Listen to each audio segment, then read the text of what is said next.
Hello, we're live.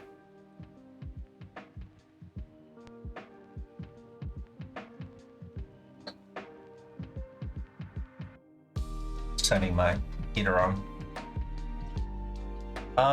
Cool.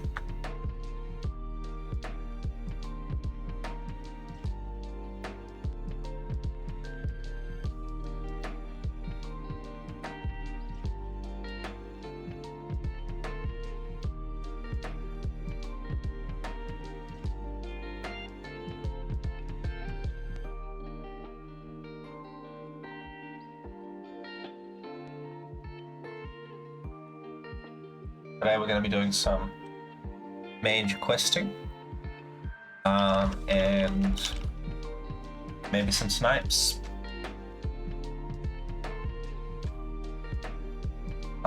There'll be a little bit of raiding later on, maybe. I think I should be okay to stream that. The targets aren't particularly exciting, so it's a low secret sauce kind of raid. It's like scrub tier content, so nobody's really going to care if I stream it. I'm pretty sure, but we'll see how we go.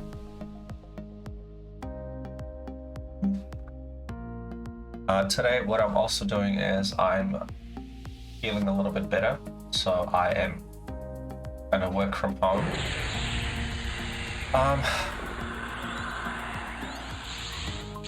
So it's probably gonna be like maybe 50% effort on the working from home. I had a chat with my boss and I said, hey look, still feeling a little bit shit, so I'll try to do a little bit of work, see how we go. So I'll play with less intensity while I do a little bit of working. So I hope that's okay. We shall see. See how we go. Not gonna train myself too hard either way.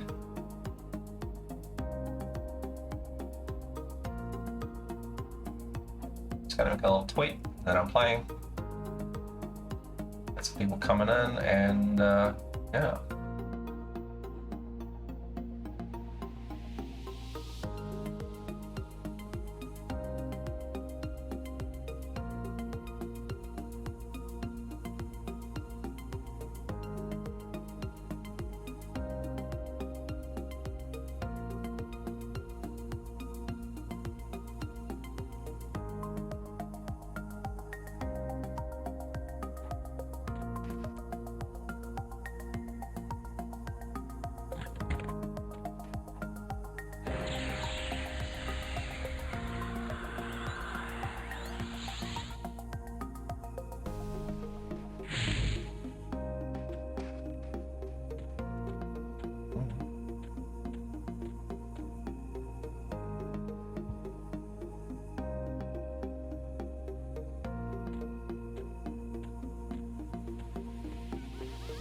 Oh hey, there's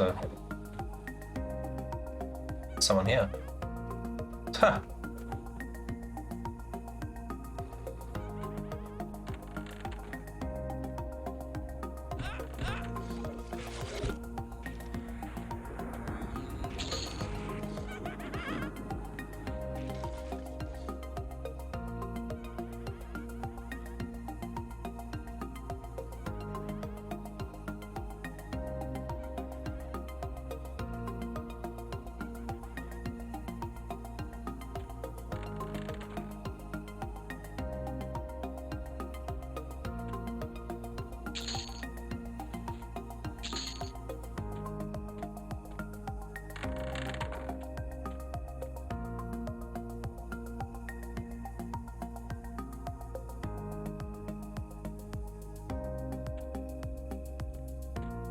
There's some lobbies actually hunting here for EXP, I guess. It's pretty cool. I don't think I've ever seen anyone hunt in Najena for normal grouping EXP kind of stuff. That's awesome. Some lobbies. just offered them some buffs to see if they want level 60 druid buffs. Might help them. I don't know if they've got best group buff from Plane of Knowledge or something already.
Water. Do I need water? One moment, caller.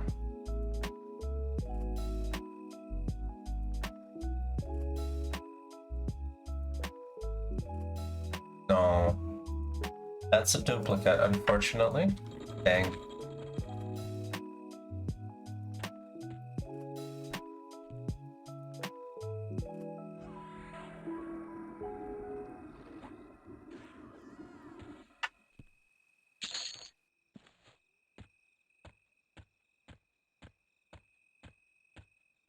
The one downside with hunting this epic stuff is that the drops are totally random, so you end up getting a lot of duplicates. So you need 4 different elements. You need water and fire and air, water, whatever. Air. What is it? Wind, sorry, wind. Earth, fire, water, wind. And they are random in how they drop, obviously. And there's no mercy on whether you might get like 10 of the same one in a row, or whether the game will be kind and give you the drops you want in a relatively straightforward fashion. This is why I like doing it with 2 characters. So you can see I've got a magician and I've got a druid that's grouped together. That way at least you can loot 2 of each if you get duplicates. And then you keep track of it, whether you need just 1 on one character, but you need like 3 on another character, that you can, you know, kind of maximize the efficiency.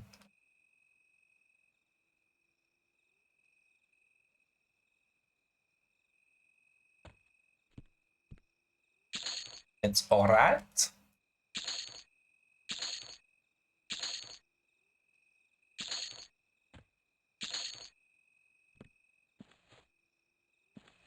Oh yeah, I think I need this rune. This is good.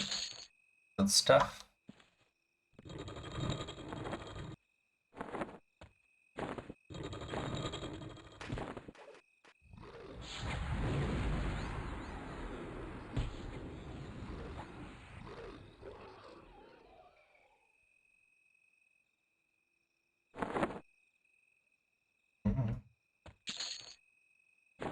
Oh, pearl. How generous.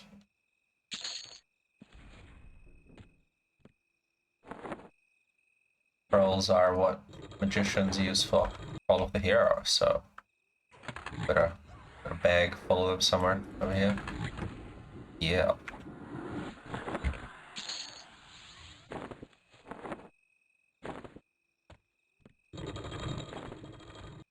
So what I'll do between some of these spawns is I'll go and hunt some other stuff. I clear all these, and then there's a bit of a delay between respawns, so I'll do a bit of work. I've got to run some other characters, pre-park them for various raids that we have later in the day.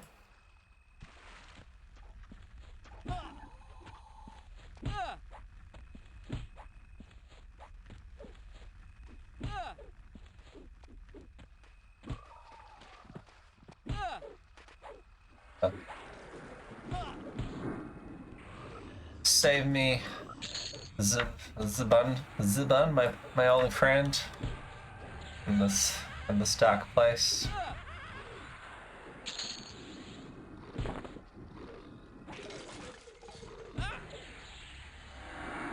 This guy, how is he selling these shrunken goblin earrings for so cheap? These are quite rare.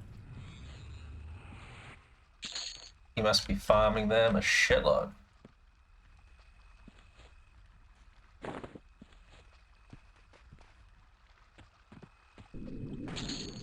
Where did this magician go? There should be 2 corpses. Oh. Sweet. What have we got?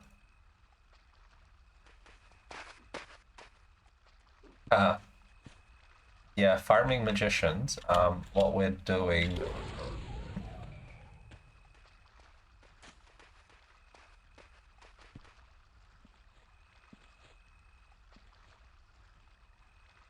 Hey, yarns.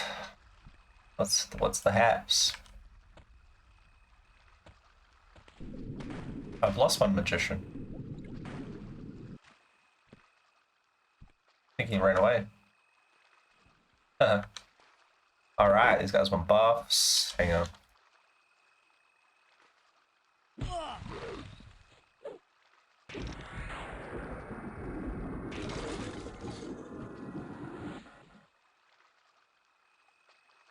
Give these 2 amigos, look at these unlikely friends, a little hobbit and a barbarian. Robin Hood. Steal from the rich and give to the poor. Sweet. Alright, I'll give these guys some buffs.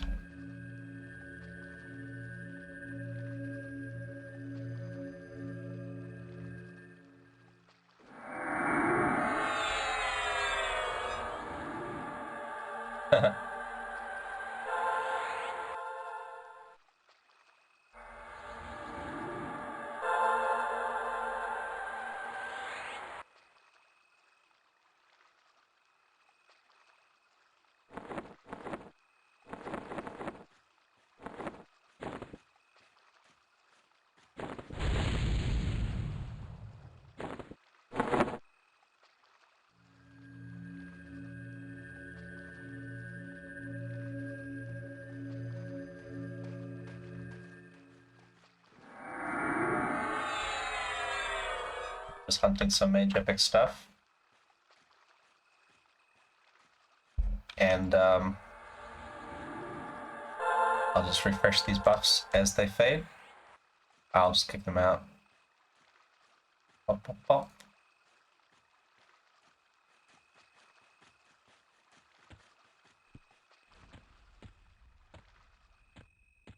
But yeah, I'm hunting the magicians in Najena. It's for the Mage Epic. You have to farm these pages. This thing.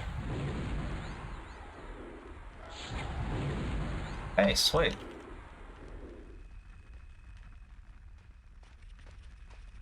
Someone just sent me a message. They asked me what user interface I used, and I responded, and they were just like, "Oh, so much! Thank you so much." It's a WizMod. It's called WizUI. It's basically a custom version of the Power of 2 UI. So when you download the TAKP client, it comes with Vert, I think, and Power of 2 or something like that. And this is a slightly modified version of the Power of 2 UI. What someone did is they just added a bunch of hotkeys that you can add as like little clickies next to your bags to make it a bit easier.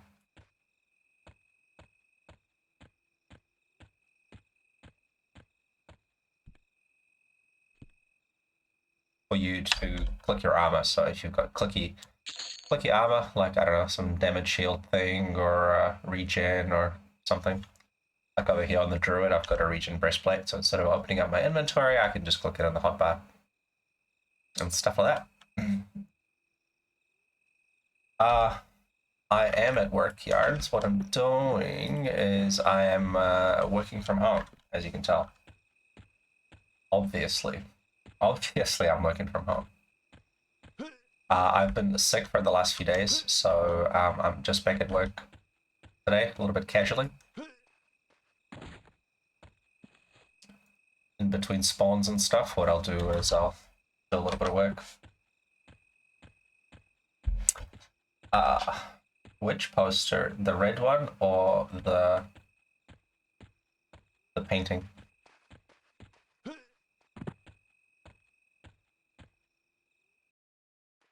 It's just some girl. There's an artist that's a friend of mine. He makes these really detailed, cool paintings of girls. There's really cool detail that you can see. I can't really bring the camera closer, but maybe I'll bring up a web page or something.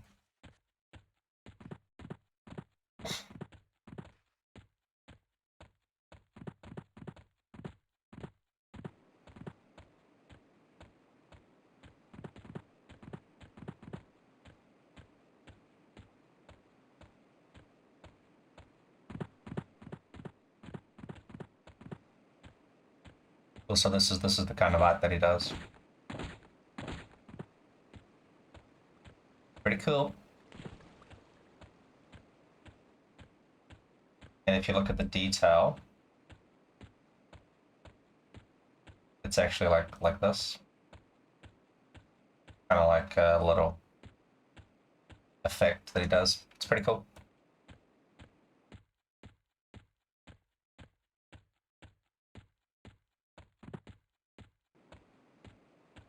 I don't think he draws them after any particular lady. He just gets inspiration and makes something up. It's not after anyone's likeness.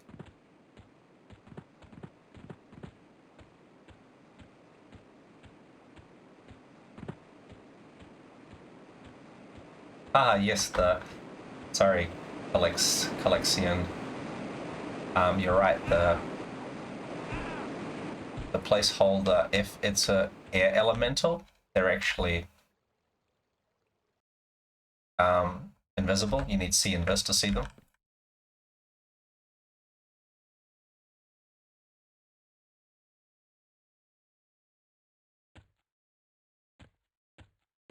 You don't find it offensive, Yarns.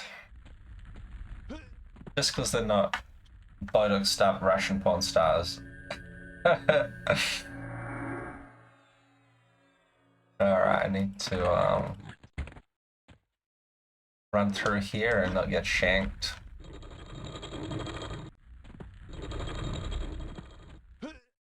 Little dwarves, look at them. They're scowling, but they're not attacking me. You guys scared? Yep. Yeah, you take it.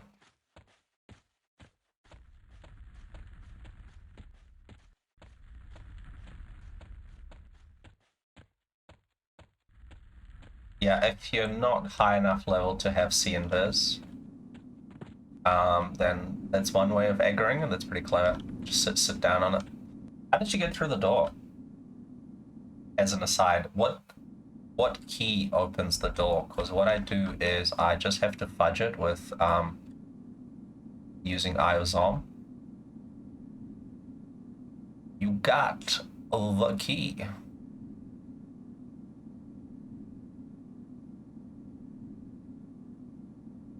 Yeah, there's like an elaborate keying system.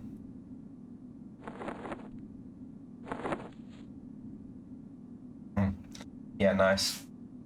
There's a trick, if you'd like use Eye of Zom or something to target them, you can cast on them through the door, or if you just walk up to the door, like I did, there's a specific point where you're close enough for it to just aggro you.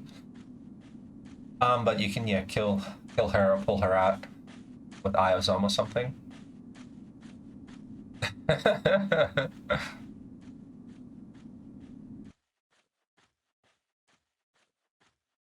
Loving the Alliance chat. If we post enough emotes, will Remy take off his shirt? I don't know. I don't know if that's what the crowd wants.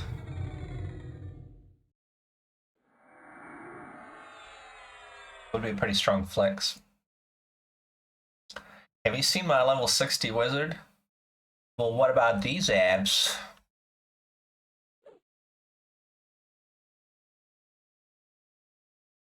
Yeah, so when you send the pet in, the important thing is that you kind of back it up so the mob doesn't die through the door, because then you can't loot it.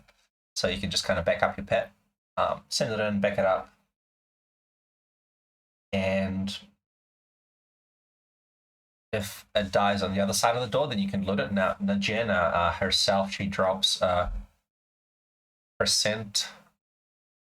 golden crescent key, which is actually a master key, but it's the only shitty thing is that it's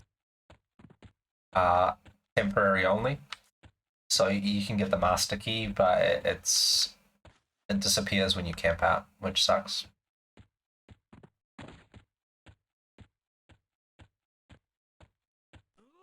Ultra fast hobbits.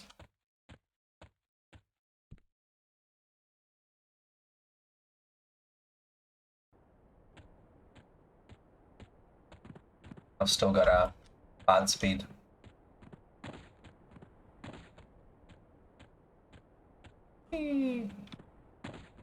Ice skating hobbits. Yeah. It's too bad these guys don't barrel roll. I feel ripped off. It's like a half barrel roll. It starts and then it doesn't finish.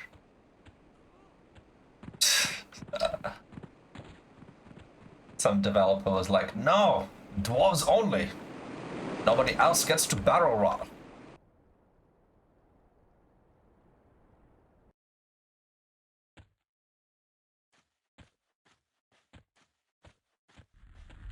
I'm not sure if Smudge is watching, but he was asking me about ring 9 or something. Dain is up if you need to do a turn-in if you're watching, buddy. If not, I'll just ping my message.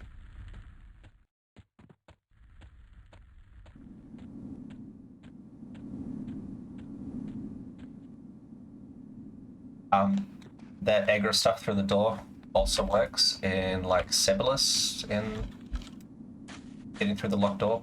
If you don't have a rogue, you can pull something with the eye through the other side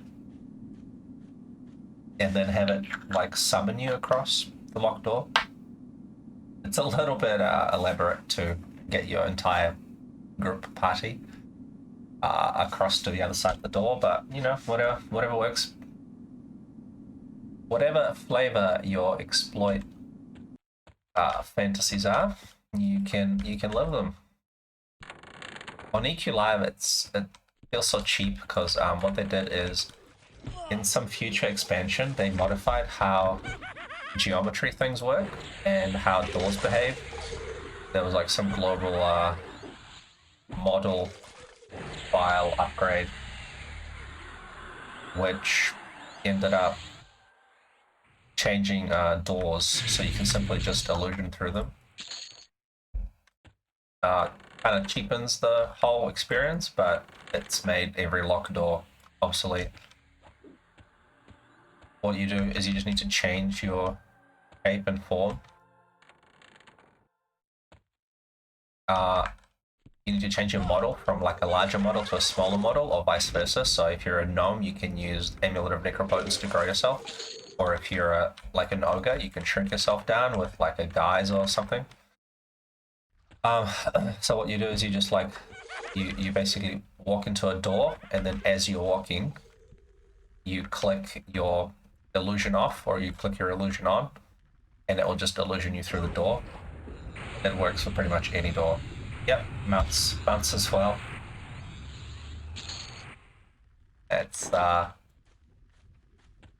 It's useful, but it's cheesy as fuck.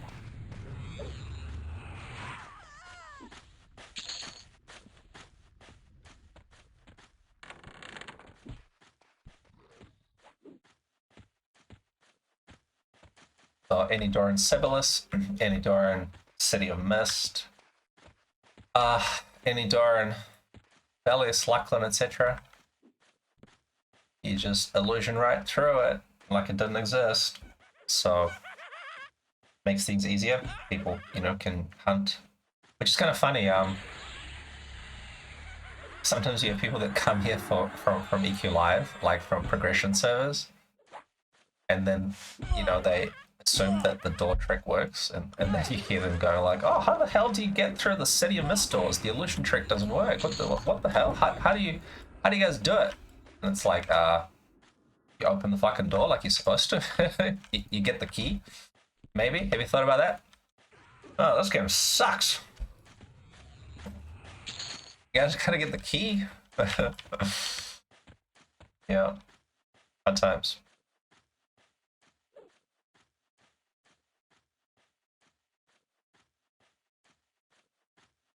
Hold up. I was supposed to be playing some music.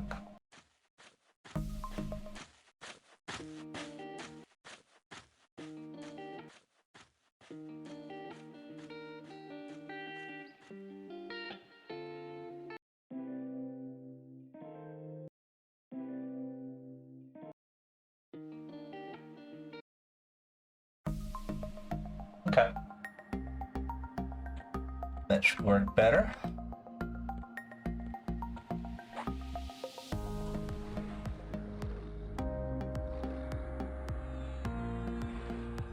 Alright, I gotta run some characters for the raids. Yeah, in City of Mist you can levitate. There's one video. If you look at my YouTube channel, it should be linked in the Twitch socials section. If you look at the YouTube channel, I think I uploaded a video. I was doing some City of Mist hunting, some Mage Epic hunting, and I was levitating across and stuff. I think. Yeah, it's pretty easy. You just kind of like levitate on top of each other and then get up on like a door frame, and then lets you levitate across. It's pretty straightforward.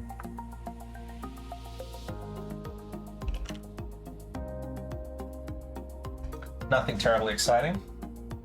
It's not special cool levitate tricks like you gotta do in Howling Stones.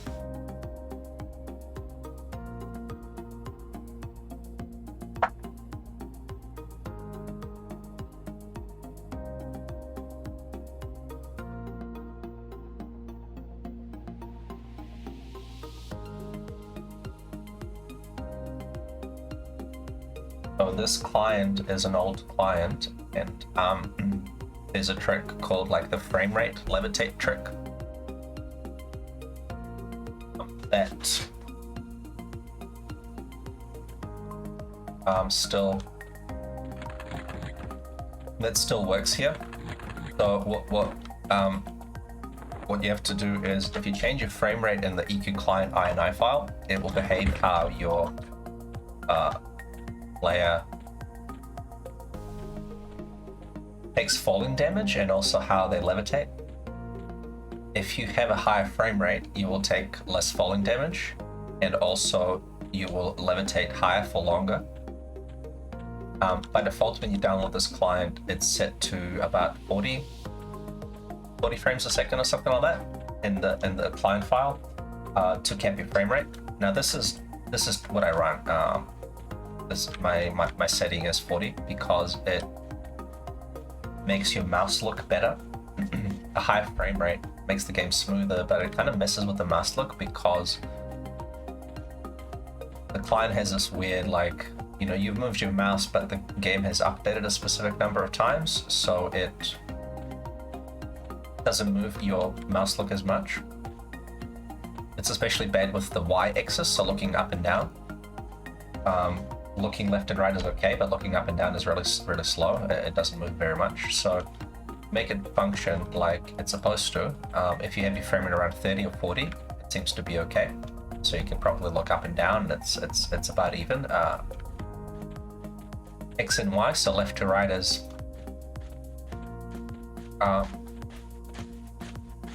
slightly more responsive than the Z-axis looking up, but it's manageable. Whereas if you increase your frame rate to 100 or 120, then everything becomes really slow, and the vertical axis is super slow. However, if you increase your frame rate, you levitate better. So if you have to get across something, what you have to do is you temporarily exit out your client, change your frame rate to 120, relaunch the game, and then you can levitate across. And then you can change it back to normal, because otherwise it's really annoying to play and look around. We don't have the mouse wheel zoom here. You have to use the F9 keys as a third-person view, so typically you play in first-person view. So if you have high frame rate, then first-person view is annoying with the high frame rate. So you kind of like temporarily change it if you want to levitate across really tricky stuff. A few times I've had cases where I've killed some monster and it went up a tree, and I couldn't loot the corpse. So I was like, oh shit, how am I gonna loot this corpse? So you kind of have to find a hill that's close by, levitate up it, and then try to levitate across to the tree so you can like get the corpse. If your frame rate is low, then you drop too quickly when you levitate. You kind of like, your character's levitating and it just kind of drops really quickly. Whereas if you have high frame rate, then they kind of hover along the same height for much longer.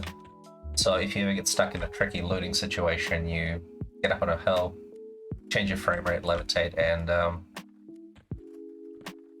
you can levitate along the same height for quite a long time. It's useful. It's useful if you ever get stuck, being unable to loot your corpse.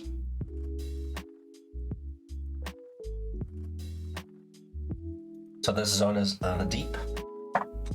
We have a raid there later in about 4 hours. So oh shit, I need to.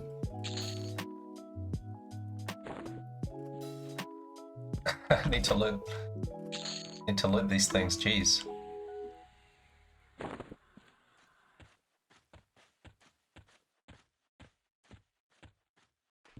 Imagine if it dropped the one I needed and it rotted because I'm an idiot. That would not be good. Could be here for like hours trying to get it to drop again.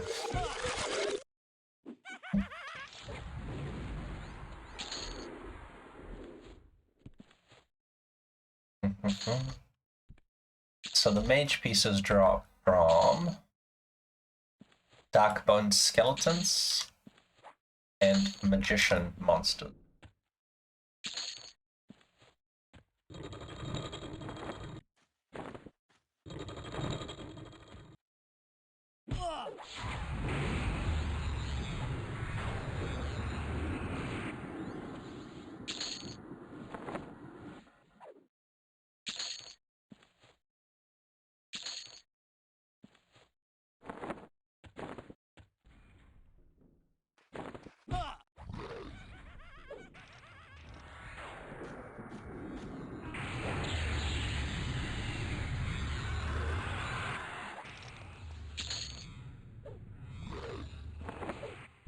And it's also dropped from this Rathel reincarnate guy. Ooh, hollow bone braces, nice. These are actually quite decent. Look at this. 15 mana, 7 magic resist. Don't think it gets better than that.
yeah, these guys are loving it.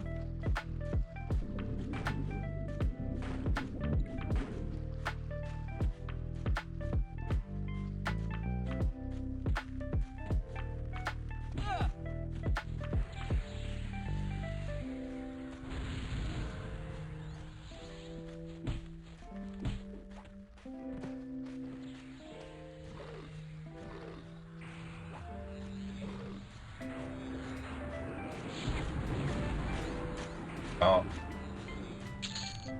of course.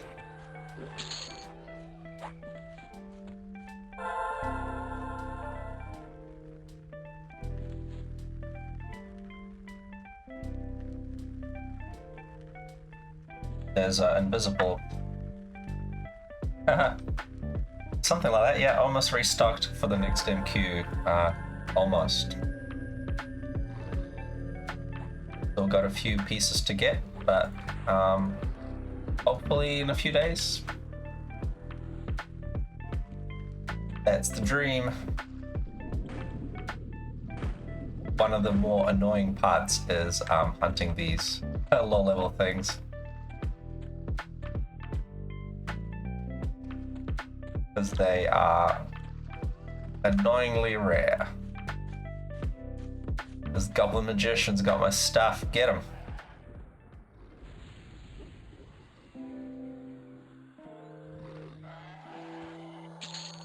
Yeah. Rat ears. That's what I need.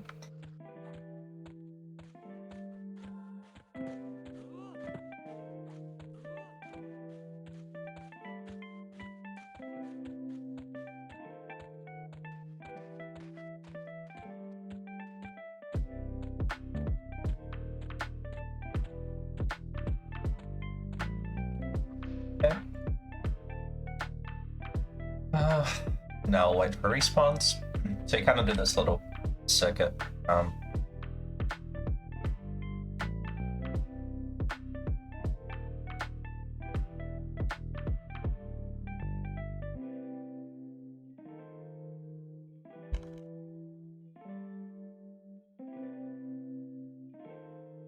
While we wait for respawns, what I might do is I might respond to a few emails.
The next bit of the epic is getting the power off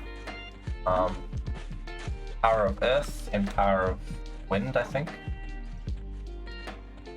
Yeah, the shovel and torch stuff is really annoying, so you get it while hunting for pages, but sometimes you might not get it for a long time. So that can be the bottleneck. Either the bottleneck is your torch and shovel. No, not torch, broom and shovel. You need the broom. The torch is for something else. Torch is for the same Temple of Solar quest, but it's not for the epic. You need the broom and the shovel. Getting the pages, you need all four, and sometimes you can get, you know, like 10 of the same one. 10 pages of fire. I think I had that last time. I think it took me like 6 or 7 hours to finally get my last page to drop. It was super annoying. And there's a little trick regarding the shovel. I'll tell you in a sec. It's not in classic. Once Luckland comes out, you can get the shovel from a 100% dropping mob in Shadowhaven. There's one guy. He's when you enter Shadowhaven from Bazaar and you kind of head straight out towards I think like the cleric guild where you get your cleric spells. There's a little gnome. He's like green con, maybe like level 20 or level 30. I think the guards assist, but I'm not 100% on that. You can still pull him away, so the guards don't assist. But yeah, there's a little gnome that will just drop it 100% of the time. If you're familiar with the TAKP website, you'll know that we have our own Ella clone. It's kind of like TAKP Ella clone, like a copy of the Alakazam website. It's a very scaled down version of that website, but what it does is it tells you what items drop from what monsters, and it directly pulls from the database. So it actually goes into the actual game database and just pulls information from there.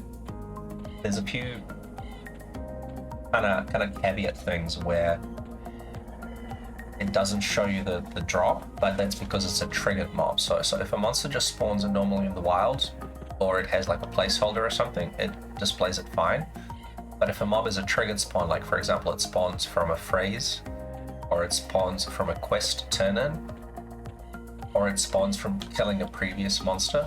There's some raid bosses, you know, you kill one raid boss and it spawns a tougher raid boss. You kill the tougher raid boss and it spawns a tougher raid boss, like the Rags in Sra, or the Cursed Cycle, that kind of stuff.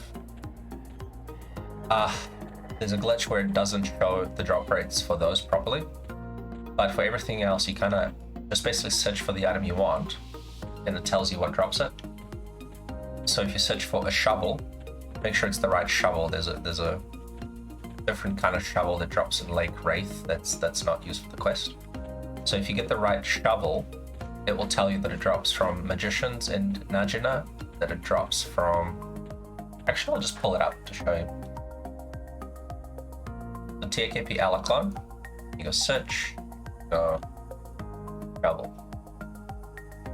Now there's 2 shovels. So let's find the right one. Just click on both of them, it opens it up.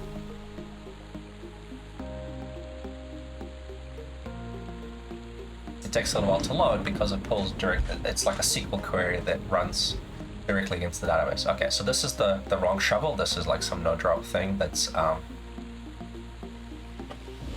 use some Sunset Home, looks like a GM zone. So this is the shovel that you want. So Najena drops from Darkbone, Injured Halfling Magician, Lena Parlon, Goblin Magician, Aircrows. Also, it drops from Tiplo the Gardener in Shadowhaven. Now this is the little guy I was talking about. So he's level 10, and he's a little halfling dude. And this will actually lower your Shadowhaven faction. However, it's 100% drop. So I think it's like a half an hour spawn or maybe like an hour spawn or something. So you just go and you just snipe him. If you got an evil character, just go and kill him. And it's 100% drop. So if you get stuck needing the shovel, then this is how you can get it. Now I'm trying to find my way around this flippin' lower phase zone. But I'm just gonna load up this Liz EQ map. If you're not familiar with this, check it out. What it is, it's free download. Okay, I gotta go west. here and I gotta go here. No, wait. I gotta go way west. Here and I gotta go here. Or here. Yeah, 2. So you kind of click the location button and you can see a little X update. This is it's a free tool. You can download it. There's a yeah, nice in-pass map clone TAKP. I did check it out. That seems freaking awesome. So I think I'm okay with just using this one. It's you know, it's not as good, but your thing looked amazing, bro. I was checking out the forums and that was really impressive.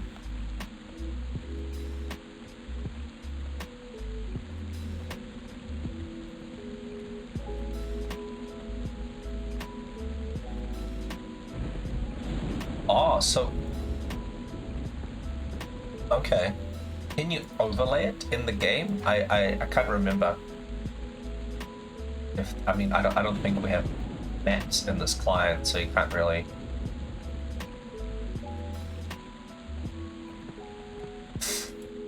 I might have to check this out for some more advanced play action. I'm a little bit of a Luddite because I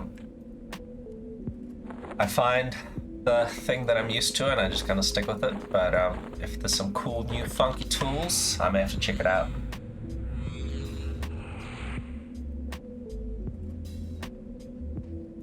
For buff timers, I use a combination of Gina. But you gotta, I don't know, customize all that yourself.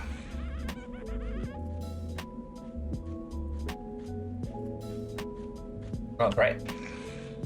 I love getting interrupted by a level 1 monster hitting me for 2 damage.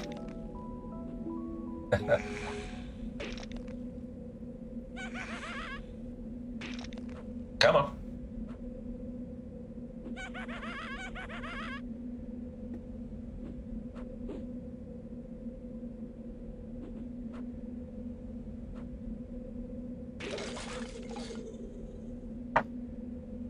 Do I get a bone chip at least? Oh my god.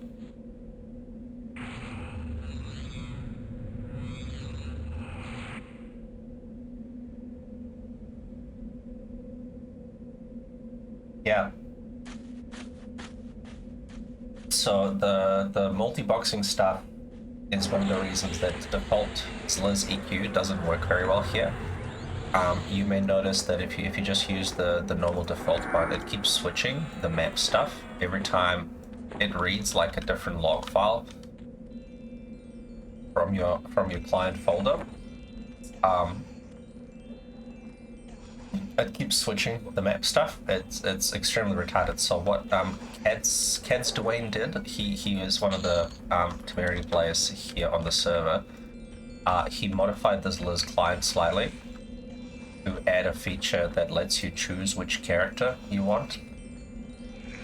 So it just reads that one log file, so you can lock it to one character. Otherwise it keeps flipping between like your Bazaar Trader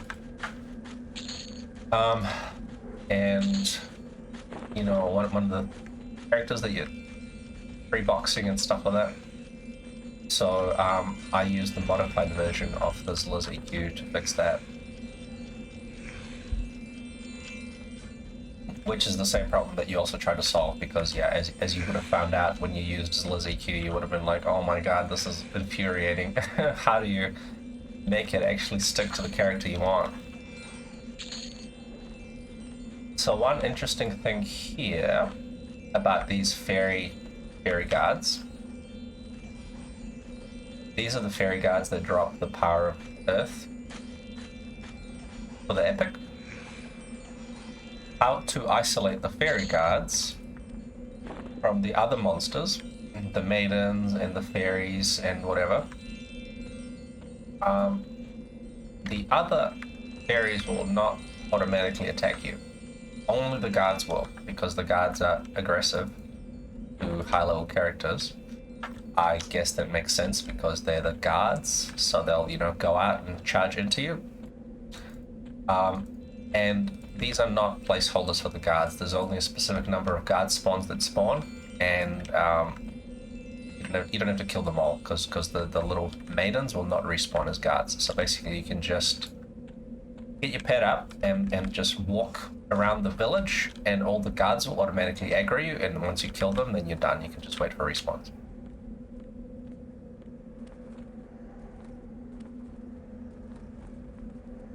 Oh, nice. Look at you guys appreciating each other's work. That's great. What a nice little community. Yeah, that's great. That in-pass stuff is great because you never know, like when someone new comes to the server and discovers this, what they'll bring. You know, someone's like, oh yeah, I'll just play here. It's all cool. It's pretty chill. And then someone comes in and goes, yeah, I'm a developer and I'll come in and just fix all this awesome stuff and bring some new features and make it better for everyone. So I really appreciate that. That's great. Love it when people come in and make it better for everybody. Because it's, you know, it's a free server, right? So it's all just community-driven development. Even the original development of the whole emulator server, the devs just work for free because they're not allowed to profit from it, and the community contributes in the same way. So it's great to see. Like the wiki that we have, that's also just, you know, player driven. There's a guy called Linus. He hosts it, so he pays for the hosting, and then players just edit it themselves, just like the P99 wiki. People just, you know, put in tips and stuff. It's a guy called Bajaz, I think, who hosts there's a Lucy.Alcabor, if you're not familiar, but there's a specific Alcabor spell data page that's just for us. It reads our specific spell file, spellfile.dat, so that if you were confused about what the spell effect does on our server in our era, you need to refer to the Lucy.Alcabor page, because the EQ Live one is not accurate. They have revamped a lot of the spells and changed them and like changed the level as well as the abilities. So you need to refer to our own EQmag copy. And this is one of the, I guess, downsides, is that we can't modify any of these. So what you see in there is what you get, and while it would be nice to get some fixes, like you know, updated spell data or fix some spells or whatever, we're limited to what's distributed with the original Mac client. So the Macintosh client is from 2002 with its beautiful limitations. It means that the game is in an era. The experience is fully like an era.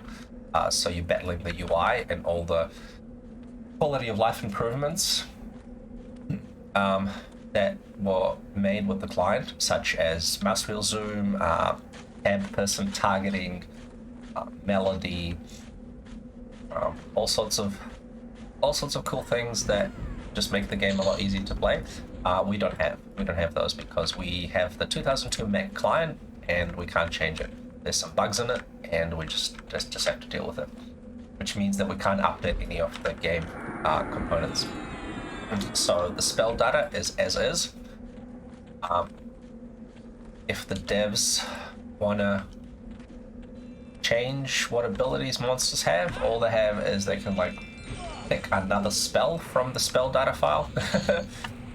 So, you know, you can't change the spell itself. You can change what spell it has, but you can't change the spell itself. So, unfortunately, some of the fixes that came in future iterations of the game, we're not able to get.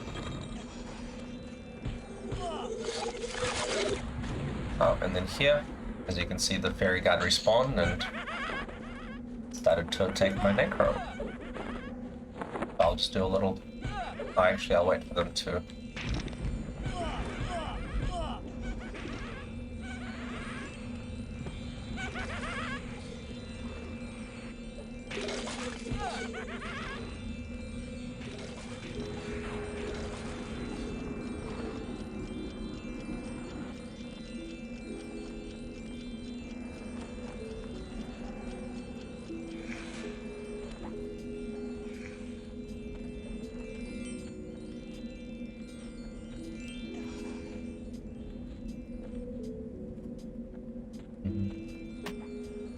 Princess Jolene. I'm sorry, Princess. Sorry. My thirst for pixels has massacred your village. But, you know, I am the evilest race class combination there is.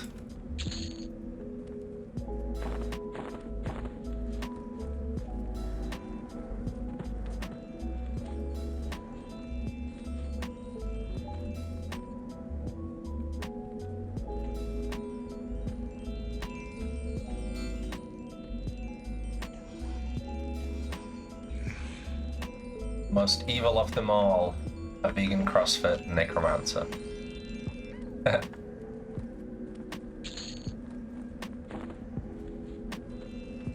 Did you guys know I'm vegan?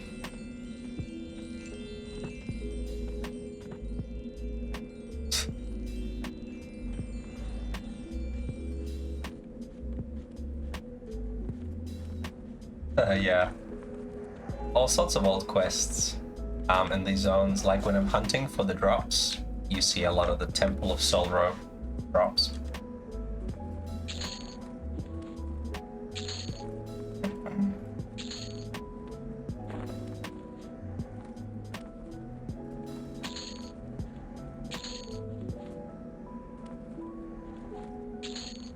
And I'm checking these courses for research pages because there's a lot of new players that are starting on the server. So the demand for low-level research spells is actually quite high. I find people need like Unark drops and like level 20 to level 30-ish research spells. There's a few research-only ones for necromancers, for wizards, for enchanters like color shift, mesmerization, feedback, that kind of stuff. And a lot of people don't loot or know which research pages are required. So hunting in these low areas while doing this epic stuff, I keep an eye out for specific runes and pages. And then I collect them, and then I make the rare spells. I've got a list that I frequently try to make. There's a like maybe a dozen or so spells that I find to be quite useful, and then I just chuck them in the bazaar for like 100 plat or 200 plat, because nobody sells them, and it's like it's not really a big money making scheme. It's just providing those spells to people that actually need it. For magicians, you just kind of skip the pets that you don't have, because a lot of the pets are research only, but you will get like 1 out of the 4 pets that you can just buy from the vendors. So instead of getting, you know, every spell level getting your new pets, you just kind of get the 1 pet and then you skip ahead to the next rank.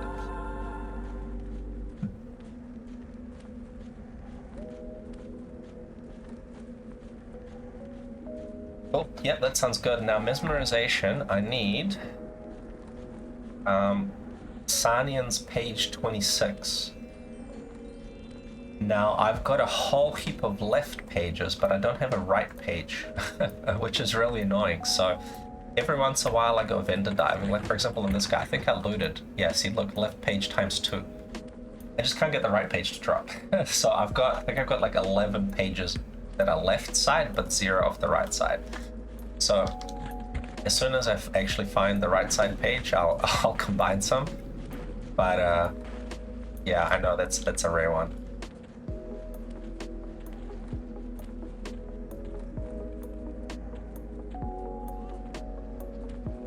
Alright, gotta find my little... Oh, this magician.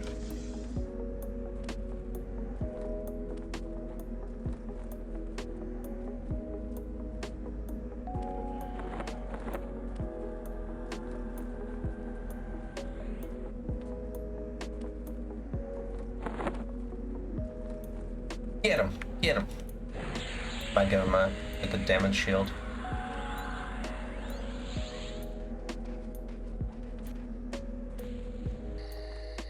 he's a ranger, and he's not snaring. He's got a ranger, and he's got a druid, and he's not snaring them. I can't really help kill, because if I help kill, if his damage shield did most of the damage, and I just send my pet in, he'll kill steal him. I don't want to do that, so. Yeah, I think it is. It's really good, man. This is how I'm getting my AAs. I'm filling out my AAs for Planes of Power, bro. Secret spot. Oh yeah, Iron Steel Dagger.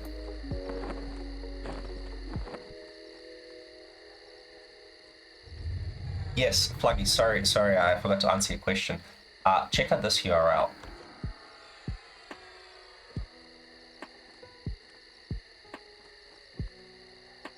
Go to that URL. What it is someone has asked all EQemulator, so, well, not all of them, a few of the more popular ones. I think there's like 10 or so. And oh, the page is loading slowly. Hopefully it's still up. So someone's basically just keeping a track of the EQemulator server populations, and TAKP is on there. So he's got P99 blue, he's got P99 green, he's got Lazarus Project, he's got Rebirth, some Zek Legacy. I think there's like, yeah, about 10 or so different servers that all have various rule sets. You'll have to check out each individual page for the rule sets. Some are fairly custom, like you have like really strong abilities and characters and stuff. Some are like accurate, like this one is. This one's intended to replicate the Macintosh period from 2002. P99 is classic content from Lachlan, the Velius era. So it doesn't go past Velius.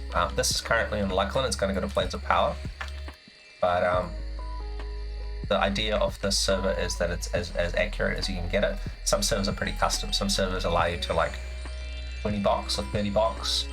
Some allow you to use like hex and like make request scripts, so you can, you know, run your 10 character bot armies and stuff like that, which is you know, fun for some people, because you can do some crazy content by yourself. Some have interesting.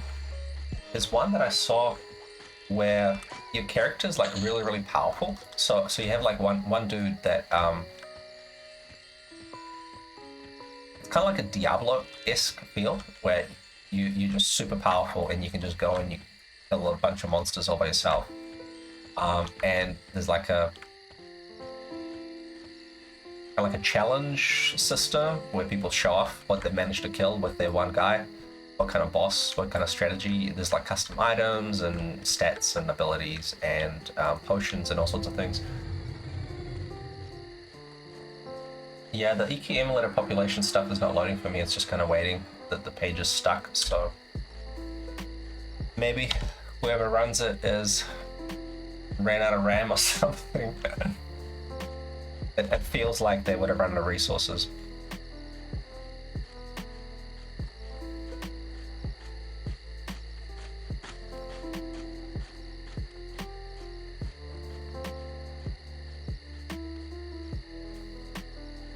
Yeah, sorry, the Unix stuff doesn't work, but what I can do is I can give you the snapshot of the one of the devs, Speeds. He recently went through and did some quality of life changes for the server, for the forum area, and for the website. There's a whole lot of TAKP resources, like custom dev built tools that improve your play on the server. But he recently added server status, so you've got 255 characters online, 161 playing characters online. So that means in the bazaar you have traders that you can chuck in. This was a Luckland feature, but we've had it since launch. You have people that just sell their wares. So these are like the AFK trader mode characters. So you add 94 traders plus 161 playing characters, and you get 255 total characters online. So because of the 3-boxing server, it tells you here there's 39 3-boxes, two boxes, and 28 1-boxes. So people still do one box. So these are the current statistics. I had the Unix page flash up, but it just stopped loading again. Sweet. So yeah, keep trying to refresh that EQemulator page. It gives you, it's got a graph. It shows you like the fluctuations, the peaks and the troughs and stuff. So you can go and see what the time of the day it's the busiest at. What the peak time is. I think typically, you know, like 8 or 9 p.m. Eastern Standard Time, US time, is the busiest, which is the raid time. So this is in about 3-4 hours from now. What's this bag loot? Oh yeah, did you kill Betadar? Nice. Nice. That's what you want. He's this dragon in Timorous Deep. He's very challenging to get to. Like you gotta catch a boat, and then you gotta like egress, and then you gotta like run far south to the Raptor Isle, and then you kind of set up in the Raptor Isle, and then you have to go south, find this dragon that's in the water. He swims in the water. You have to find him, and then you have to pull him to the shore and that kind of stuff, and then you have to kill him. So he's like a little Negi clone. He's a fish that's very pissed off. He's got some sweet dragon abilities to make you get out of his pond. But he drops like Negi clone loot. You can get these treasure hunters satchel, which is 100% weight reduction bag, which is, there's 2 of them. There's Coverall's mystical pouch, which drops from Lady Vox clones, and there's treasure hunter satchel, which drops from Negafan clones. Negafan clones is Negafan, Talendor in Skyfire, and Betadar in Timorous Deep. And Coverall's mystical pouch is from Lady Vox and Gornea in Dreadlands. I'm not sure if Betadar also drops Coverall's mystical pouch. I think it does. I think it can drop both. I gotta do the round of these royal guards.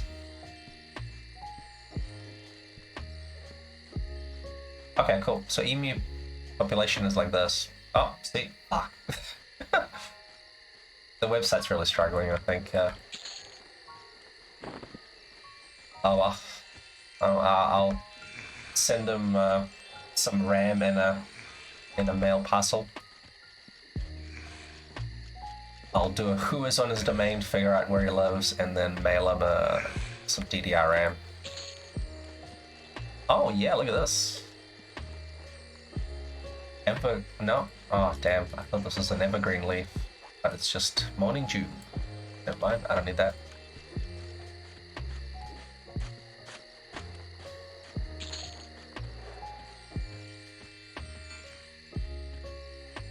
Trying to kill these guards. Alright, I'm just gonna do some work, one moment.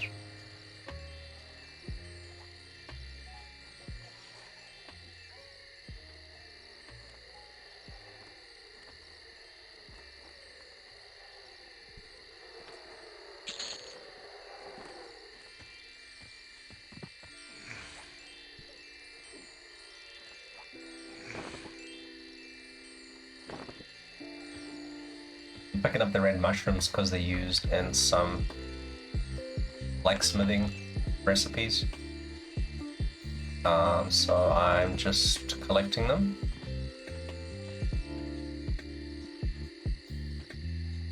Yeah. They're not magical mushrooms, unfortunately. That would be kind of funny if you character could consume psychedelics or something. you can drink, you can get drunk, but nothing more than that. No funky shaman potions that will give you abilities like ability to fly or something. Yeah. Blacksmithing.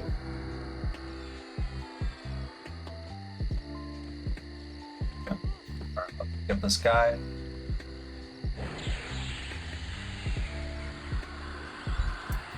Another buff.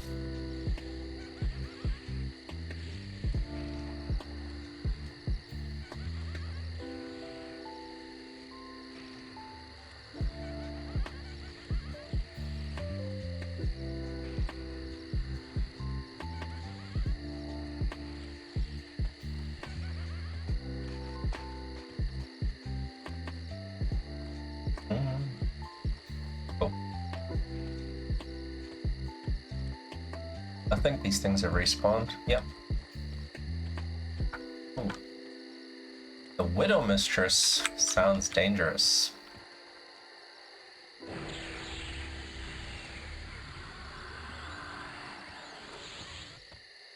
White corpse.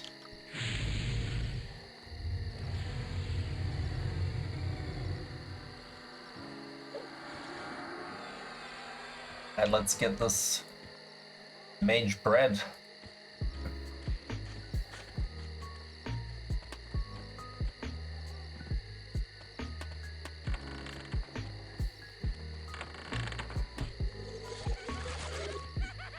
Oh, nice. Some MGBs going out by Yarns, KI, Ancient Ego, and Spirit of War.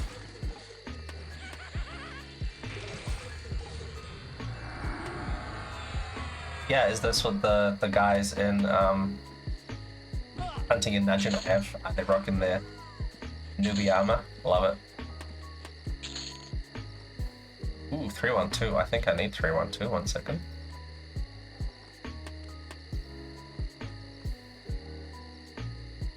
Yep.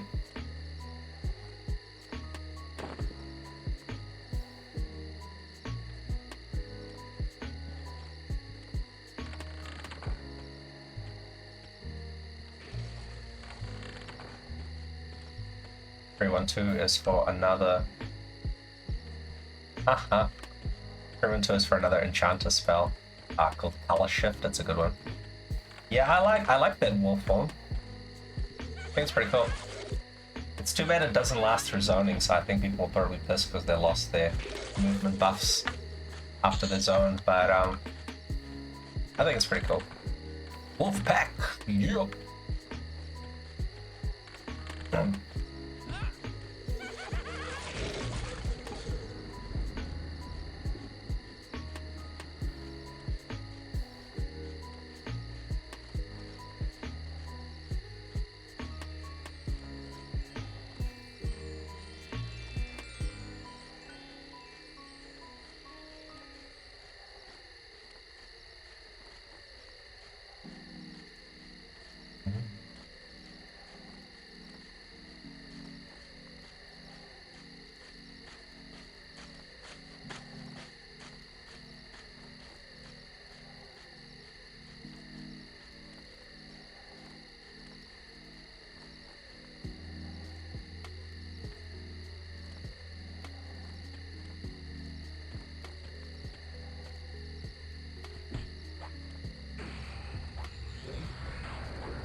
Um, I don't. I keep forgetting it's there regarding the timer on the compass, but I did specifically put it in there. What it is, it's useful for mesmerization spells. If you're an enchanter and you're counting down how long things are mezzed for, the timer can be useful. Like if you need to count, 30 seconds or 40 seconds or something like that, you can glance at it.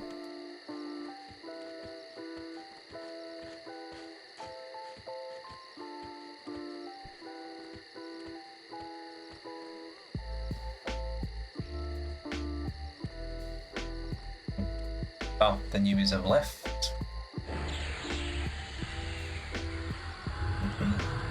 They must have got level 60 with the fat EXP in the zone. That's it, already won. Good done.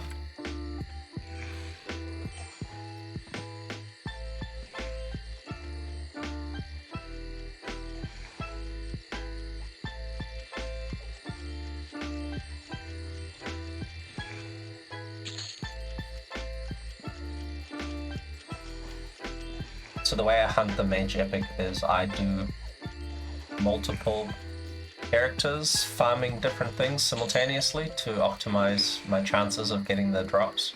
There's a lot of rare drops from rare spawns and that kind of stuff, so the more you can do at once, the quicker it goes. So here I am, I'm camping the spawns in Najena and the ones here in Beiraq.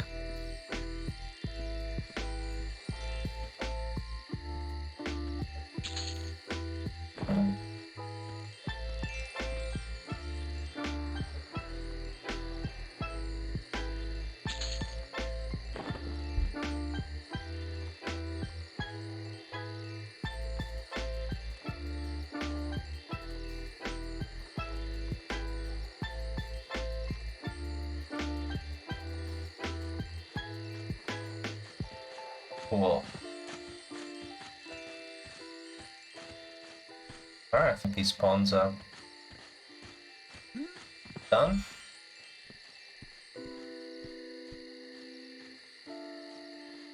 Okay.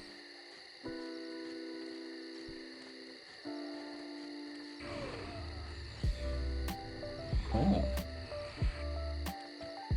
Okay, I've got some spawns up. It was just that one that wasn't up. The rest of them are spawned. That's good.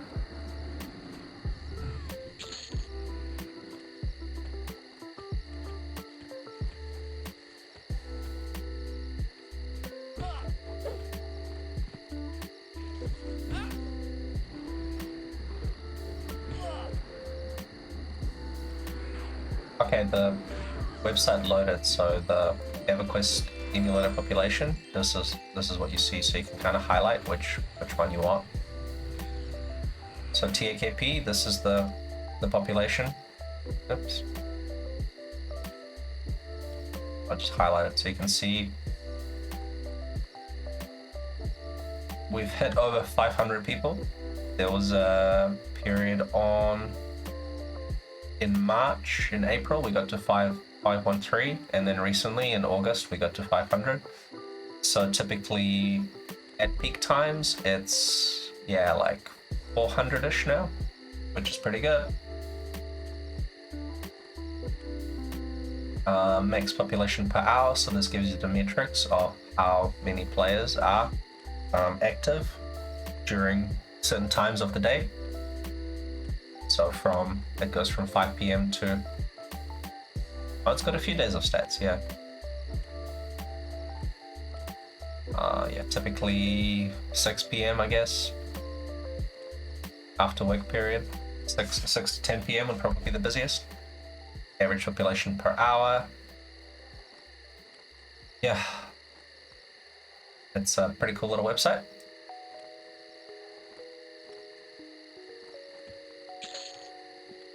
So the server's, very active. Now, one thing to keep in mind is the server is intended to mimic the EverQuest Mac experience, and the population on the EverQuest Mac server was actually quite small. I think they had a very tight-knit community of 100 to 200 players. I don't think the top raiding guilds ever had like full raids and stuff.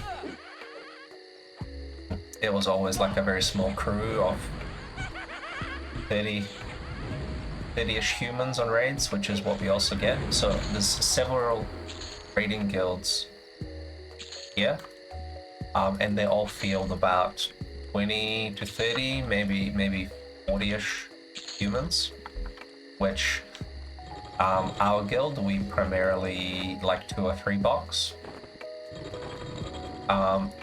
There's a guild called Temerity, which primarily 1 or 2 boxes, and pretty much every other guild is like 2 to 3 box. So it's not mandatory, but people just like playing multiple characters because they want loot on multiple characters, so it's just a lot easier to be there when you kill the boss and loot your items, as opposed to,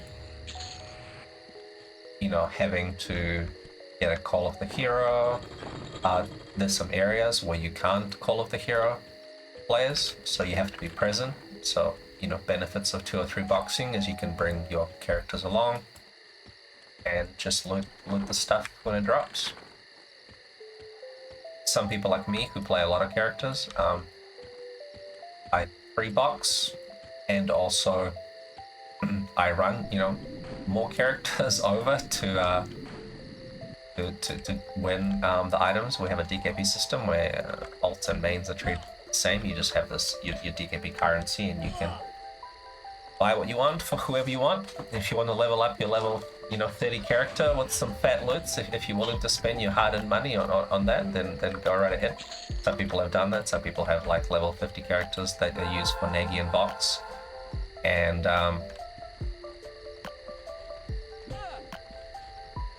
they've given them some very, very expensive fat loots, and sweet, makes the game fun for them, gives them an enjoyable experience to kill the things they want in a manner they want. So more power and more fun to them. So to get her out, what I do is I will hit hold so that she comes out and my pet doesn't just completely murder her while she's inside, because then I could loot the corpse. Glowing black robe, yes. Now this is a golden key that opens every door, but it's no rent. So I've got this for now until I camp out.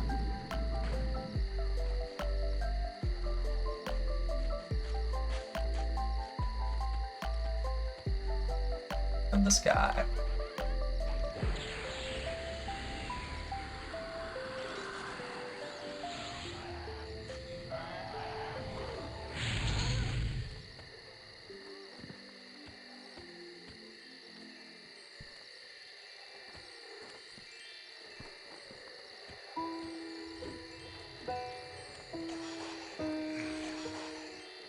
King, looks like we've killed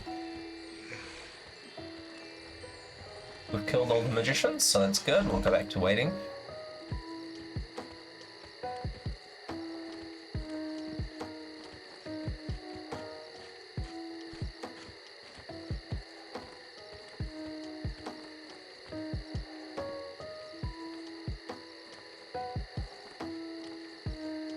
Cocktailed mango. Did you have a cocktail with your mango yarns, or did you have just the mangoes that is called?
Fruit. Fruit and syrup. I can't say I've had that. I have seen people eat it, but I don't eat canned fruit myself. That's too much sugar for me. Alright, so Power of Earth is what I wanted, so I've got it. So now this is the piece that I have. I'll put it next to my Power of Fire. And we shall go to the next place. I think I need to go south to Mistmoore.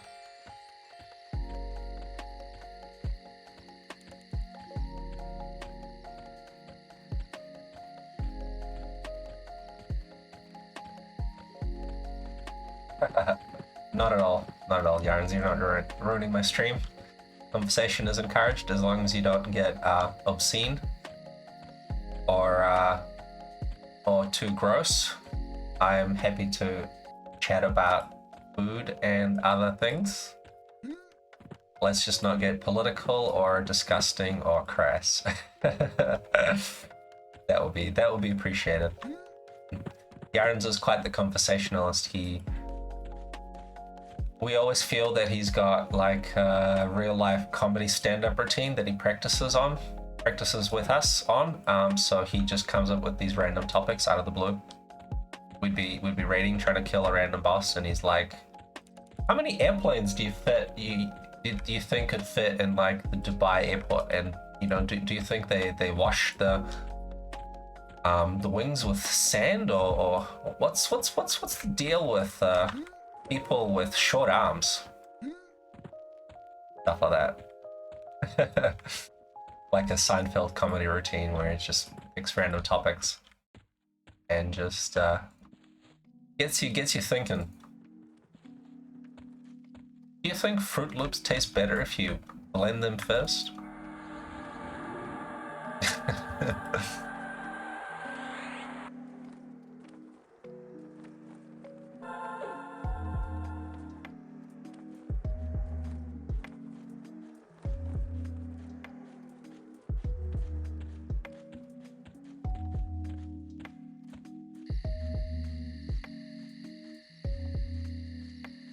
Also, if you guys are enjoying the stream, give me a follow, please. I'm very close to having enough followers for the affiliate status. I think I need like 1 or 2 more. So that would be amazing if I could get a little follow. And I am totally... Hey, Dozra, thanks buddy. Nice, yeah, perfect. This will unlock some benefits for my stream. I think I'll be able to do some additional things now, which is very cool. Thanks, buddy. Appreciate it. I was watching someone stream yesterday. So I was streaming and somebody raided me with like 46 people. It was quite insane. I was trying to figure out what the hell was going on, and it was this other person who streams EverQuest called Level Up Larry. He plays P99 Green, and he's got like a massive following, just playing EQ stuff. So I'm like, oh, that's pretty cool. I don't have to force myself to play other games that I don't really play anyway. So Larry is freaking awesome. He raided my channel last night with like 46 people. I was like, what just happened? So I didn't know about him beforehand, and after the stream I went into his channel and looked at his YouTube and his Twitch, and I was like, oh my god, this guy's amazing. His like production quality is so good. So he's got like fully professional setup. His sound is amazing. He's got you know, cool bells and whistles all over his stream, and he recently got Twitch partner status about 1 month ago, I think. End of... Okay, so I'm trying to...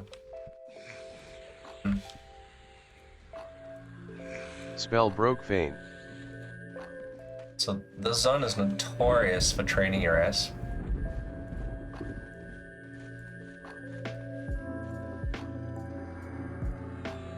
Mistmoore is quite dangerous because you just get trains and trains of monsters, and I can't actually summon my pet, so I have to find a spot where it's safe for me to actually get my pet summoned, and then I can kill stuff. So Fane over here, and I'm just waiting for the staff to path away, and we can talk about level up Larry.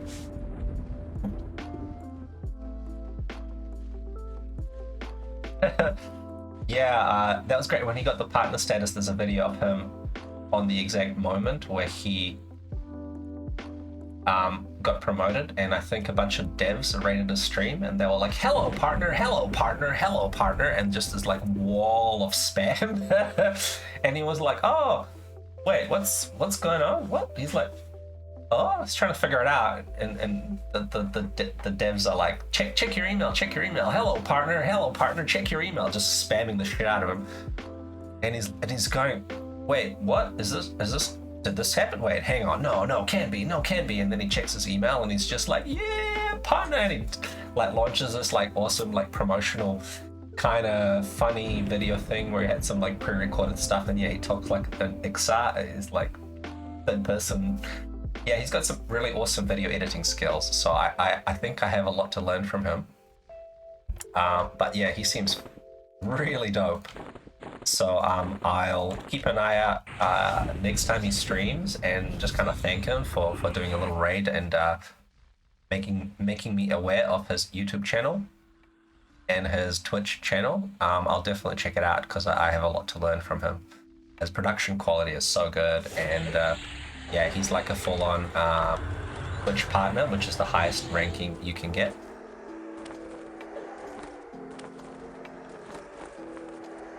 So what I'll do is I need my mana. I will just get my lich up. Now, one thing I love about Necros is that you're a lich and your pet is a lich, so you're just like hanging out. Who's who? Who's the pet? I don't know.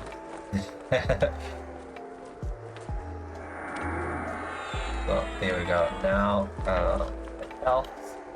Yeah, cool. Now we can hunt some stuff very slowly. Try not to train myself. Vegan CrossFit, the most evil necromancer of them all. Now, Mistmoore is a great zone. I love it.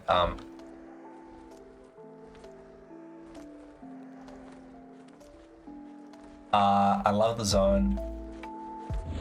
What we had one year was TAKP server every year has anniversary events, so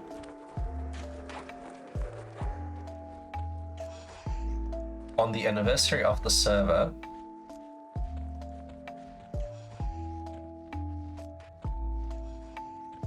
oh my flippin' lord. Alright, let's see if we can salvage this. I'm guessing probably not, but look at this mess. Look at this goddamn mess. I'm gonna try to tank it so my pet doesn't die.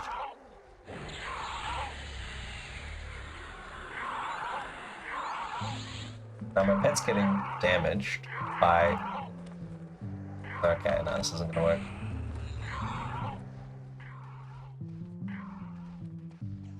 I'd have to actually just let my pet die. He's getting killed by damage shield, so he was getting burned.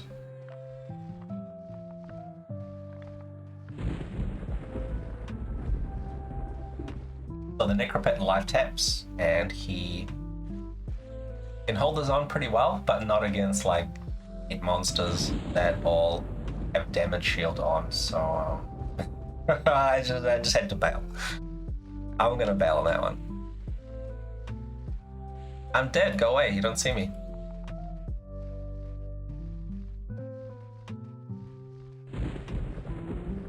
Okie doke. Now I can't... yeah. If it was a mage pet, he would be just fine.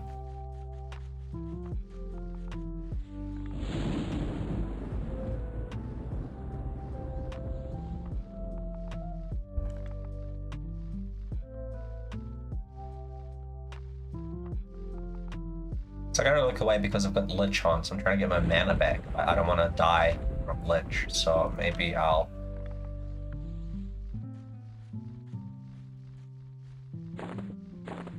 cancel that. Put my Zlandikas hat on. Oh, go away.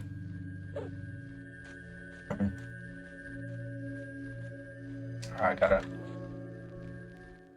This is a sliver of safe space, so I'll try to get my pet back up.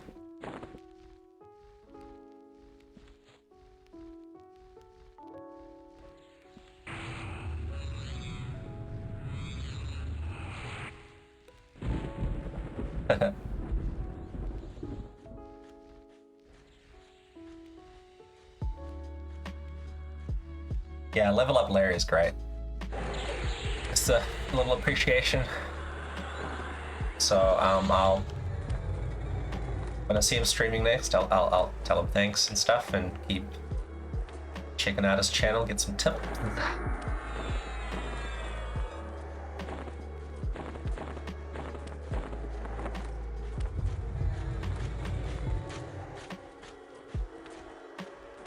All right, now we're safe. We're good. Okay.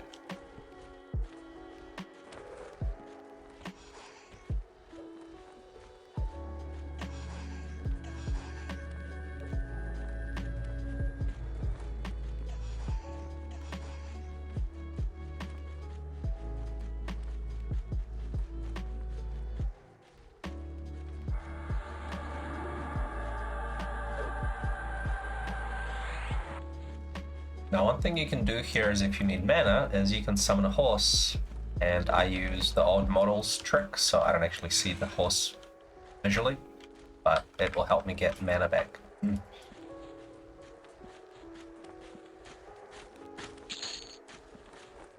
Alright, now all I have to do is kill these gypsies and get a hour of wind.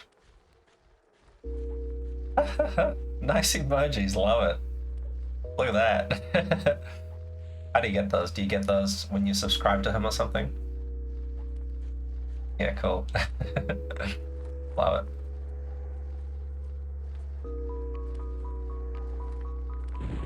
Dope. Nice one. Yeah, he's pretty clever. You know, you gotta have a whole brand and stuff. I'm a long way from that. Still, I only just started. We don't have set nights to raid. It's based on when the bosses spawn. So some bosses have a 3-day spawn time, some have a 6-day spawn time, some have a 7-day spawn time, that kind of stuff. So we schedule our raids based on the rotation.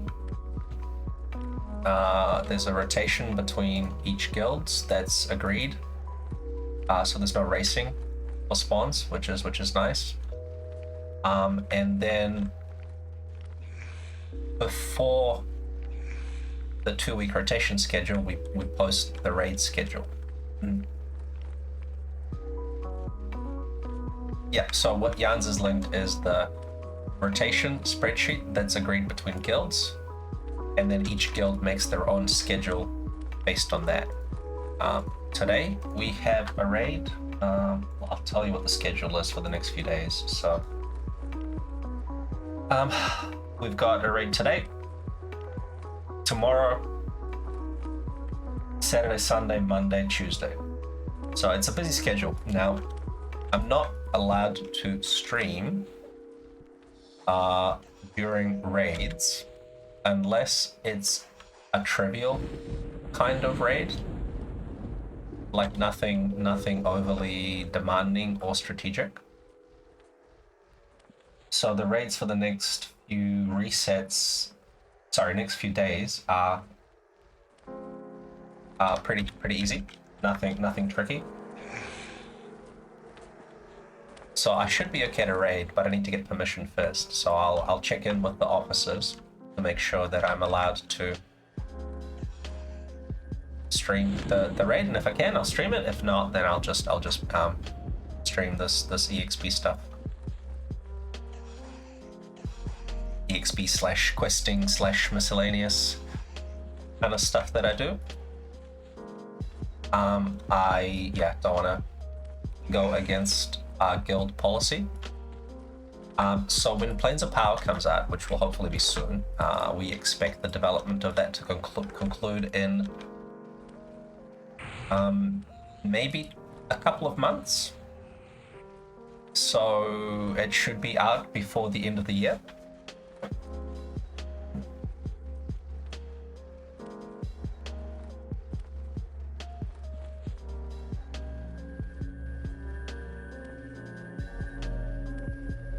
Okay. You can write Discord voice away from audio or video capture for Twitch. Okay, cool. Yeah, should be able to.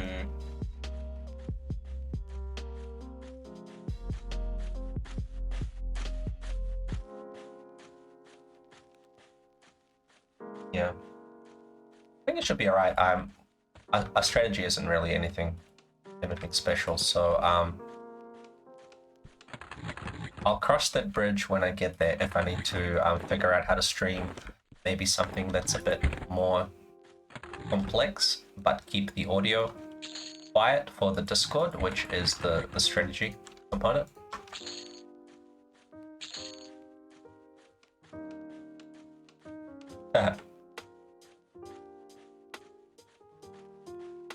Okay, yep. Using your phone would be one way, that's good. I'll have a look at the inputs for Twitch. At the moment I just use desktop input, which includes music and other sounds. But I would mute any sort of super secret raid chat.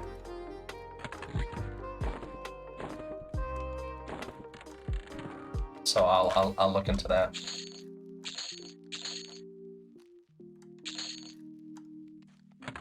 Okay, so I've got my 3 power off things, so I can quest those together later. Then I just have to finish my 4 pages of mastery in this place.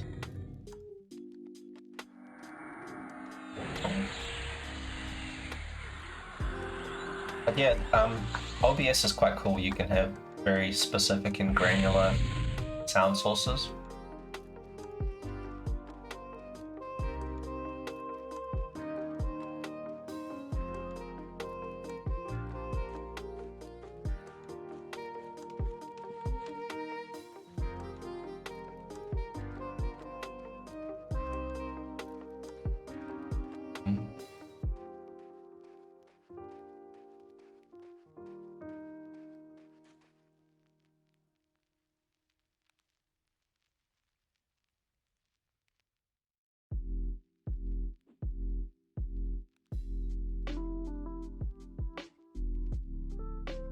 Yeah, if I have multiple output devices, like I do here, what I can do is I could change one to go through my headphones and one to go through my desktop audio, and then have one and not the other.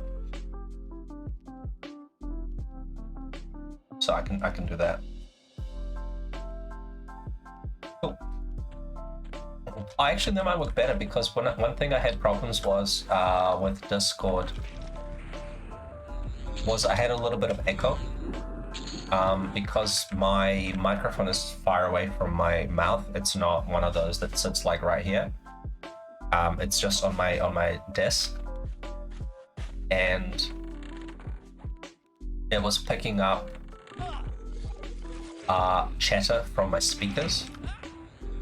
So it doesn't pick up my game sounds because the game is quiet enough, but it was picking up chatter from my speakers. If I have it quieter, then it won't pick up the chatter, but I also have trouble hearing. So yeah, if I switch to headphones so that Discord comes out into my ears and normal sounds come out my speakers, that'll split it up. Yeah, nice, smart. I should have some earphones. Yes. Because my problem was that I have this like giant, massive Logitech headset with a speaker, sorry, with a microphone, and I don't need to use that. But what I can use is I can just use little earphones with a cable into my microphone. My microphone has a headphone output, so I'll give that a try. That should work. And that way I can listen to Discord and talk back and not have feedback. Yay! Yeah.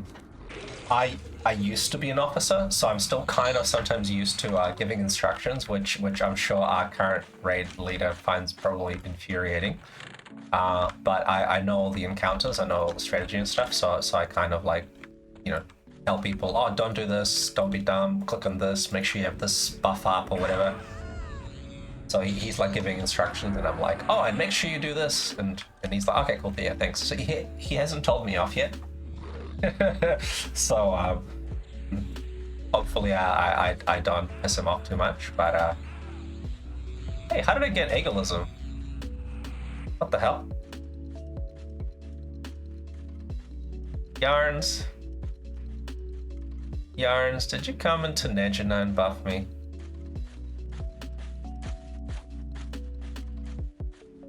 How do I have ego?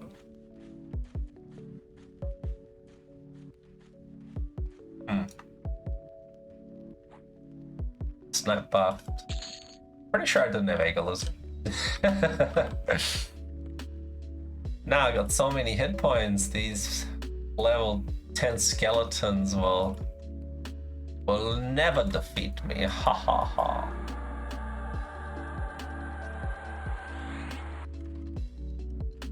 Thanks, your Gundam 4551 for your spam. I will make sure to buy at least 10,000 followers. Thank you so much.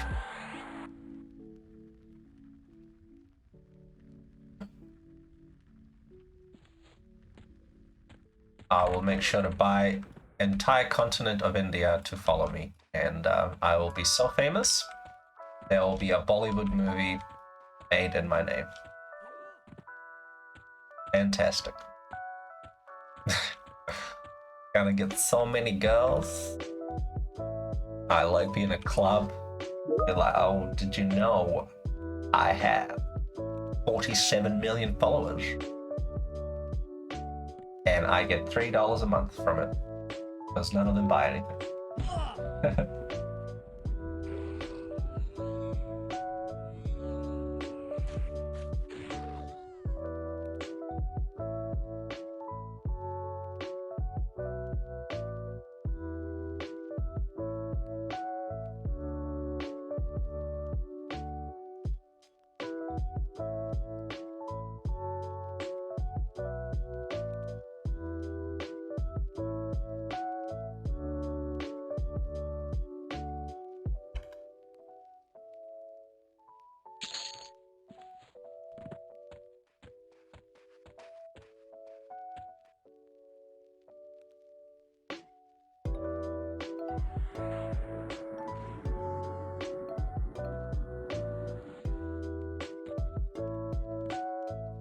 A little bit of work while I stream.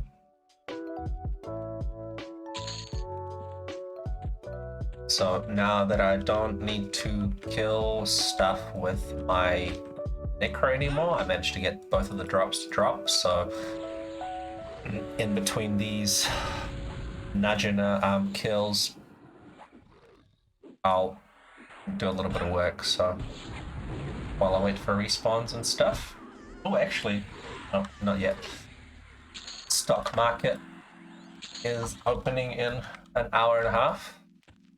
So announcements come out in 30 minutes, so I need to do some reading. Do some stonks. I had a bunch of crypto just go up on me overnight. I was sleeping, and some shit coins I was invested in, one went up like 140% overnight, and I'm like, alright, sweet, free money, thanks. Just like complete garbage coins that I've just been holding for a while. And I don't know, something happened and just when I got up for no reason. But hey, I'll take it. When Lambo, when Moon.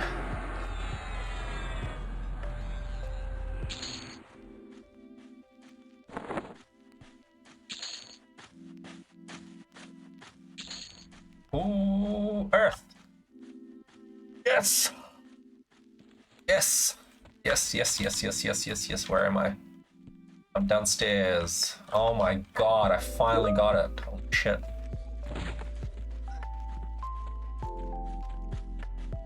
I gotta open the door. Holy shit. Finally.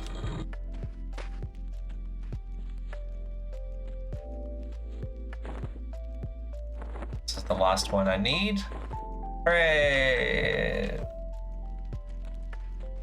I think this took me like 3 days on and off to get. It's extremely frustrating.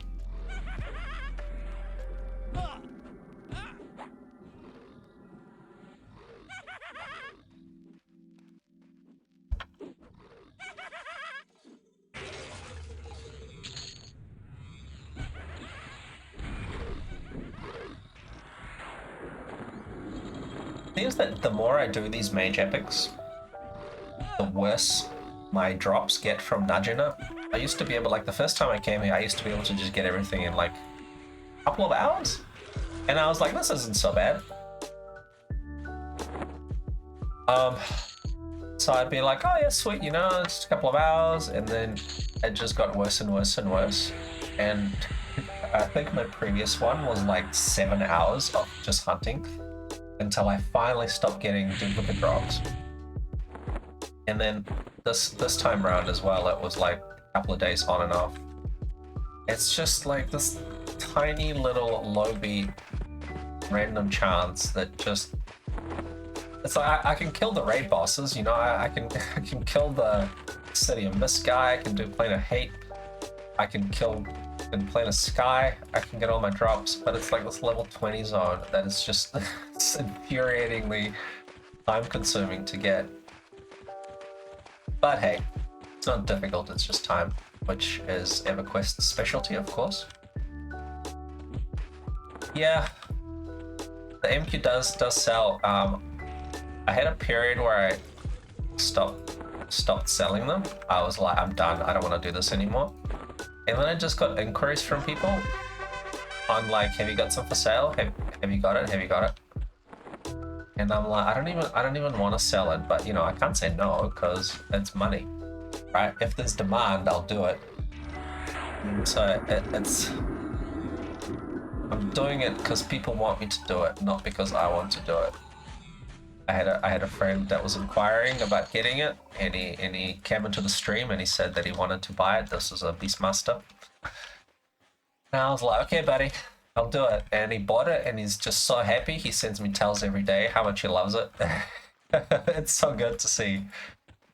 He's like, I love the epic. I'm just you know, killing stuff. It's so good. So. I think I had another streamer here that came in that, sorry, a viewer that came into the stream, and he said that he's saving up some plat for it as well. So I'm doing it again because people want it. So I don't have much else to do, to be honest. The EXP is not that great at the moment in the Luckland era. The EXP is a little bit slow. Actually, I've got the key. I can open this door.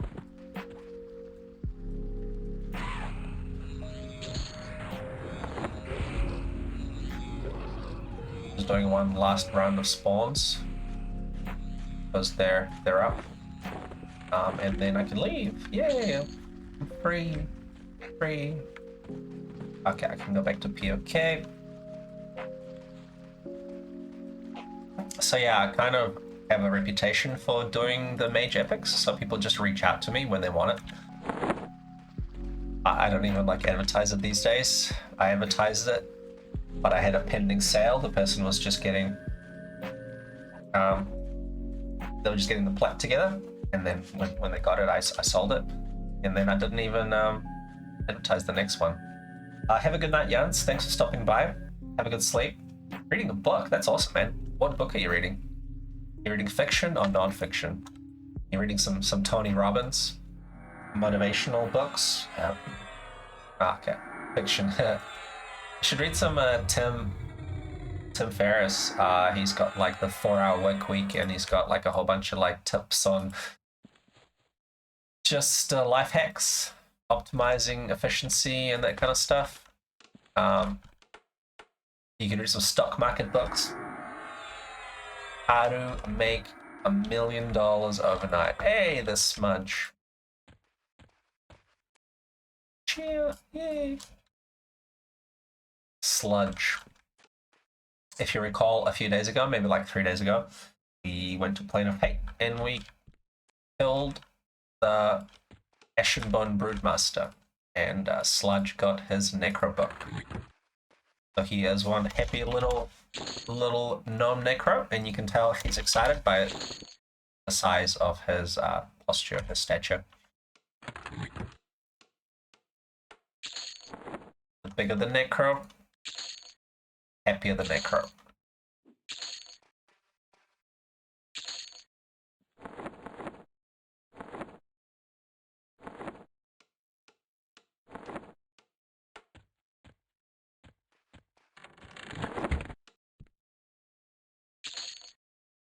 Yeah, have a good night, Jans. Thanks for stopping by. I appreciate it.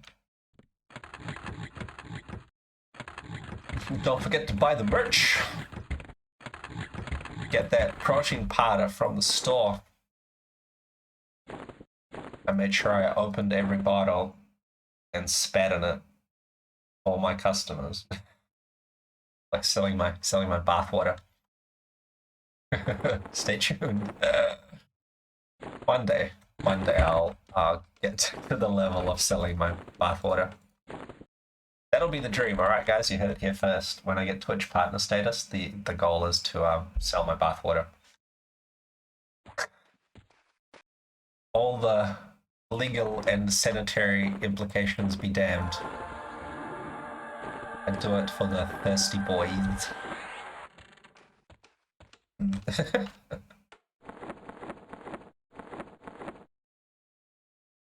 Alright, cool.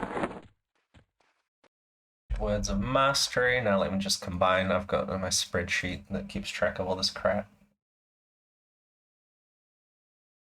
Power of wind, power of earth.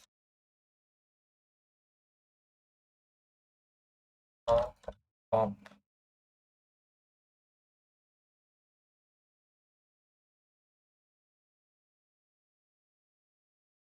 I've got a little spreadsheet here that I keep track of who's got what. You love it. You love to see it.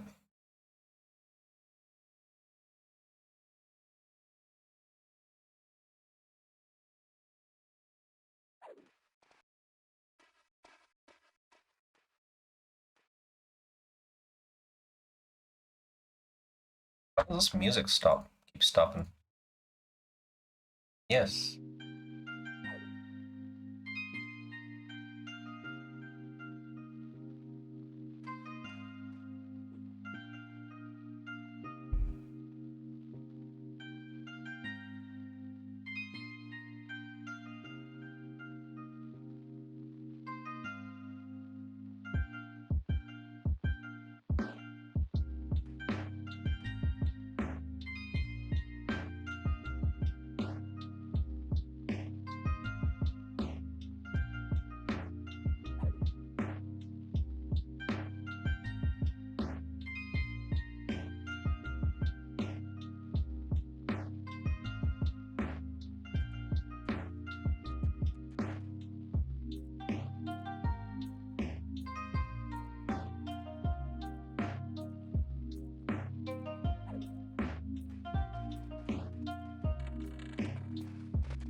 Okay, I need to combine all this stuff.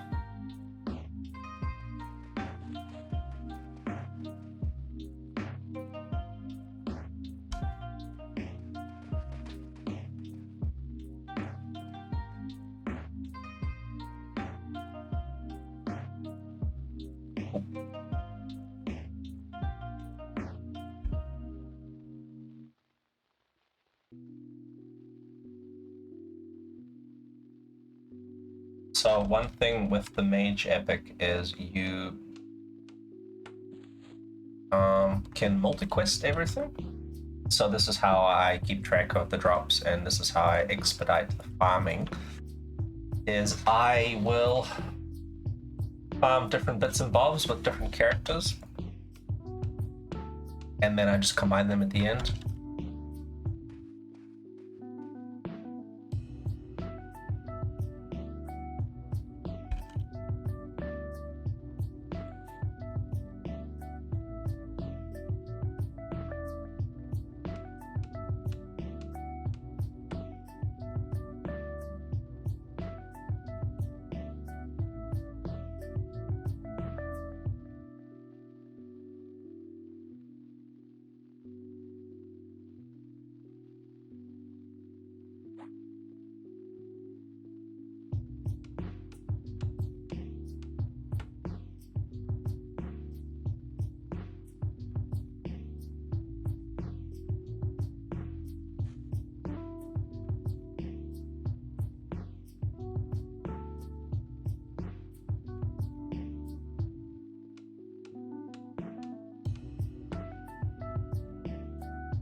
Okay, so one item here that I will quest is the Power of the Elements.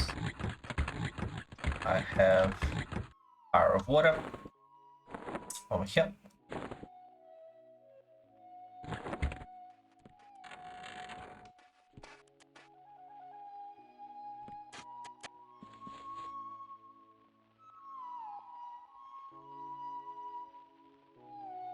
Circle of Butcher Block.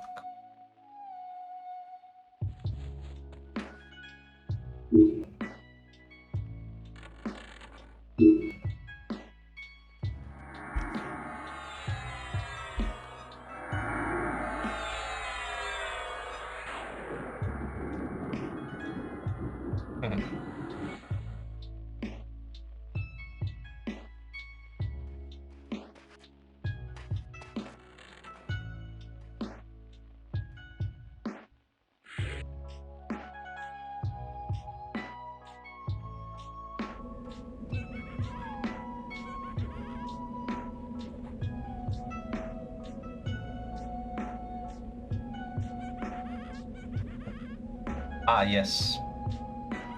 Good question on Planes of Power. So, we, as a quality of life decision the developers made, is this isn't a progression server per se. It's more of we want to make it as close to EQMech as we can. So the devs release expansions when they're ready and finished, not when certain progression milestones have been met. The decision around that is because people on EQMech used to play with certain abilities and certain functionality, like POK and like the Bazaar and that kind of stuff.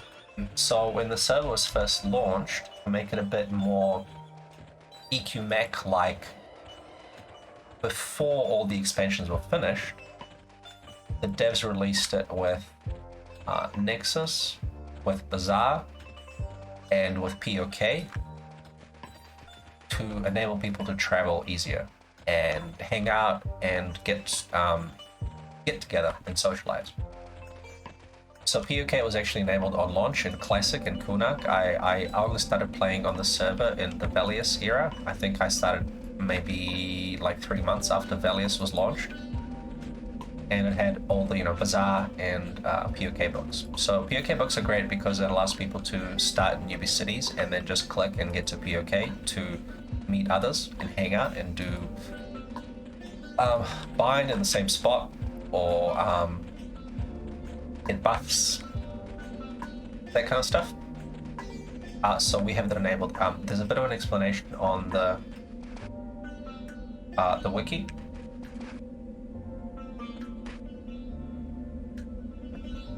Yeah, so we do have the POK spell merchants. They have most of the newbie spells, but not all. So there's quite a few that you still have to go to different places to acquire. Like, for example, the magician pets. You have to go to Ocean of Tears, you have to go to the random places. All the teleport spells, you have to go to the special places, like the druid spells, you have to go to Oasis, you have to go to Iceclad, you have to... So some spells are available, like your basic ones, like healing and crap. And some teleport and some buffs and stuff, but all the like trickier ones, all the ones that were intended to be tricky, are still difficult to acquire. Some that are only drop, some that are only researched. Yeah, so some POK spells. There's on the website there's a spell guide. So when you go onto the TAKP website, you have spell guide. This was written by devs to make it easier for you to figure out what spells you need and how to acquire them. So I'll give you an example here. You click and it actually shows you what spells you own. These are the what spells are in the spell book. They are crossed out. What spells you don't have yet. And if you have a scroll in your inventory, then it will tell you that. When you click on this spell, it tells you what it does. So it takes you to like the Lucy, our little Lucy version. If you click on this spell, it tells you where to acquire it. So Tangling Weeds, let's see, Snare. I'll see if there's like a trickier one. Rangers don't really get tricky spells. I'll click on my druid.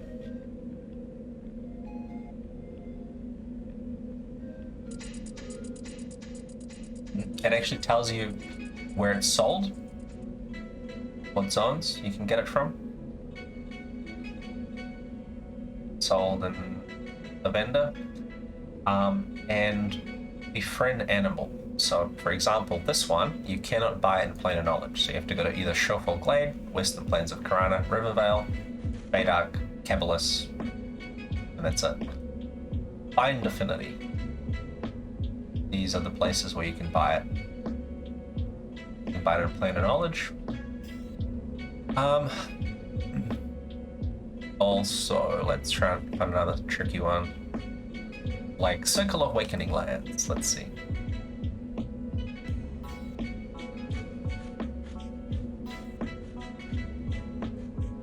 The Circle of Awakening Lands is dropped in Cobalt Scar, Dragon Necropolis, Icewell, Sky Shrine, or you can buy it from one vendor in Awakening Lands. So, very useful resource. Spell Remove Greater Curse is only dropped from specific raid bosses. Yeah, so if you click on Call of Fire, let's go back. Call of Fire will actually tell you nothing because it is a quest. So quested or triggered spawns will Call of Flame maybe?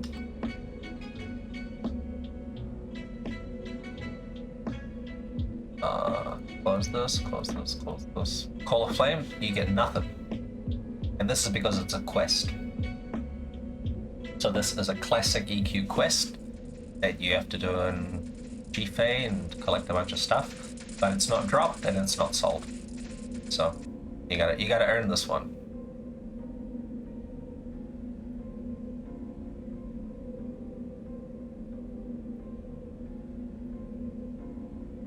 And same with all of these POP spells.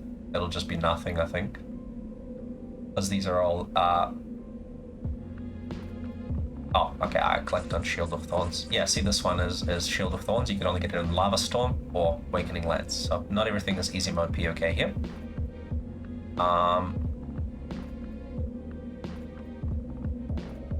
Yeah, this will be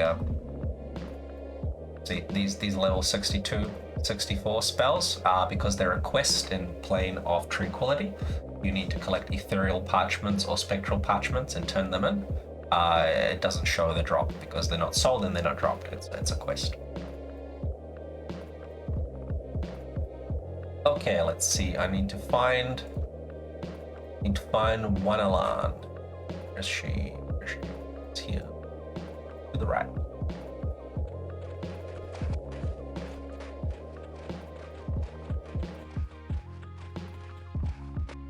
Straight ahead. There she is.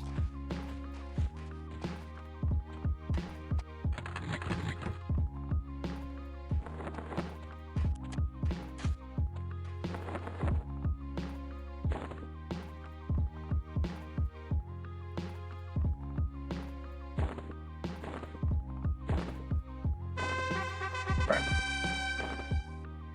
One thing done.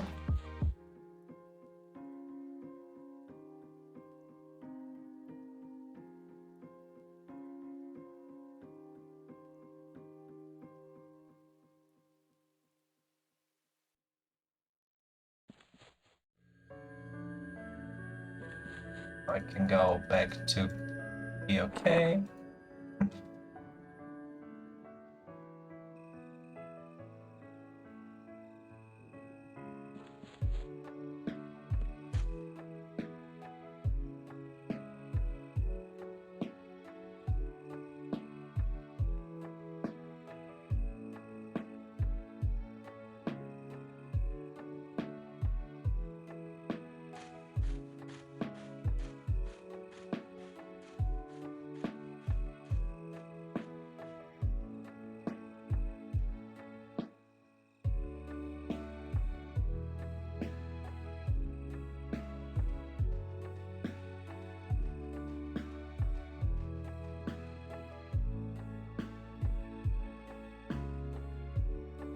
Little work emails. One moment.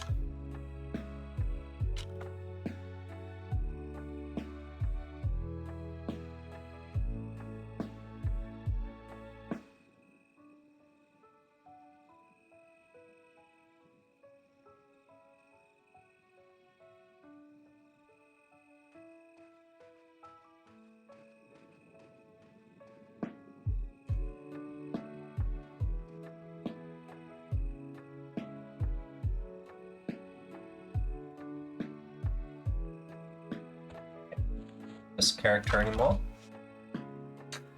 What I need is the next bit. I need to go to Western Common Lands. Let's see what characters I can mesh up. Do these turn-ins.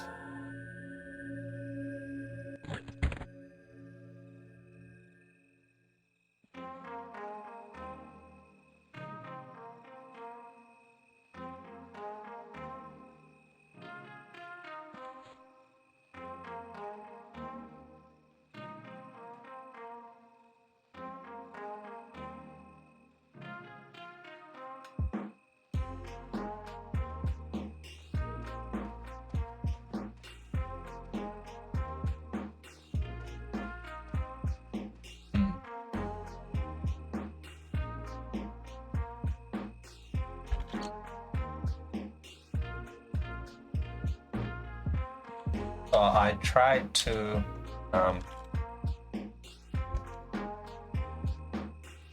optimize which characters I like quest stuff with. If I have a particular drop that I looted across like 3 or 4 different characters, I try to bring it all together as much so that if I have duplicates, like for example this one here, I've got it on Slatka Fake, Thuggin and Hauken, so I'm gonna do the Hauken, Thuggin, and Slutka, so that I keep these guys here, so... whatever. Heal.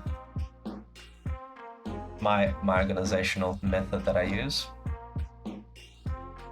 Combined all the mage pieces like Voltron. I just gotta make sure that I've got the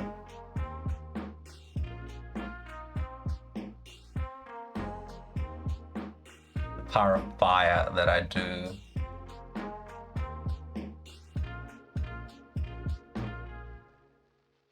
Correctly, because I'll have the power of the orb will be with my druid. So this is a 4-item turn, and so I got a cleric, ranger, mage, and druid, and I gotta make sure I get the resulting quest drop on my druid. I mean, my mage, not my druid.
Okay, Mage Mastery 3.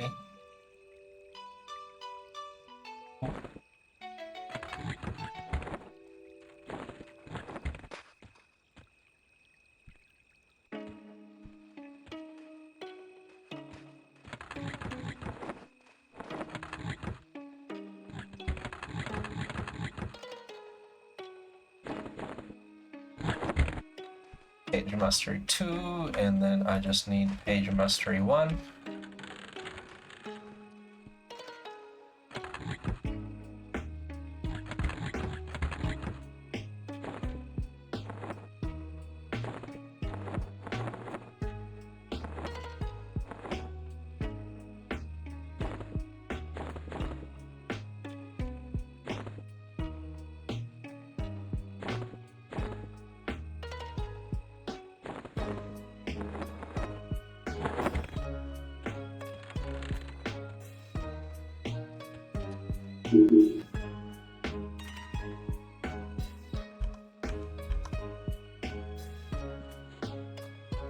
And off we go to the Common Lands.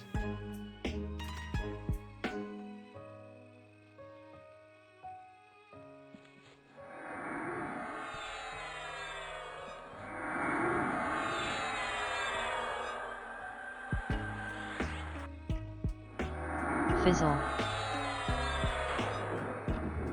The tragedies of the Commons. Unfortunately, on TAKP, nobody really hunts here.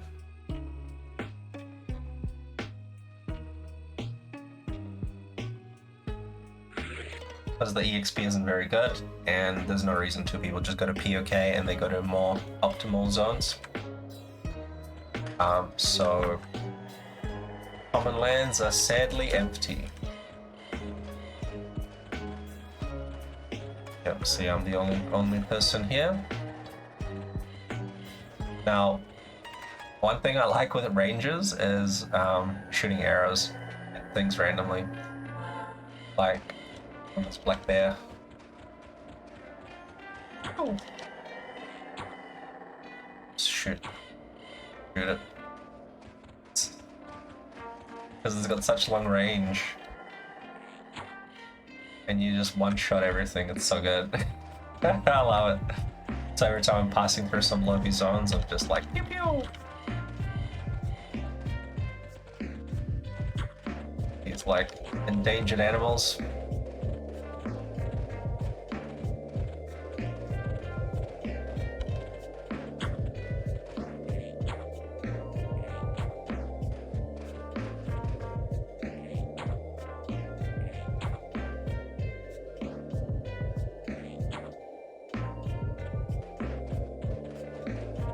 Fun.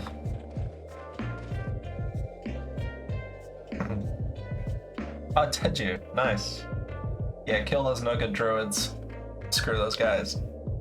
A few times when I teleport here with my evil race, I get attacked by the druids, and I'm like, haha, you have chosen the wrong person to mess with.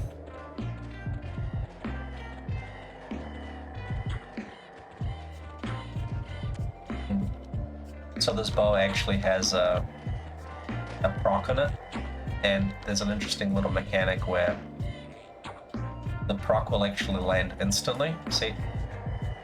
It landed before my arrow, even, oh. So if it procs instantly.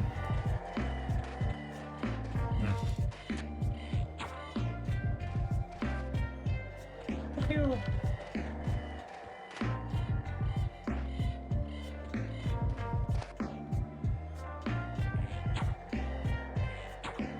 I just love the range. It's such a long range of the arrows and the bow.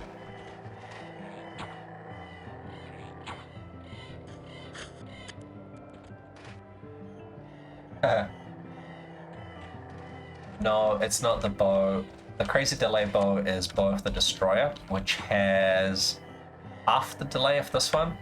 This one is just your normal bow from Vex style. Got 35 delay, 33 damage, 5 fire damage, and it's got a proc called Flame Shock. So this is the proc, the 110 damage.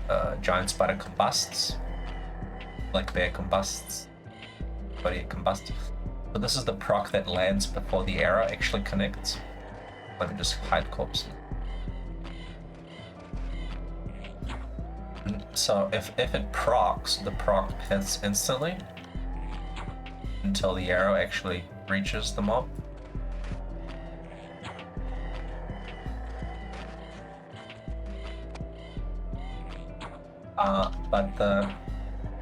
Yeah, see, I had two arrows fire. One hit the snake and one procced.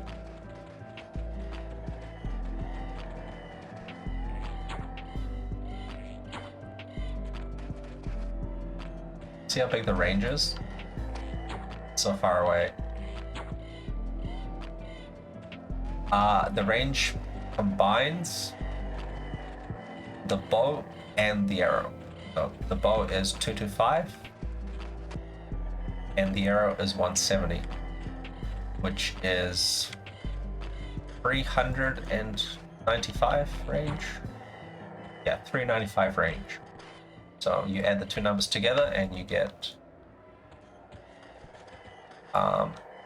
almost 400 range arrows, which is freaking cool and fun. And this is why I just randomly shoot things when I'm in newbie zones, because I just shoot them from very far away. So this guy will give me my thing. There we go. Words of Magicot. So now I can go back to POK. And then Ranger is also fun because they are quite self-sufficient. Tolan's Breastplate can teleport you to Fadak, which is quite close to a POK book. Actually, I'll just I can show you. So if you turn on, click the BP, and it's unlimited teleports, so you can get out of any place, granted that you're not being interrupted while casting spells.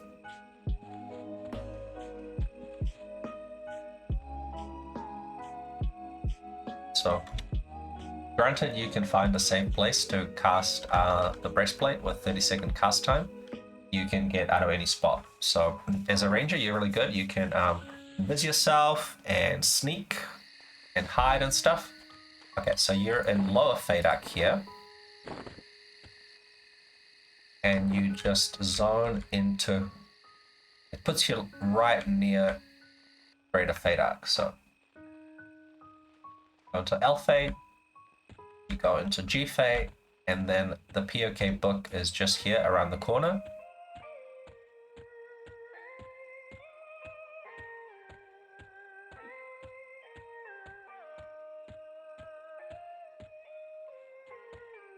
Yeah. And then you back to POK. Very convenient. So I like my ranger. So you've got an instant invis AA. So this one, innate camouflage. You just click it and you're like, boom, now you're invis.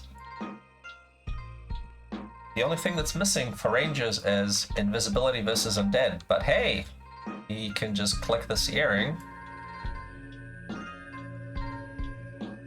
And now you have invis versus undead.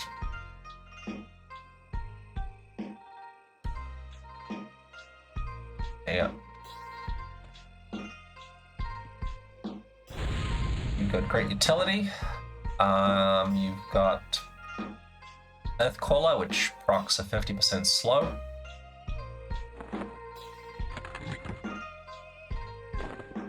If you are the coolest kid on the block, then you can be a Dark Elf. Yeah. So this is the anniversary events that happen every year on TAKP. Got Haste Mask. Now I don't have the Planar Sky Haste Cloak because it's difficult to obtain. I tried. I spent a little bit of time up in Sky, but never had good luck getting it to drop.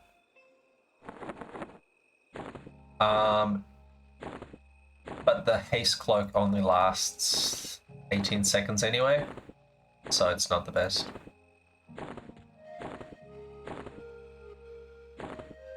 And then if you want to rock that Fashion Quest life,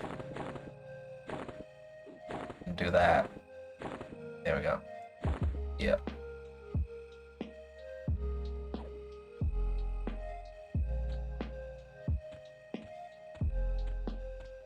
Be right back, I'm off to get the ladies.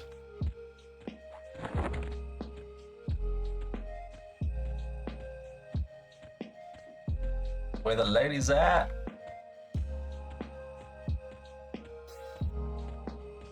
This is my little Fashion Quest outfit, and there's an illusion trick that exists in our era on our server.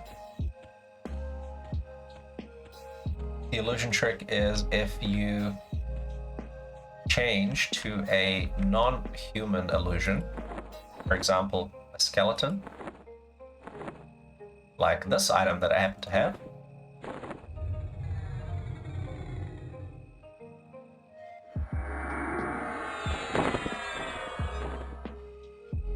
And then you put your normal armor back on.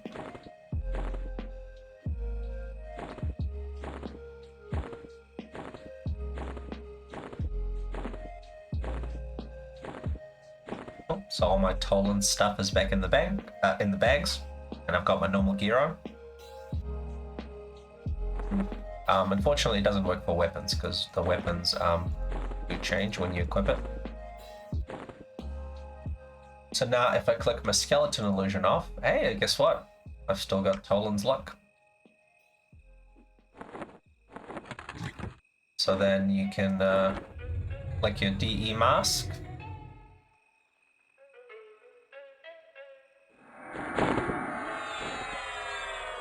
And go hang out.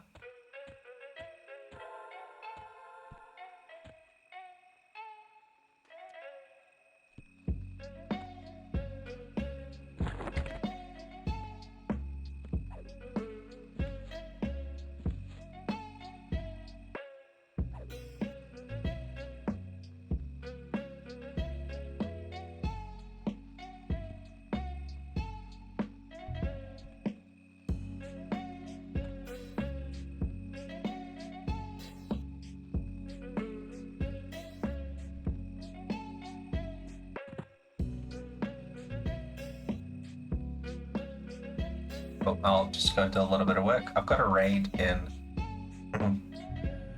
about an hour.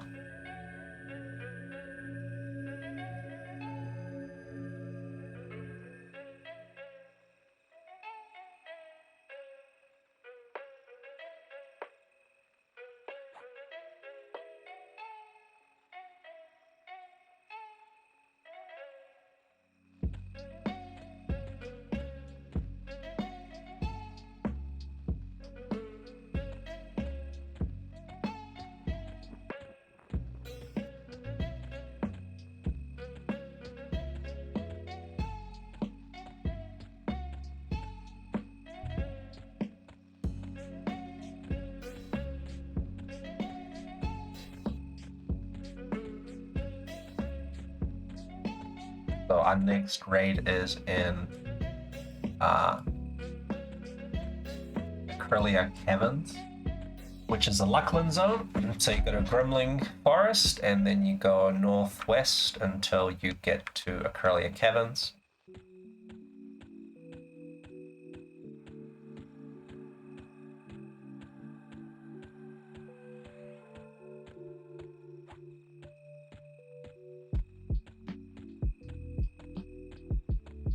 Go into the little cave mouth.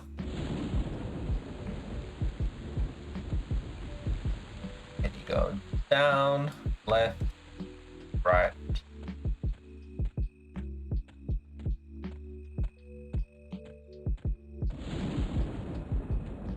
Left, left, right, straight down.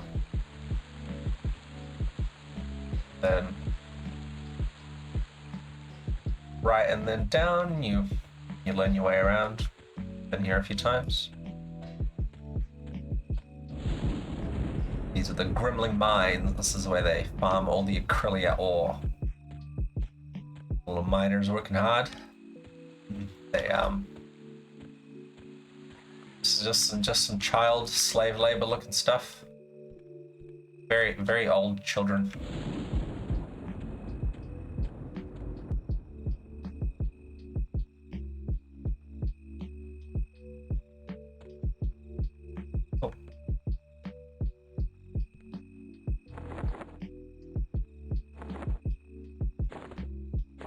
This is my little shrink wand. Wand of Imperceptibility. It's a Luckland drop. It drops in the deep. It's quite rare, because you gotta go really, really deep in. Like towards the end of the zone. And you can't cough, you can't corpse summon, you can't do anything. So if you have a character that needs to loot the item, you have to bring it with you. What I do is I make corpses and I drag the corpses, and then you kind of need to just camp out, killing this named over and over. It's a rare spawn and a rare drop.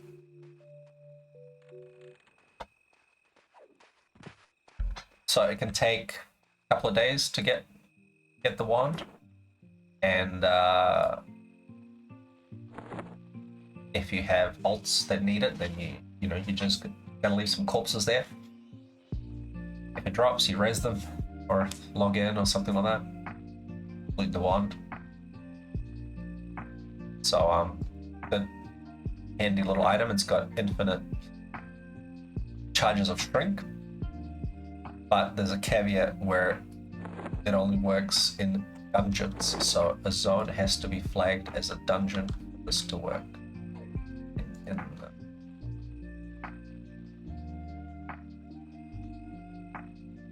It didn't work. In case it looks like a dungeon, it can sometimes be a city, or it can just be a normal zone. You can't use it outdoors, and you can't use it in cities. So Bigotin doesn't work, Kale doesn't work, Sanctus Saru doesn't work. Most pop zones will not work because they're flagged as outside zones.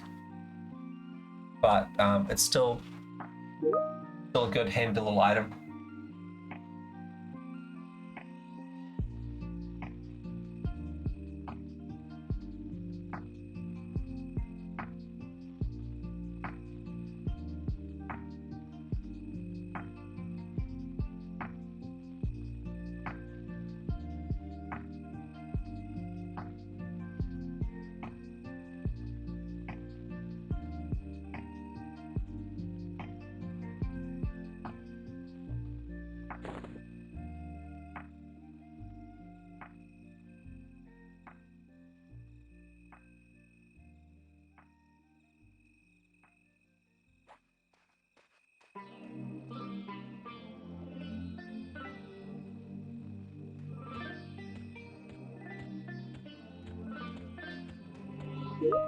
Oh, hello there, good looking.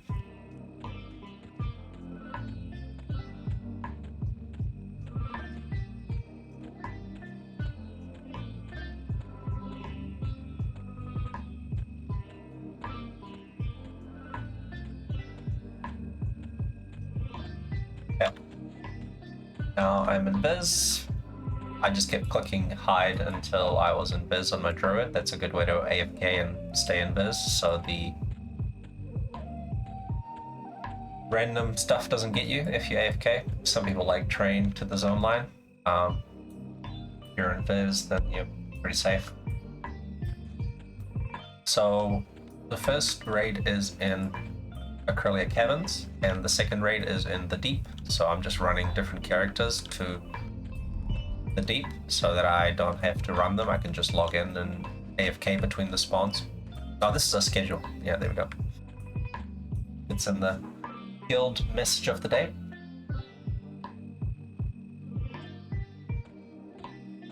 Oh, see. Oh, this is an Imperium person. So our raid is, what's the date today? The 11th of August. Escape Burrow plus Deep Burrower plus Dozakar. Oh, we've got Dozakar. Okay.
Just camping out over here.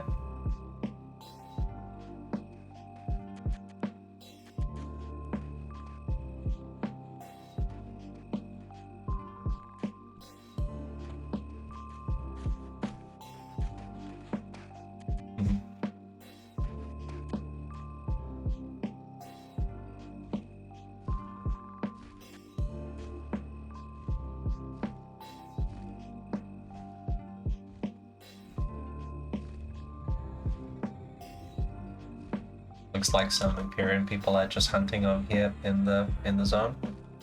Probably getting some EXP or something. Or maybe probably camping shards. Yes, that's right.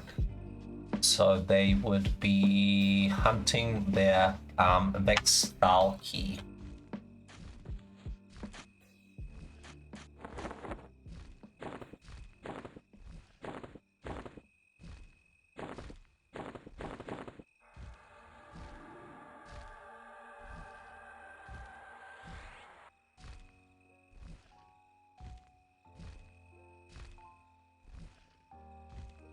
So Imperium is another guild on the server here, and they recently killed Emperor Stra.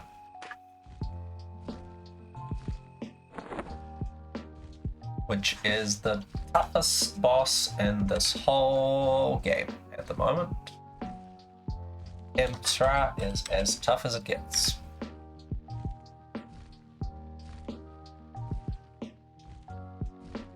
So they managed to kill him, and you get part of the key called a Plains Rift. A planar, yeah, I think Plains Rift, which lets you complete the key to Vextal, which lets you zone into the end game zone. Now, the end game zone itself is easier than Emperor. Arguably easier than Emperor. There's a few tricky encounters and whatnot, but it's from a game mechanic of the toughness, like a single tough boss sort of aspect. Emperor is tougher. It requires more people, more concentration / coordination.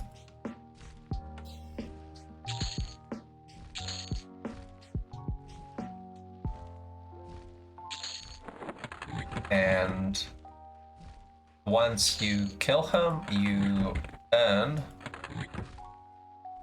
the right to enter Big Stal, which is the end game zone with all the best loot. The zone itself is really tough first time around, so if you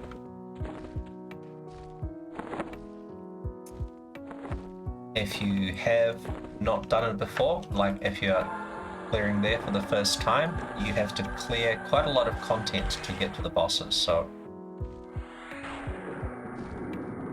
the bosses themselves are not overly tough. They have some mechanics that you need to learn, but they're not that tough. It's usually like a tank and spank. They have silence, which just means you need to have your healers a little bit further away from the boss. Silence is range 80, and the bosses are, the heal is level range 100, so it's quite an easy one to avoid. You know, there's nothing really more complex to it. You just stand further away.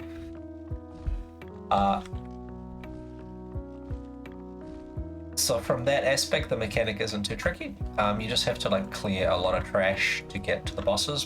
But once you get to the bosses, what you can do is, obstacles.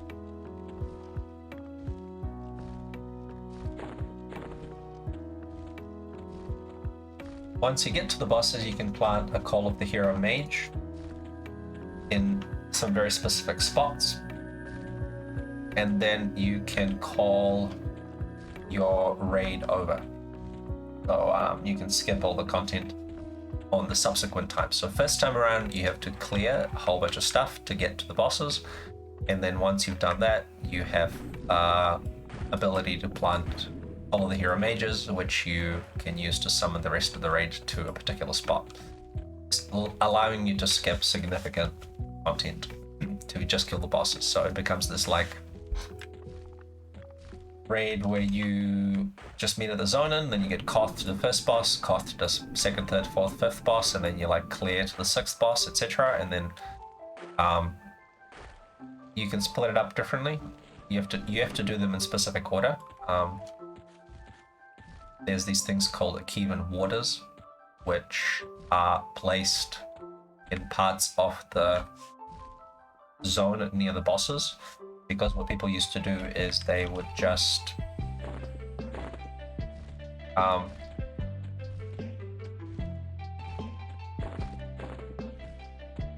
when the zone first came out, people would literally just skip to the final boss and just kill her because she had the best loot.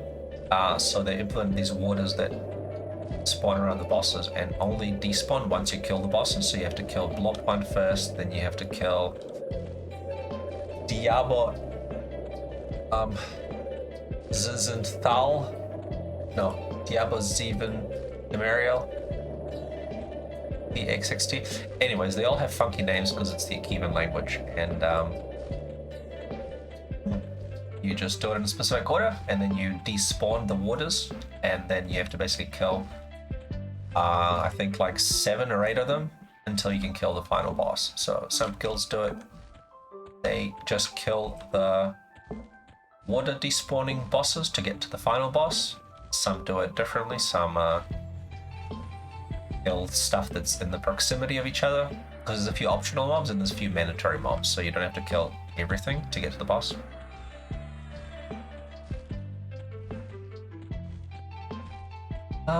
Good question on classes considered in need. Of course, the only thing you really need is a specific number of clerics and tanks and that kind of stuff, but it does depend on the guild. Some guilds have more of specific classes than others, but you kind of make shift. Luckland has also freed up some classes from being mandatory, because right now you can use druids interchangeably with clerics in the complete heal chains, because the druid has a 3000 damage heal, which is comparable to what a cleric would normally heal in a CH chain. So if we don't have enough clerics, for example, if we only have 3 or 4 or 5 clerics in a raid and we need 6 or 7 or 8, then we'll just throw druids in between. It'll have a cleric, druid, cleric, druid, cleric, druid kind of heal. This is because the druid heal doesn't heal fully, which lets you get by. So the need is still, of course, you need, you know, some clerics and you need some tanks and DPS, but people love, like if you want to play more relaxed raiding stuff, DPS is always good because it stacks infinitely. So, you know, 3 additional wizards will do 3 times more damage, but having 3 more main tank warriors won't necessarily mean that you'll be main tanking 3 more things. Or if you have, you know, 15 clerics, that's probably too much. But if you have 15 wizards, then you're just gonna have 15 times the DPS. Pew pew! So people just play what they like. People switch. Our guild is pretty liberal. It treats all mains and alts the same. So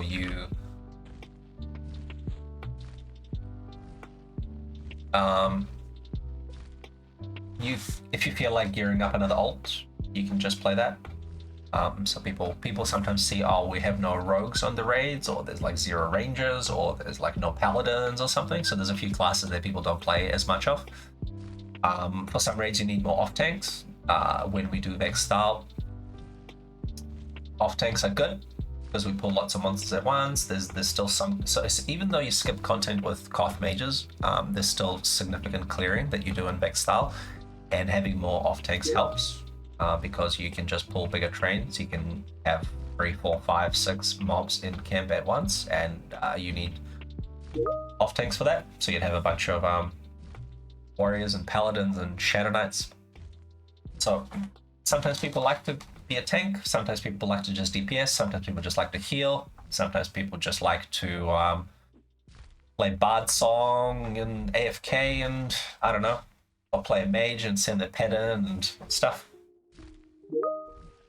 So we as a guild seem to have everything filled, so people just play what they like. Sometimes we'll ask people to play extra clerics or healers or tanks.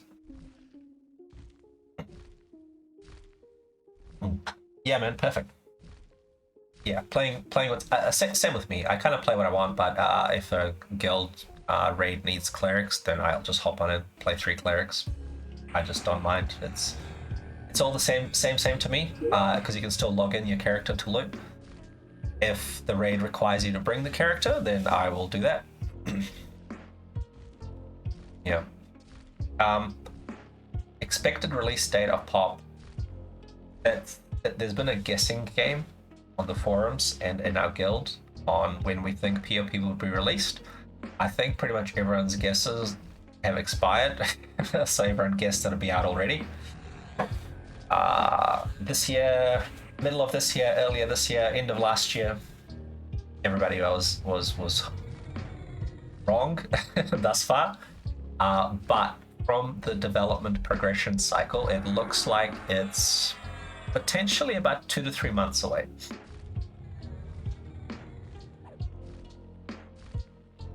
They are down to the last zone. I will just bring up those details.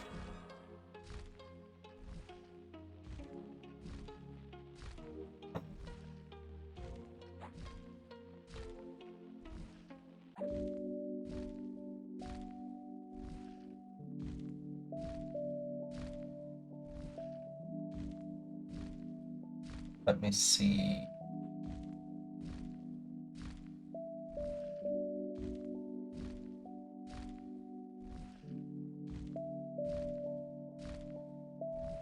There's a little link. Here we go. Oh.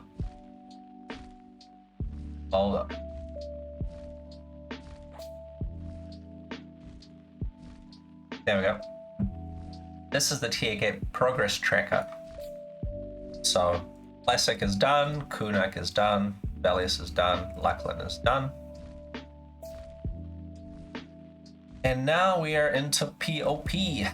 So POP tier 0 is done, tier 1 is done, tier 2 is done, tier 3 is done, tier 4 is done. Done. That's the elementals.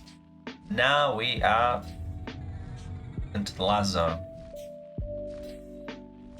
Plane of time A, plane of time B, phase 1, 2, 3, 4, 5, 6.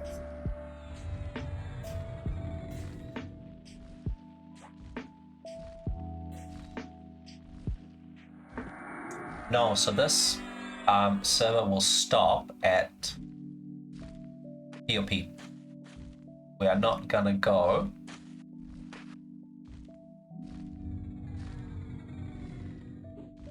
We're not going to go further than that.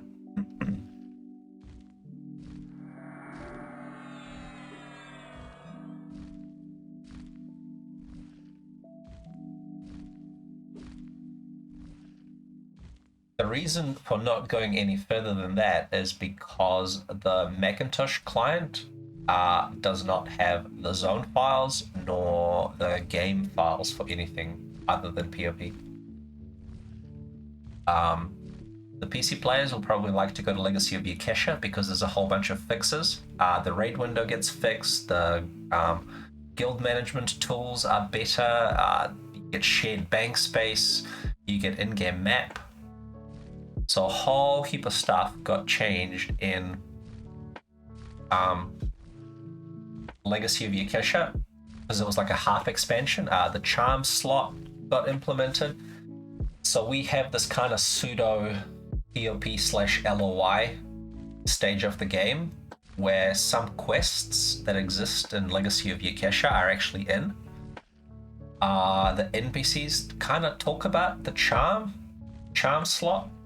There's one NPC that talks about the charm, but you can't actually get it because the client doesn't have a charm slot. The Mac client does not have a charm slot, so you can't actually get it. So we are limited by what the Mac client had, and the Mac client was created in 2002, I believe. Mid-2002 is when the Mac client started to exist, and Legacy of Yakesha is 2003. So we're kind of in this pseudo state where there's some spell data that is like fixed.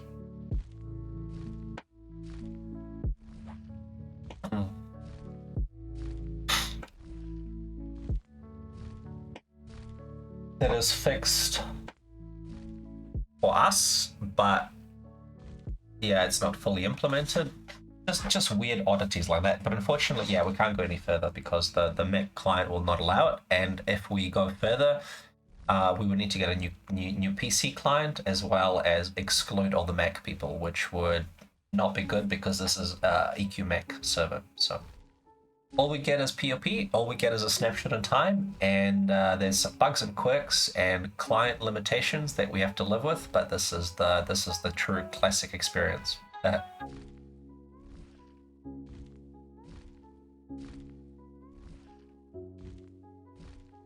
Oh, good question on gems. Oh, yes, we do have gems. If you use the default interface, I'll show you. I'll start a new character or something.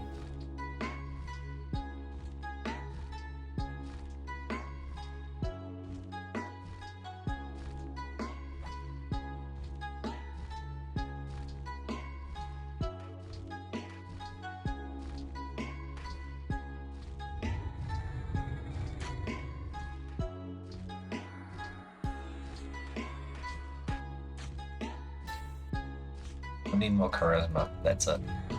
That's it. Yeah, gems is it's a Velius thing, I believe. So what's a better one to choose? Kazakhstan. Let's go with Kazakhstan.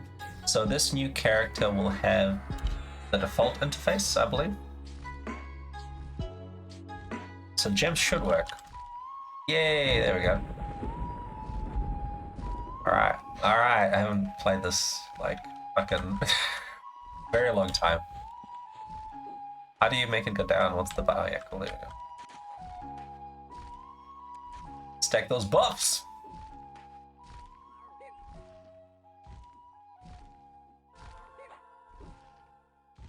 How do you even play it? Do you have to have the same icon? Or is it just detrimental spells? Alright, yeah, cool, same icon and everything. Jeez. Very tough game.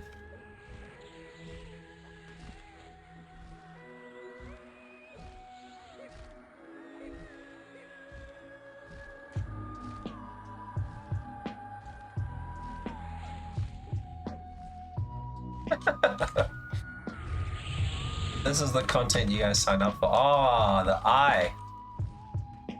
Tricking me.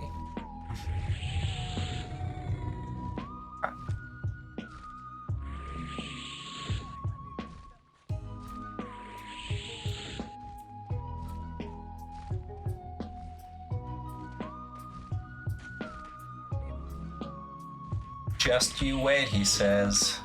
Wait till it goes cray-cray.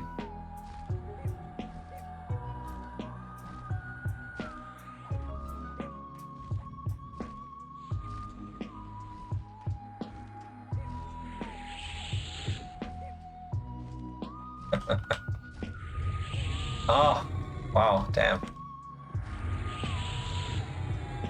Damn. That was wild. Anyways, as much as I'd love to play games, I think I got a raid on soon. Got a little nostalgia trip. But yeah, we have that in a client, so yes, it's like Dr. Mario with pills, basically. Pretty much the same.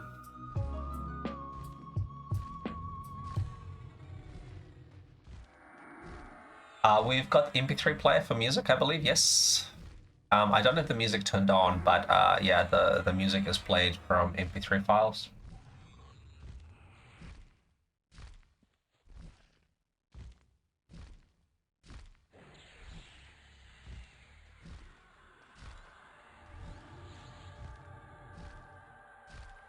Make sure I delete the right character. That'll be good.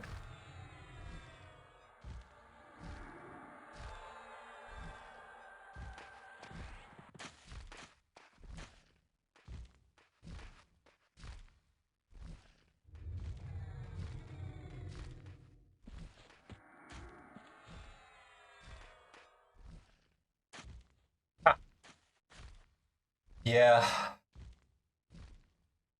That's a good point. I also stopped playing in POP when LOI came out. I think before LDON is when I quit back in 2003.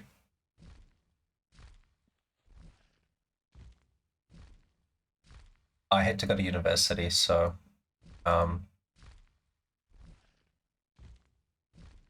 it was a conscious decision that if I kept playing while at uni, I probably wouldn't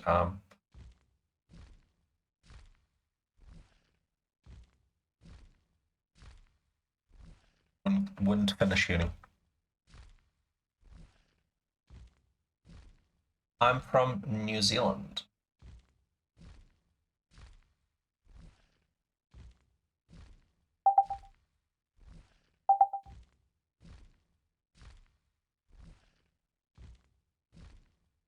Yeah, so it's in the middle of the day for me. It's almost noon.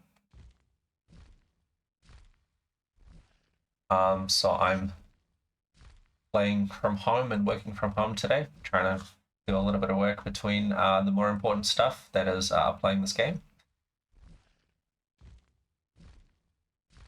And my typical playtime when I get back into the office is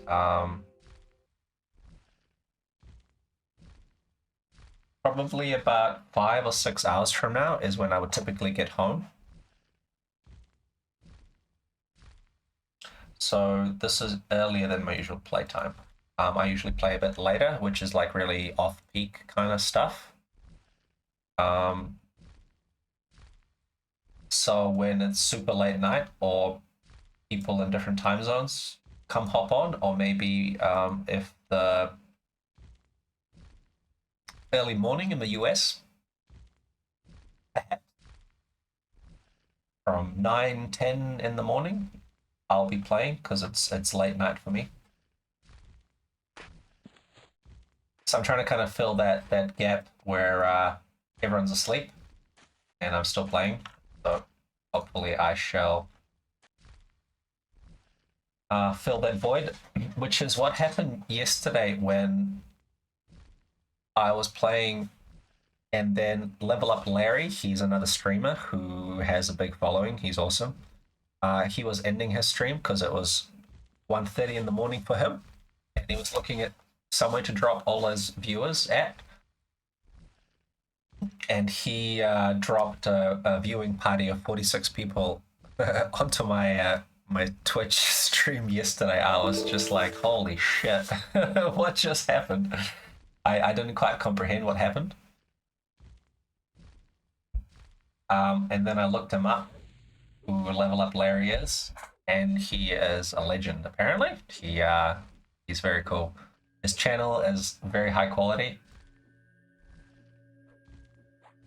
He's got a YouTube channel with tons of videos, and he just mainly streams EQ. He started to branch out doing other things recently, but he mostly just grew his fan base through being passionate about EverQuest and old school MMOs.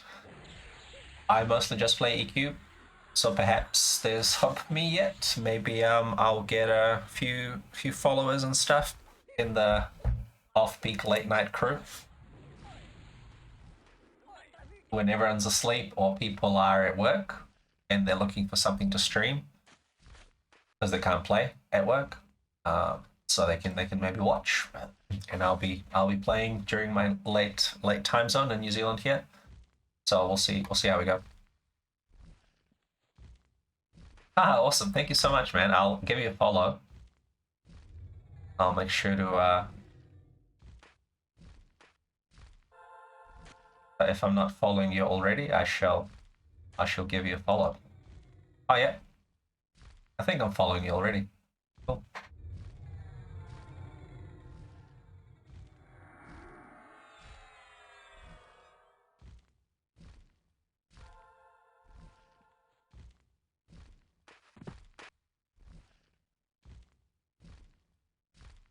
Oh, no, there we go. Dude. There you go.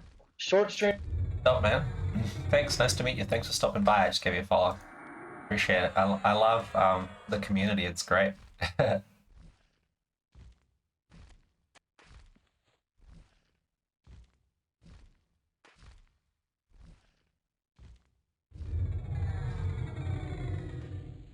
I'm loving all these old streamers playing old school games that have played EQ for probably like 10-20 years. Yeah, come to TAKP, man. It's gonna be stuck in this era forever, and that's one thing I like is it's quite a very casual atmosphere. People are quite relaxed. There's no like racing, poop socking, contesting. We've got a very cordial rotation of players. Of raid targets with players just kind of be like, yep, sweet. Well, everyone's, old and grown up and has family and kids, and people need a schedule so they can raid in advance, knowing the dates and times. Because competing for content is something we may have done in our youth, but I don't know how viable it is to be up at 3 in the morning running to kill some shitty dragon. It gets a bit old quickly, in my opinion. I've done that. TLPs are quite competitive, so I've been there, I've done that, but I prefer the more chill atmosphere these days. Yep, raid calendars, what a concept. Hey buddy, hey Beer Fueled, welcome back. Yeah, check it out. I've linked the TAKP, takproject.net is the link. So Dozreth, you can go check it out. Click on the link. There's a wiki. The wiki has a few important... Yeah, that's one thing I found. TLPs are so quick these days. Like, people are done in like a year or two because it's already gone to like 15th expansion, and the content unlocks being like every 2, 3, 4 weeks. That seems insanely fast.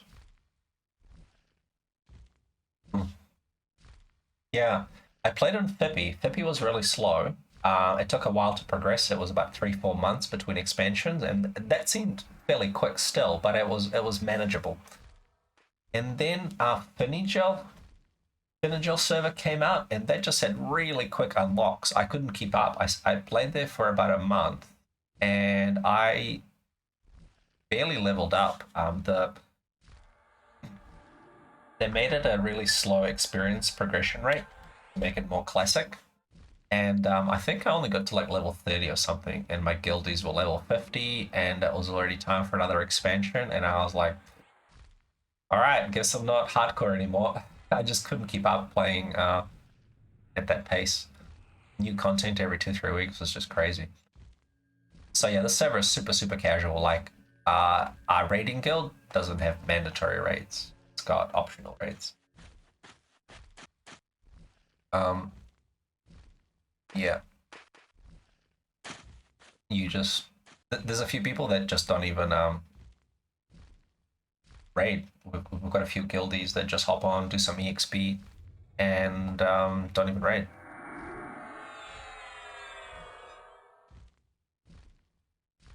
Yeah. Yeah, the population is top heavy, but people make new alts all the time because of the whole 3-boxing thing.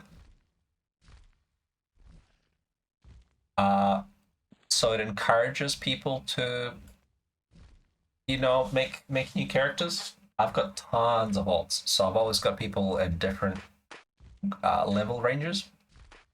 It's pretty quick. You of course power level your new characters, but I've got, you know, alts in level 10, 20s, 30s, 40s, 50s, etc.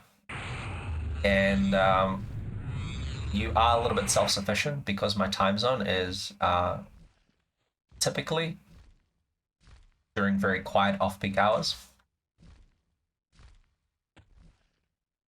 Being self-sufficient, where I can have my own little raiding party and kill some stuff, is very useful.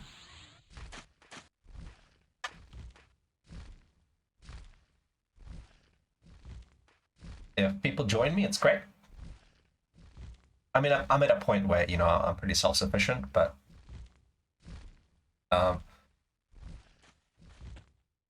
if people join me, then you can have a full party. So 2 people, 3-boxing is like a full group, so you can do some pretty cool content together. You have petitions, yes. They're on the forums though, so the in-game petition works. The in-game petition works, but I don't think anybody checks it because the mechanic to have it route and write some stuff somewhere, I'm not sure if it's fully implemented. So you just go onto forums. There's also a Discord channel. There's a server Discord channel where staff are frequent. They are all there all the time. If you need urgent assistance, like your character is stuck, or someone's griefing you or training you, or something's buggy like a zone crashed or some crap, you can usually get pretty immediate assistance. It depends on the time zone. So during normal waking hours in the US, yes, when everyone's asleep and it's 4 in the morning, it's a little bit more difficult to get a hold of devs, but it's not impossible. I've had devs that helped in the middle of the night before.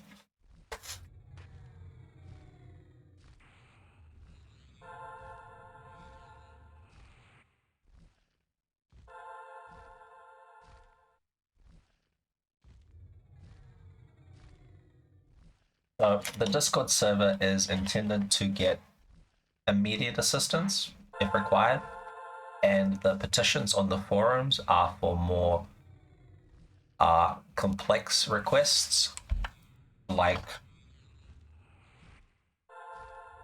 broken quests, They don't really reimburse you these days for player-made mistakes. They made a rule a few years ago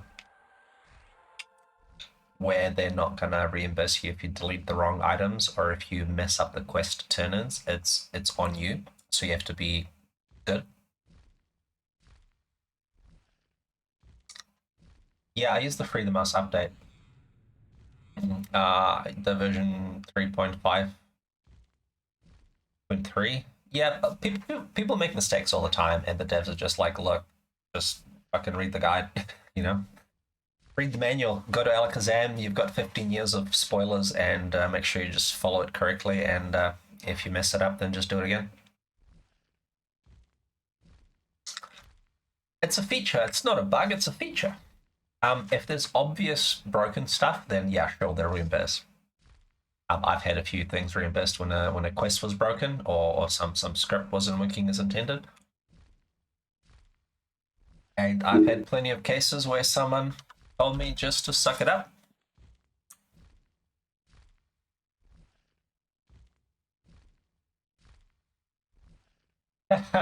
Want to buy the plate legs? Yeah, tell me about it.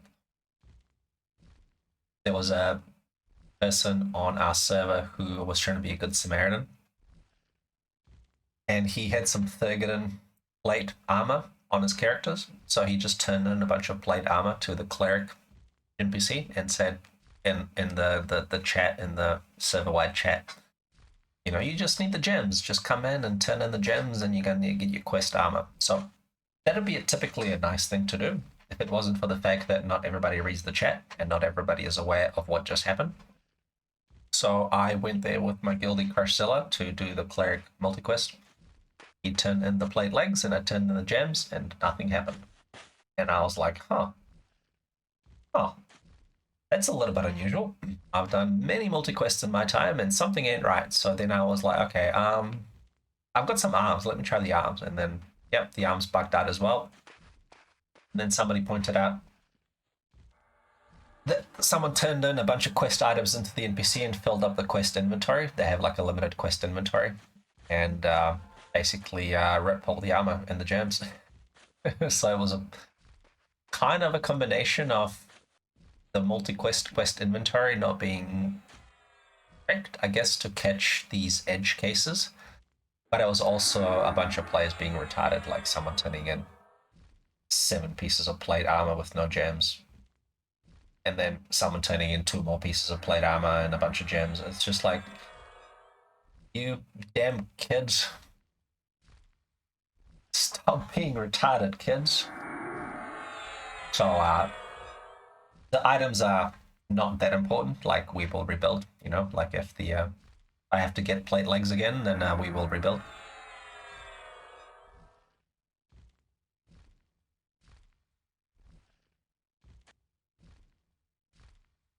I'm just gonna be right back. I'm gonna try to find some earphones with a cable so that I can see if I can get voice chat working through a different output that isn't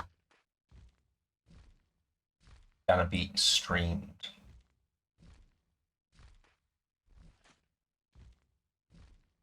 Be right back.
Oh my god.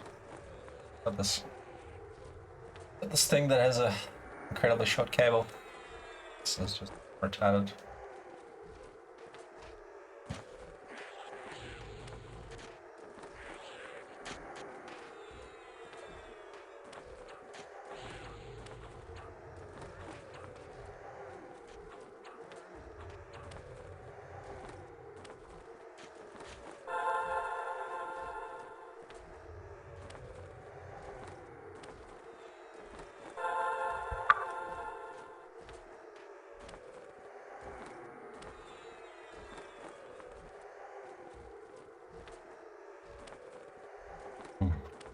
Yeah, it's part of the fun of the game. Indeed, getting things.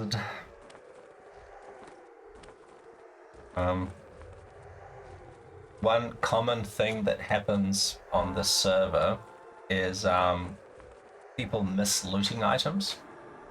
So because you're 3-boxing and you're playing 3 characters at the same time, sometimes people mess up what character they're on. So they think they're on their Beast Lord, but they're actually on their Druid or something. And they loot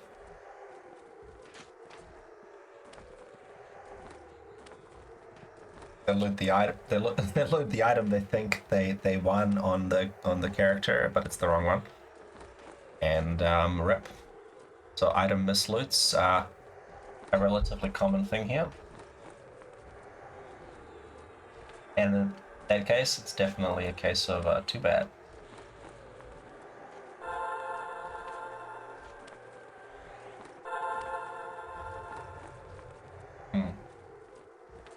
Okay. See if this works.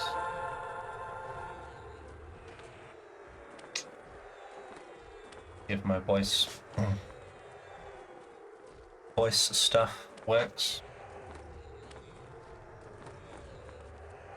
Hello. Hey, I'm just testing voice. Can someone say something? Alright, cool, that works.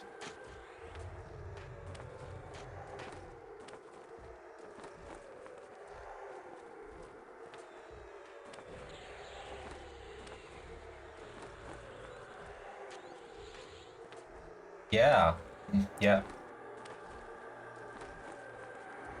Yeah, it's great. The ring walls.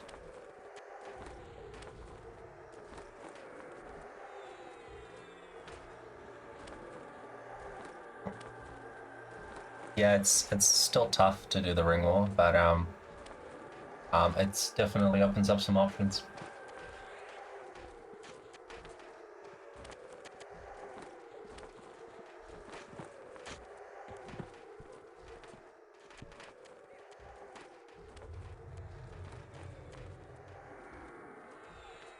Okay, so I managed to get the raid chat working on Discord. That goes to a different channel, so I can still listen and communicate with the raid if I need to. But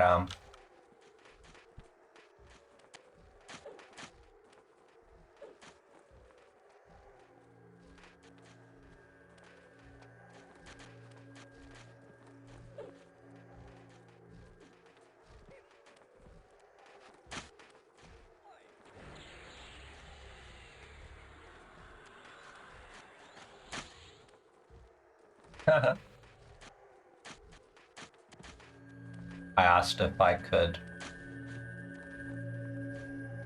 stream the raids, and one of the requirements was that I don't stream the Discord voice chat. So I got that working, and then another requirement someone said is I have to turn on new models. But that's not gonna happen.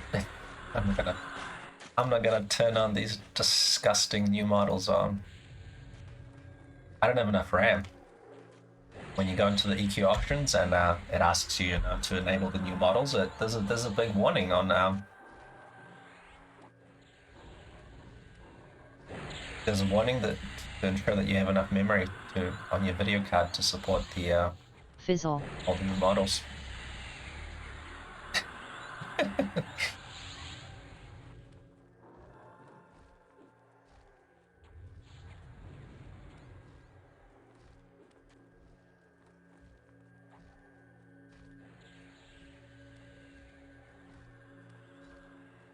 Fizzle.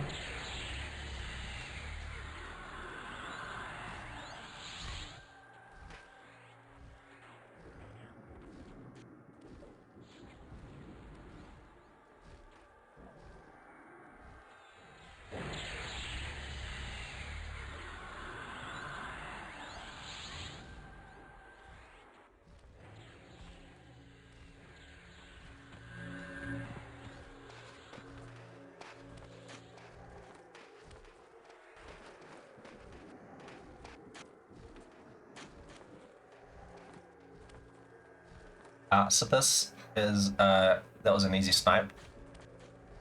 It's a rotation. It's a rotation mob, but it drops some okay items that people bid on and stuff, and that's part of the rotation, so we're obligated to kill it.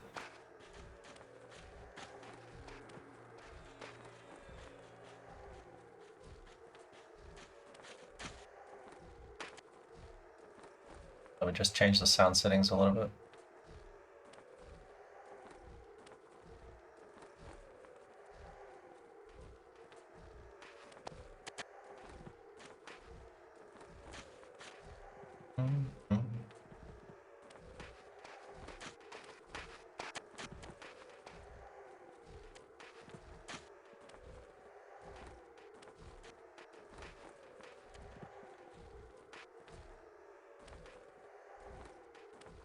Okay, so we just, kill the boss, people are rolling for the loots, and the next raid will be in the deep, but the next raid's not going to be for another hour.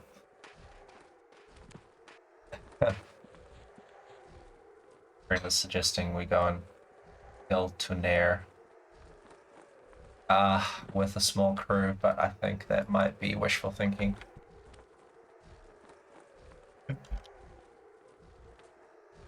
He's trying to think of things we can snipe with just the two of us. Because we killed the Ring War, that was fun. But I don't think Tunair is going to be a viable option. I think she's a little bit too tough. Yeah, we did DKP. However, this stuff is considered... Well, it depends on the drop. So this mob can drop some nice stuff. Namely Talisman of the Burrower, but it didn't drop this time around, so all we had was two kind of crappy-ish drops. So we do like rot rolls for people's ults.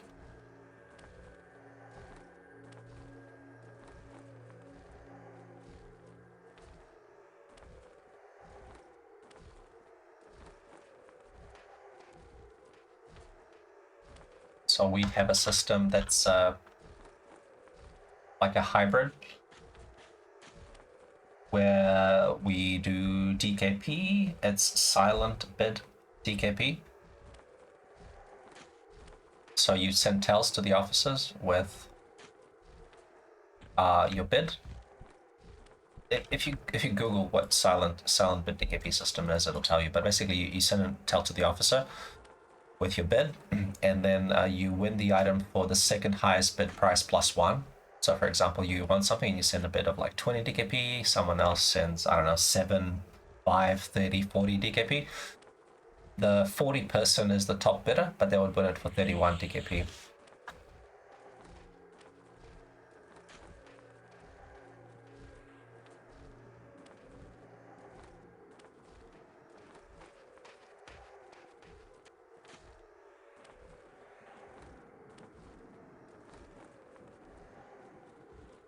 What is on your UI behind where you have your camera on the stream?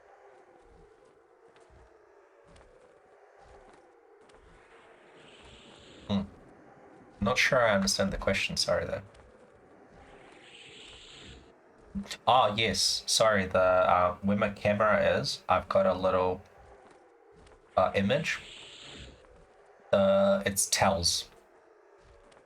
So tells and guild, it's like the alliance chat. The guild chat is in the other window, but we don't really talk in the guild chat. So I'm just hiding private tells and hiding our inter-guild chatter and discussion. Yeah, sorry.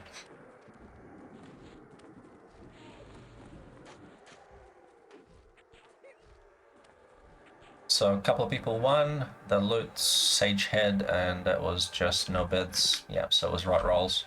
So the silent bid DKP system, yeah, basically the minimum bid is 2 DKP. So if an item doesn't go for 2 DKP, if nobody bids 2 DKP, that means it goes to rot rolls. The rot rolls are people who are present can just random for it. And if they win it, then they get it. So it's a viable strategy where like sometimes maybe nobody wants an item and you might be able to get it for 2 DKP for the minimum bid. Or sometimes you might be like, well, I don't want to bid 2 DKP, but I will maybe hope that it goes to rot rolls and then I'll win the roll. It's a risky gamble. If you really want something, you should bid. But it's a strategy where you can save your whole 2 DKP.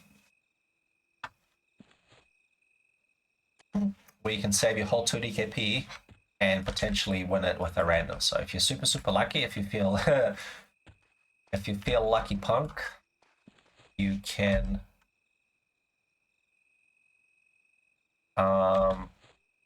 potentially get something for free. What I'll do here is actually I'll show you an example of this.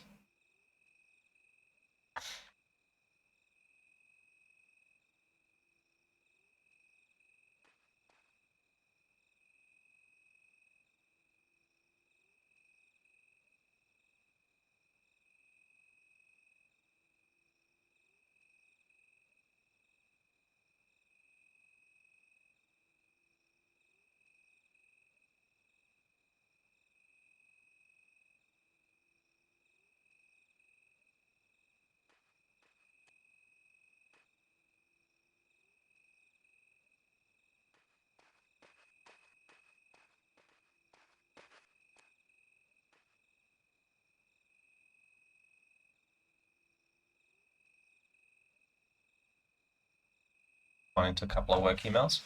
I'll show you an example of this. We have a raid coming up that is in a place where you can't call up the hero. And last time we had a couple of items rot because we didn't get lucky with good drops.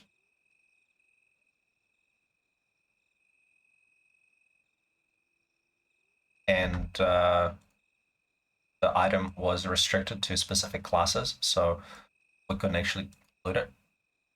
So I might just drag along a level 1 rogue to see if I can loot it.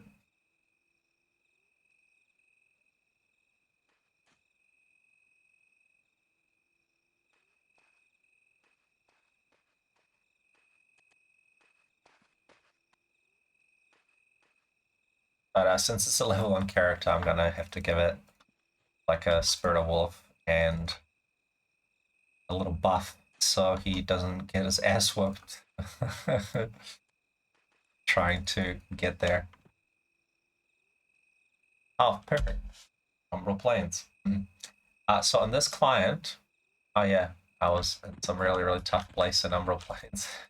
I was trying to loot some other items, so I'm just gonna go die. Oh no, I died.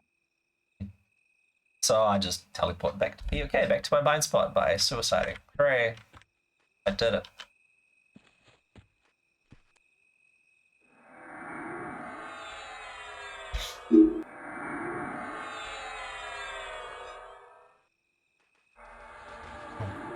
So I'll just give it some buffs. Probably don't need the Discord raid chat anymore.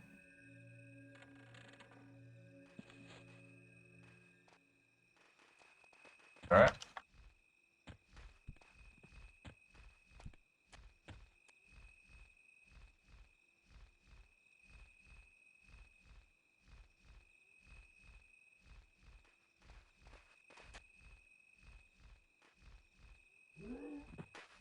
Give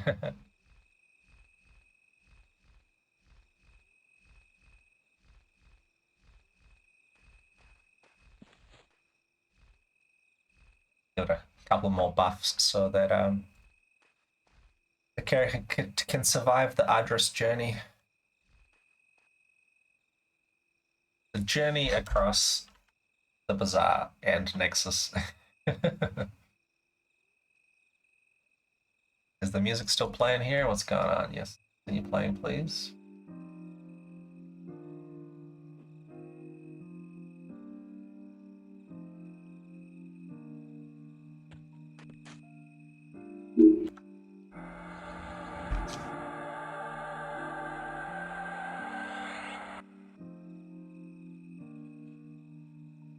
So with group buffs, if you target yourself, it will let you cast the buff on a lobby character.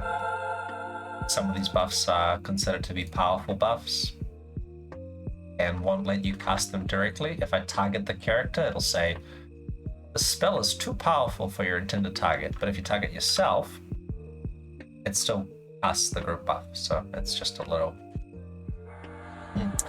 sneaky way to mitigate the limitations, which is why mass group buffs work. So mass group buff is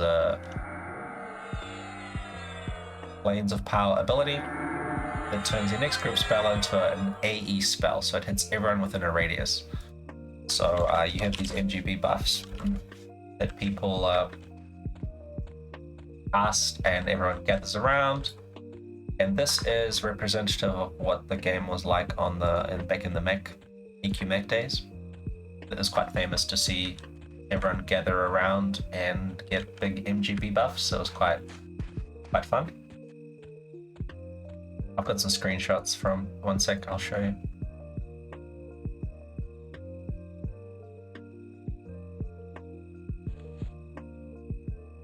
Yeah, here you go. Little MGB buffs, people gathering around back on the Max server. There's some more. Look at that. Bunch of newbies. Assemble the minions. 5 minutes. V and K. V stands for virtue. And KI is everyone knows KI. Look at these.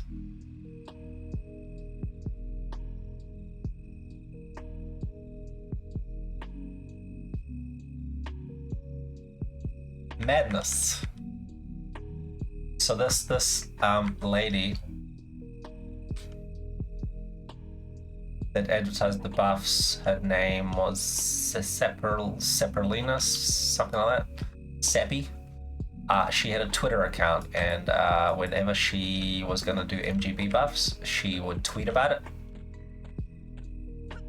Yeah, nice. Welcome, Maddie. Yeah, it is like that. So the server is very newbie friendly because people will give you items. People do generous item giveaways all the time. They're just like at the POKDB, which is the little small bank in POK. They'll just give you some random crap because they have a bunch of them and they can't be bothered selling it. You know, they're like maybe 50 plate or 100 plate items, so they'll just give them away to new players, as well as all the MGB buffs, which are just huge. If you get MGB KEI, that's pretty much like infinite mana hacks. If you get Virtue, that's, you know, like an extra 1,000 hit points. If you get Focus of Spirit, that's an extra 700 hit points, so, or like 450 hit points. So people will just do these massive buffs, which makes newbie players, basically anyone under 30, it's like God mode. So you just level really quickly. So when you're a new person first starting out, you've got nothing on you. You've got no gear, no levels, no plat, anything. People will be really generous. They'll give you spell money, they'll give you random items, and they'll give you buffs. These MGB buffs are just, yeah, huge.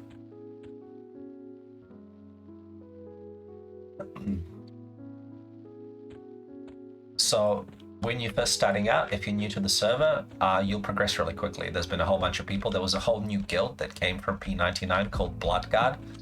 They joined the server this year, I think.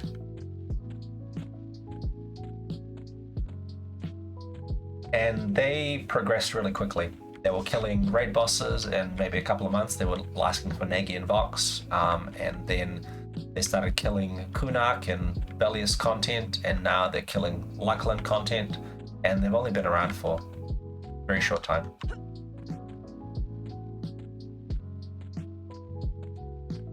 So the server is very friendly to new players. You progress really quickly. There's a small experience bonus modifier, about 20%.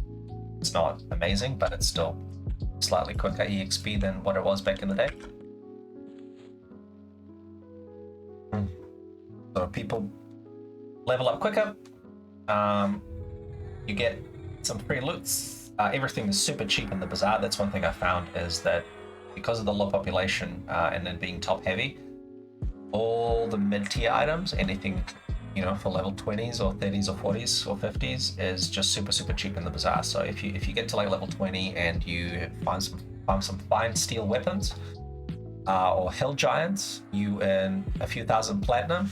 You'll just be rolling in it because the bazaar stuff is just so cheap. So you can buy items for like a few hundred plat, and it's amazing. That's one thing I found is when I started here, is I saw the stuff was really cheap, and then I just focused on getting levels as quickly as I could, so I could, you know, earn some fine steel, get some real sellables, got some gems and stuff. When I got to level 30s, I was killing hill giants. I had a cleric, enchanter, and a druid, and my druid was like my mule. I would shuttle items. I would bind myself in Wraith Mountains next to where I was killing, and then I would port to POK or Nexus or whatever and offload all my bags. All my bags of fine steel. And then gate back and go back to killing hill giants, looting everything I could. And yeah, that's great.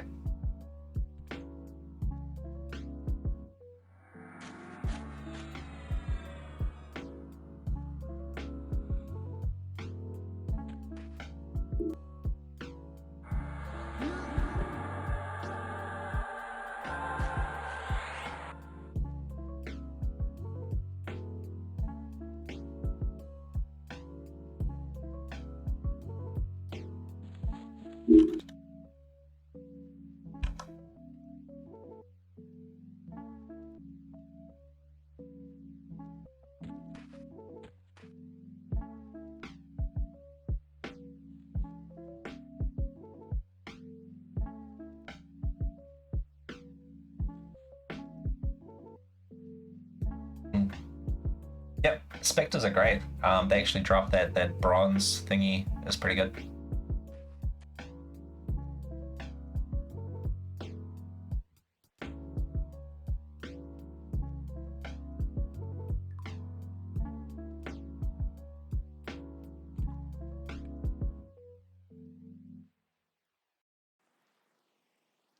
All right. Trying to get shrunk. I'm trying to conserve my potions and stuff. I've got shrink stuff, but there's no need for it, right? Because people will shrink you for free. I don't want to use my clickies. Then you have to recharge it. Oh yeah, Penial Guards. What did they used to drop? I'm not familiar with it.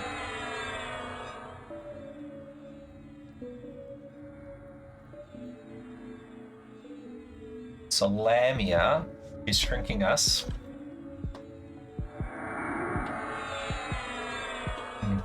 She is shrinking everybody in the group, and you're asking yourself, how is this sexy Shadow Knight lady shrinking everyone? Well, let me tell you, there's this item called Bracer of the Shadow Hive that drops in Vextal, and it has targetable Ant Legs. Ant Legs is the Shaman Shrink potion. With the 1 second cast time, it's just so good. Yeah, best item in the game. Look at this. Very excited.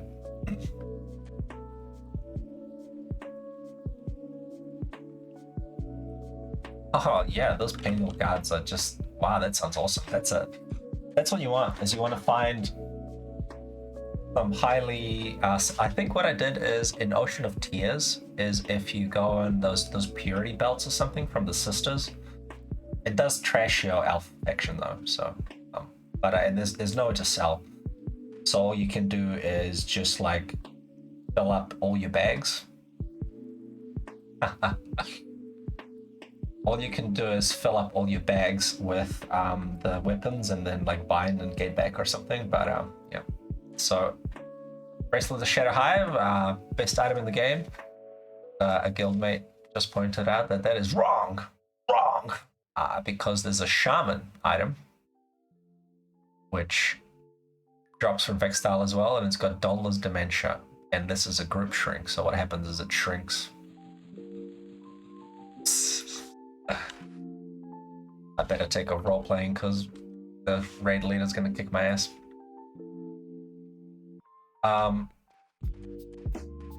This is a shaman group shrink. It's only shaman usable, of course, but it's a range item that has insane stats. Look at this, look at the stats, and it's a group shrink, so you just kind of click it like twice and the entire group is shrunk. Okay, I need to log in this rogue. I just gotta get the login details for this rogue.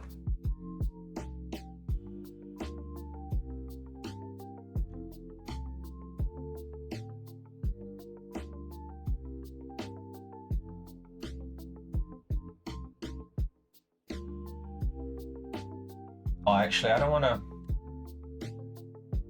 log him in yet because my Spirit of Wolf is going to expire. And the character has no run 3, so I'll just log in closer to the raid, actually.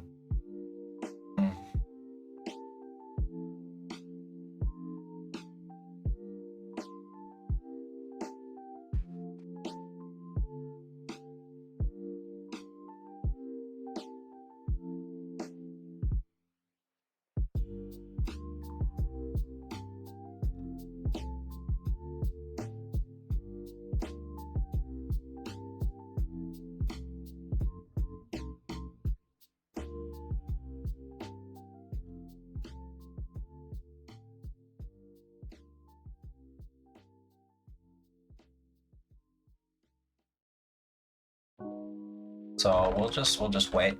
Yep. For the raid, and I'll just do a little bit of work. So.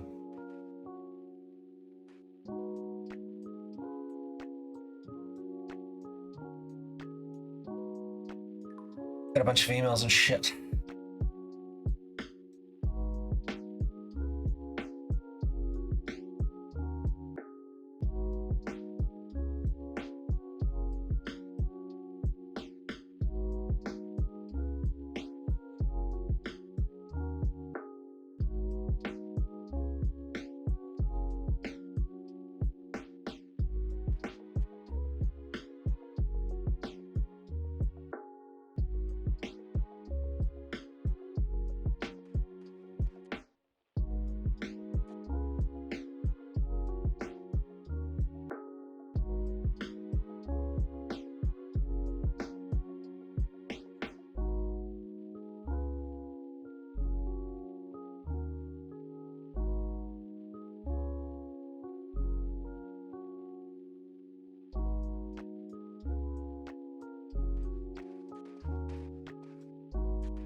Fudge selling earth staff. Nice.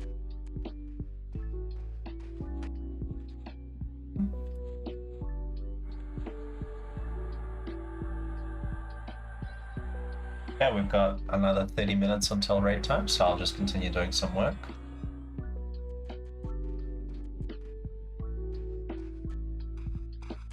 After the raids, we might have a little snipe of a mob if it happens to be up. No guarantees that this will be available, but I'll just check and see if it's up.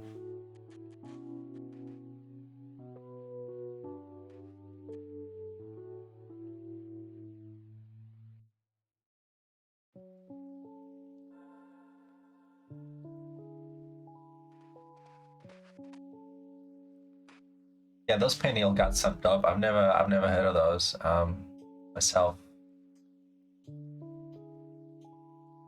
Guess I wasn't in with the cool hacks.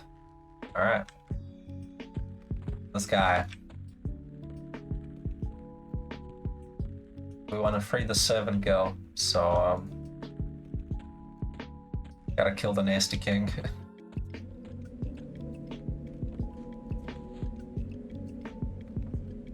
We shall see if he is still up after the raids. We have a few hours of raiding left to do, and there's another guild that kills Dain actively, so he may not be up in a couple of hours.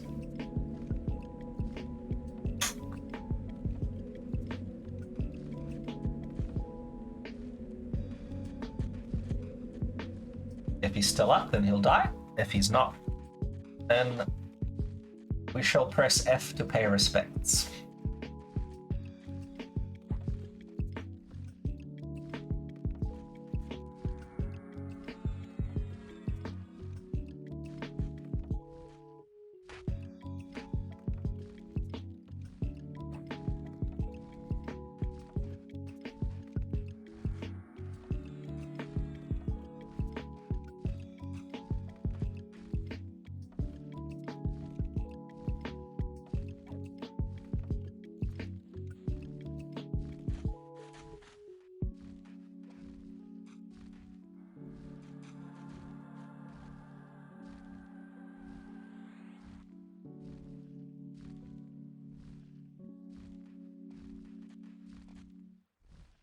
Dain shall be slain for the peace we must obtain. Everybody knows this nursery rhyme. You tell it to your kids when they go to bed. It's just how it is.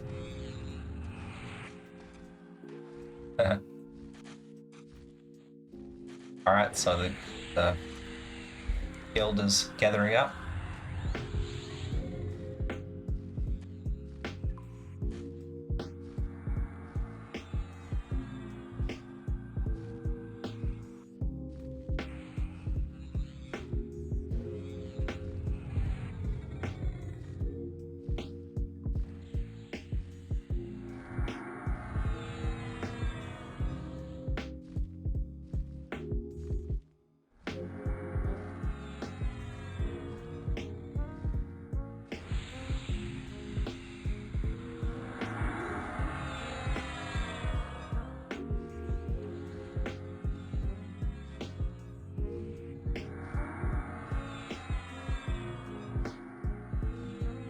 Who was talking about having a boxing issue with the client here?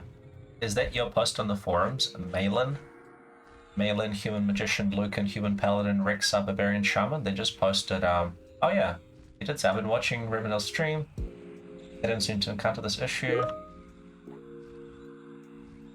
Ah, yes.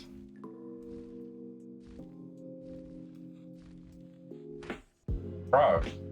There's a very easy fix for that. Go into your hotkey net and launch your hotkey net, and there's a button where you click to edit script. So you go in here and you go edit script, the script that you download from the website has an additional line in here that says press enter. Just delete that. So see how it says launch EQ game, EQ game, EQ game? Yours will have EQ game enter, EQ game enter, EQ game enter. Remove those lines, the press enter, and just save your script.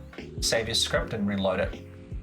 So once you've edited it and you've saved it, so Control S to save, go reload script, and then try launching your games again, and this will be fixed. The reason for this is because back in the day, maybe a few years ago, EQ game and EQW, so EQ window executable, was separate. I'll just respond here in the thread.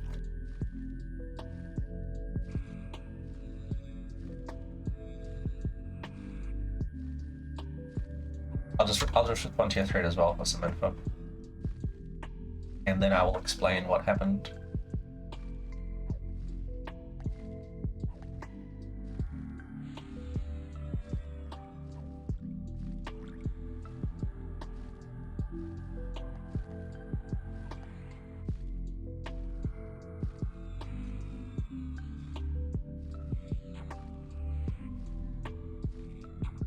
Yeah, if you read that thread that I linked, it explains it. So back in the day, when this client was first packaged up, I think it's about 4 years old, the client files.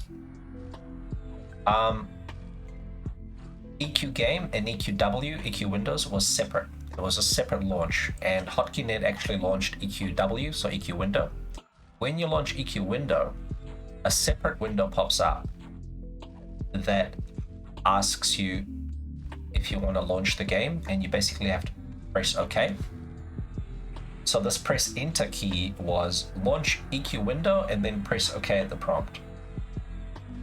At some later point, the executable was changed to EQGame.exe, and because it didn't launch EQ window anymore, it just launched EQ game. And when you actually launch EQ game, it opens up the end user license agreement window, and if you press enter, it actually declines the end user license agreement window. So it basically launches the game and it presses enter to say decline, which closes the game window. So you have to edit the script and remove the press enter lines, and that will just, yeah, that'll fix it. It's very confusing. Yeah. So it was just the HotKeyNet used to launch a slightly different executable, which behaved slightly differently. You'd press OK, but in this one it just presses cancel. Basically, it's like.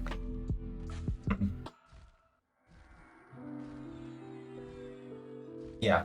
So the old client is the one that launches EQ window, I believe, and the press enter key presses OK at the EQ window. So yeah, now you can use the newer client. So you can use the same client files, and you can use the free the mouse, which changes the executable. So EQ game becomes, it's got EQ window built in. A little tip is it will still use EQW in the backend. So the EQW configuration file, namely the EQW file, this guy, EQW, is still actually used. Which means that if you want to like free your mouse or whatever, or if you want to change your positions of the windows, you still do it through EQW.ini. What I do is, to prevent me accidentally moving my windows off screen or doing something funny, what I do is I manually set the X and Y positions. So in the game first launch time, it uses 640/480. That's the initial little window where you log in. And then these are your normal game resolutions. So I play, I think, 1600 by 1024. And 2 and 2 means that it's just off the top left-hand corner of the screen. And to prevent any funky business, I just make EQW.ini read only. So once I've set it, I just make it read only so it doesn't get modified. I do the same with my EQ client ini file. I get my settings how I want it, and I make it read only so that I can't make any changes in game. Because sometimes you press the wrong button, or sometimes like it likes to wipe the file and do some weird shit. So I take a copy of it and I make it read only so that no matter what I do in game, every time I launch it, it's back to my intended settings. That's one way to mitigate any weird stuff. And to do that, you just kind of right click on it, go properties, and just go read only. Easy peasy.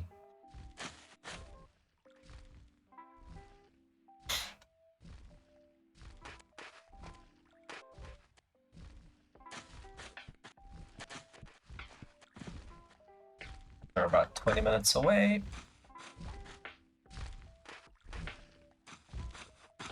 Okay, I gotta do a little bit of work.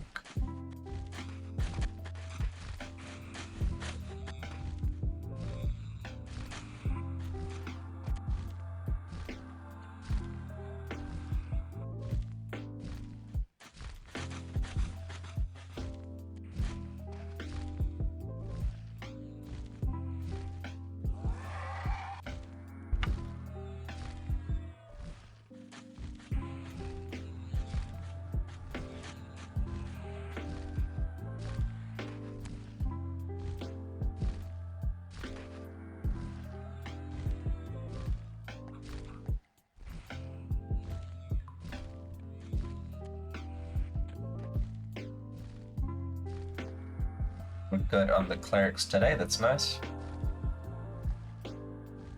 Yeah, no problems, man. One of the challenges is this client. You know, it is an old client and there are quirks with it. So everything I can do to help to mitigate the frustration of silly client limitations is I'm happy to help.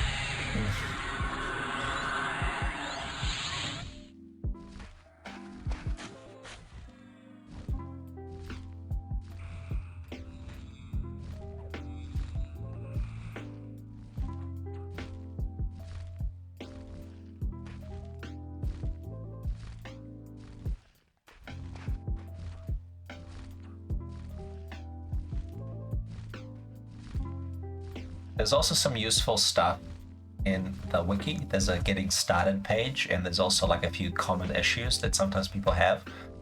Another thing to look into is antivirus exclusions on your EQ folder. Sometimes there's a little bit of lag when you open bags. You'll notice that if you use Windows 10, Windows Defender, like if you try opening up your bags like this, if you get a small bit of client lag, you need to exclude your EQ folder from the Windows Defender scanning, real-time scanning. If you don't want to exclude the whole folder, just exclude the UI folder. So the UI files folder. So over here, installed, and then just this, the UI files folder. This might be enough to exclude.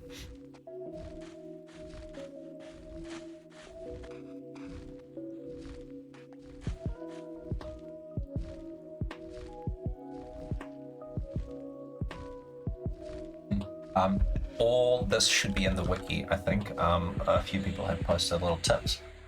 If you use a laptop as well, there's some tips on this thing called hybrid graphics mode.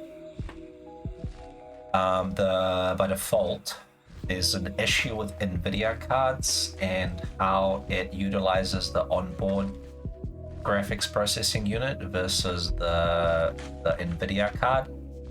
So you're like the Intel CPU versus the NVIDIA graphics. By default, it doesn't use it properly. So what you do is, even if you've got like an NVIDIA card, you'll just end up using your CPU for EQ, which is okay, but performance is terrible. So people will be like, oh, the frame rate is shitty and choppy and whatever. But if you look at the task manager and look at utilization, you'll actually see that like your actual GPU is 0% and your CPU is like 100%. So to fix that, there's some information in the wiki on hybrid graphics support. You have to, this took like years to figure out. So we had this issue for like years until somebody found DirectX 9 wrapper DLL file, which you put into your EQ folder, which will force the game to use your proper graphics card. There's a couple of extra steps, like you have to set your NVIDIA card to high performance mode and then it will kick in, and you can validate this by going into Task Manager, launching EQ, and then if you're in the game and your NVIDIA GPU happens to be using 20-30%, then you're good, then it's worked. But a lot of people, they've got a video card in their laptop, but it just uses the CPU and they get shit performance. So there's a fix for that as well.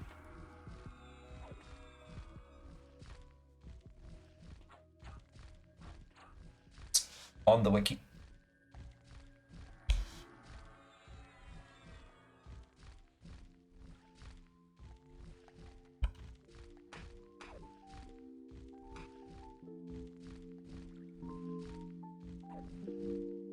Alright, cool. So it looks like we don't have a full raid, so this might be a bit more challenging.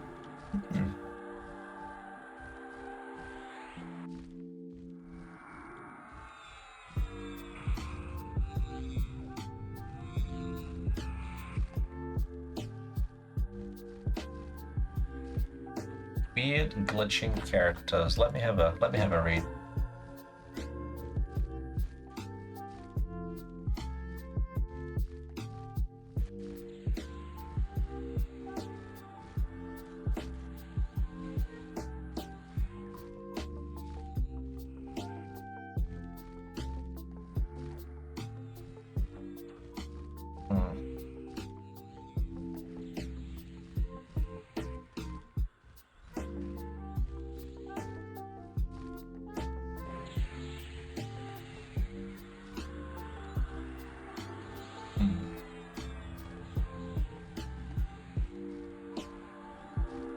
Not sure, I'll have to think about this one.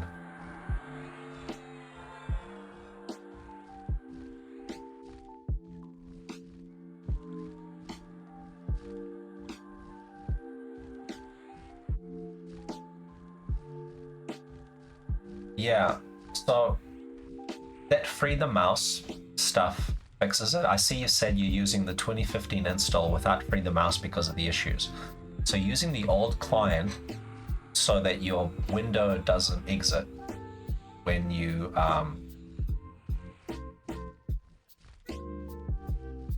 using the pro hotkey and shortcuts to help. So pro the script won't launch the clients, this start and crash. Okay, so using the latest V2 client as well as the latest V free the mouse. Now, is your mouse locked in your client window, or does it freely exit out of your client window? Because there's two versions of free the mouse. Just want to make sure you got the correct one.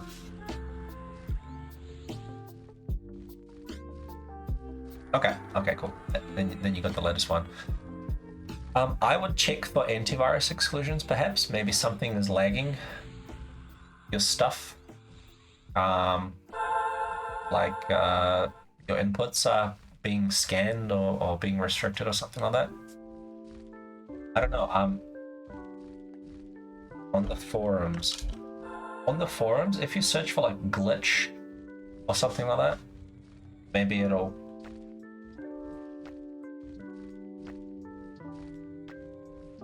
have someone complaining about similar issues.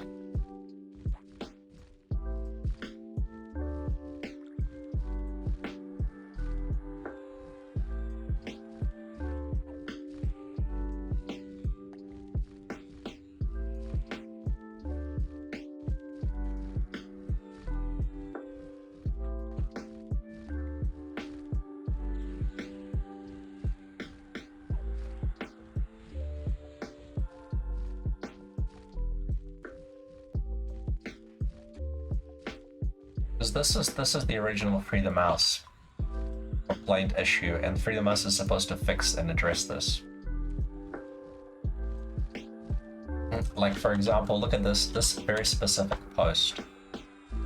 This is me recording what happens when you switch the client. It just presses all the buttons and does weird stuff. So Freedom Us is supposed to fix that.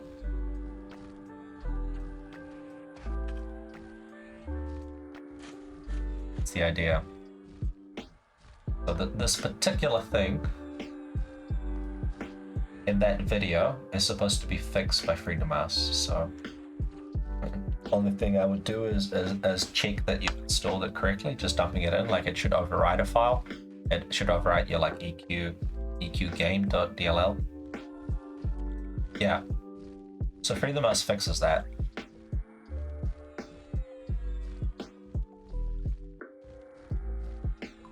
I just like reinstall it. Basically, you're supposed to download the file and then unzip it into your EQ folder. It should ask you to overwrite an executable and a DLL file and stuff. I'll just double check that it contains the necessary files.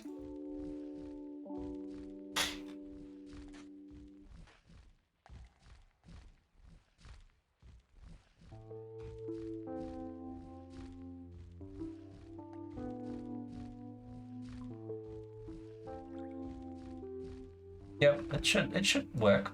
Does your Freedom Mouse have 5 files in it? EQW, EQmain, EQgraphics, EQgame.exe, EQgame.dll.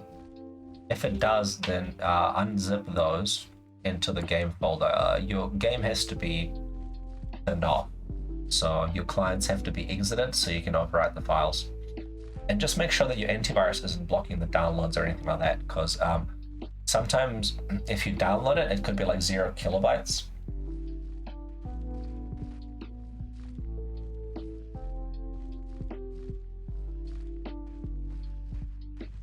Because Chrome might block the download or something, so just make sure that it's not downloading like a blank zip file for you or something like that.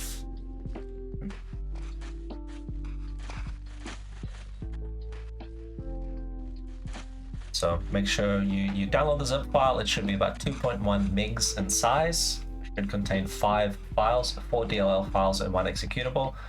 Then exit your clients, unzip it, make sure it overwrites all the files, and then launch the client with EQgame.exe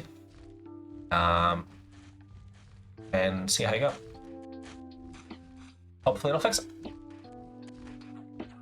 So you can have a read through the posts and stuff. There's lots of details in there, and you can see the long journey that it has taken to actually fix this, because the devs have spent a lot of time trying to figure out what the fuck is going on.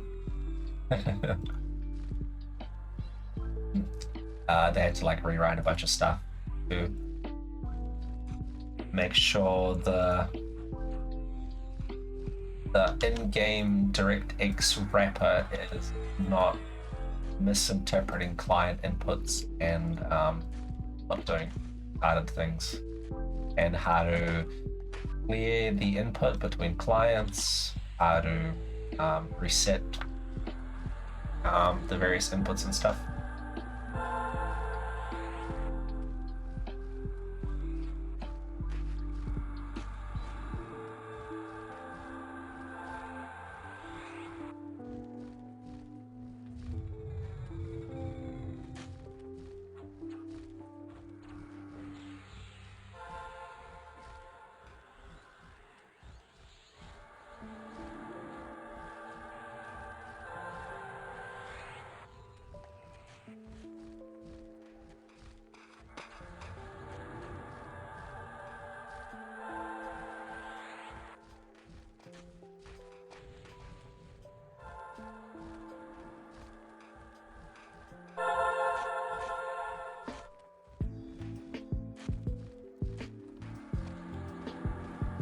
Look at this. I guessed his spell that he was going to Oasis for.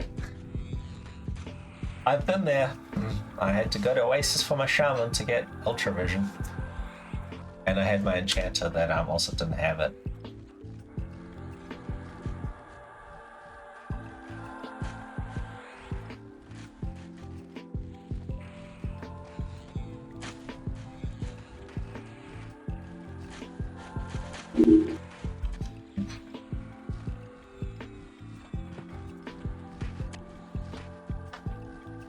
Alright, we're heading up. Almost doing the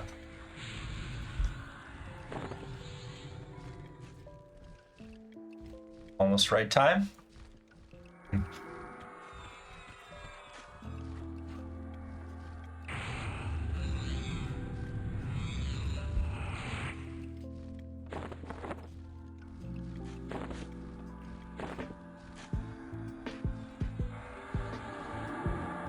Alright, let me just check to see if I've configured this correctly. It just don't work. Would be good. Dear sir and/or madam, please find enclosed the fix.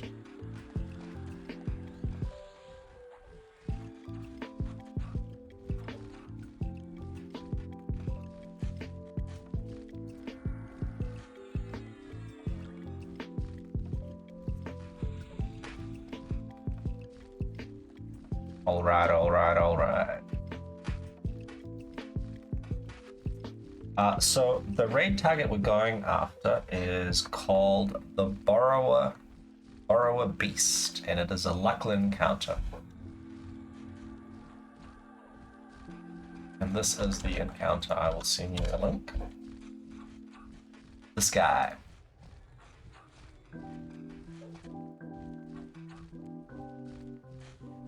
So, some cool drops.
I followers on bigfollows.com, bigtitties.biz. Thanks, buddy. Thank you, sir. I shall go and purchase 1 million followers immediately.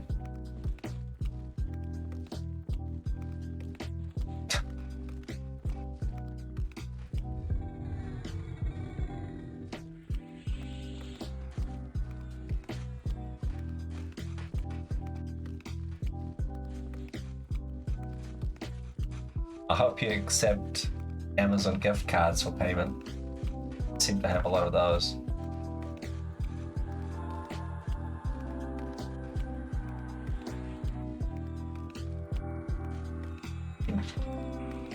Now let me just turn on the voice chat. See if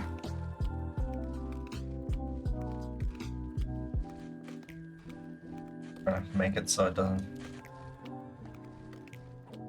doesn't show up.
Okay.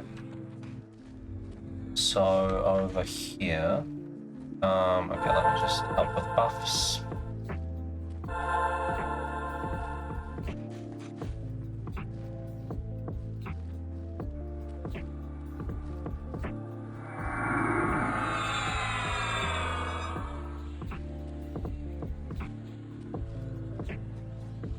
Nope, nope.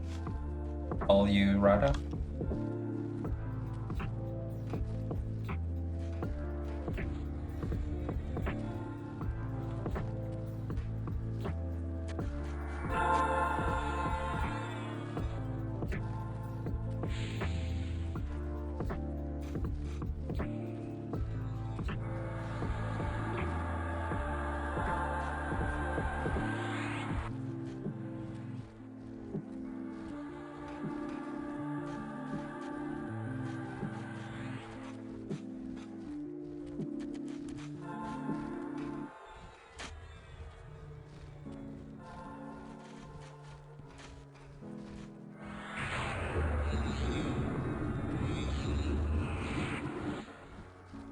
So if you're not familiar with Luckland raids, this is a Luckland encounter.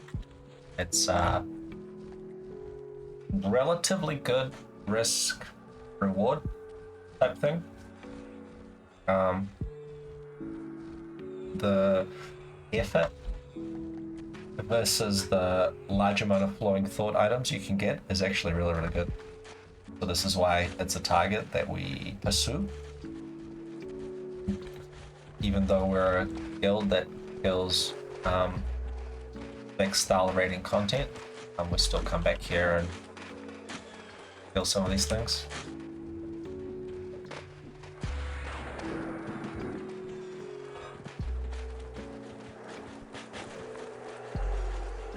Is anybody chatting in voice, or it's just quiet?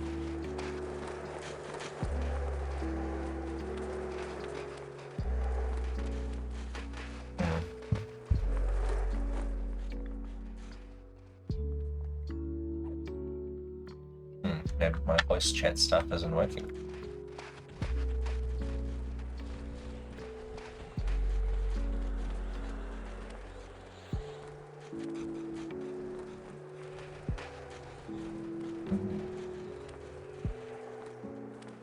Checking, testing.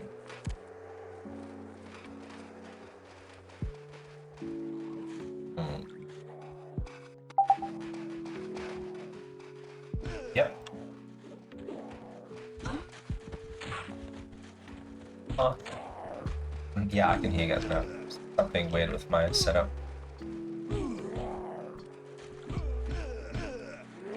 I got ambushed. Try not to get this level 1 character killed while I play with my sound settings, good lord. Good lord, save me, powers. So I will do this, and I will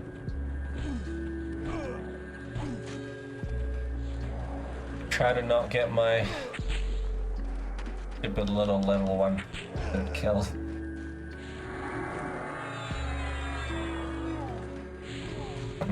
Oh, hey pals. Mod me, daddy. Making sure my guys are following along.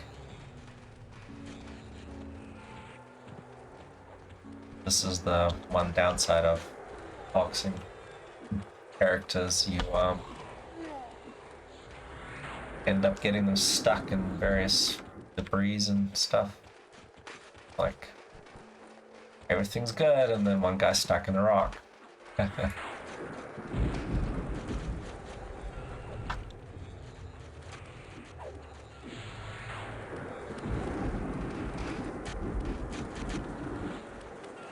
See you later, Beerfield. Thanks for stopping by, buddy.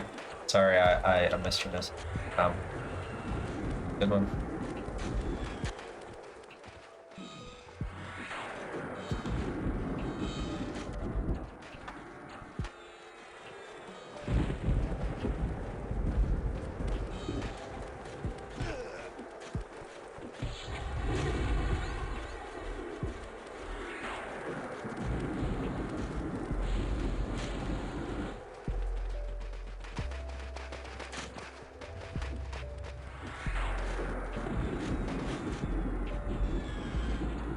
Would be good if someone could check the ancient shriekers for fungoid saps. I always need those.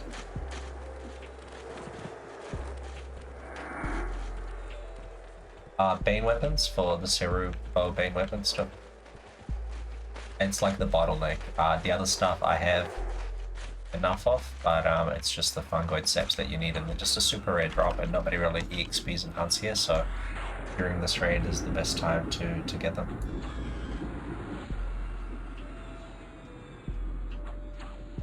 I'm just chatting with my guild to tell them to make sure they check corpses. So once we get across the bridge, so this zone has a peculiar little spot called the Invisible Bridge, and I'll show you what that is. There's like a fake bridge, so typically you'd like walk. You'd be walking across, and there's this like translucent bridge, and if you try to walk along it, you just fall to your death. And there's a fake invisible bridge next to it, which is the real true bridge. Fizzle.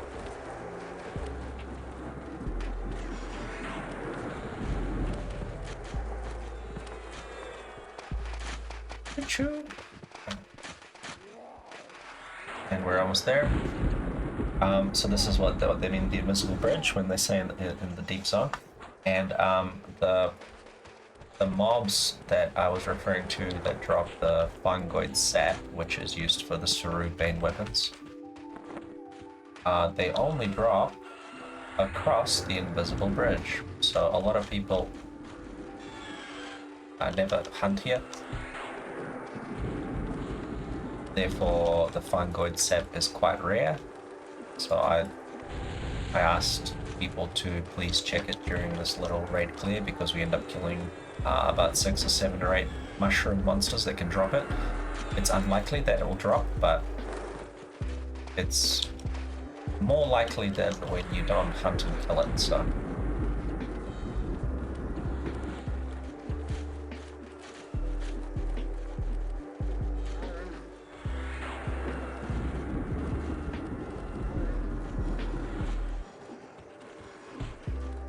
And this is the fake translucent bridge. It's very enticing. You look at it and you're like, wow, look at this fancy bridge, wow.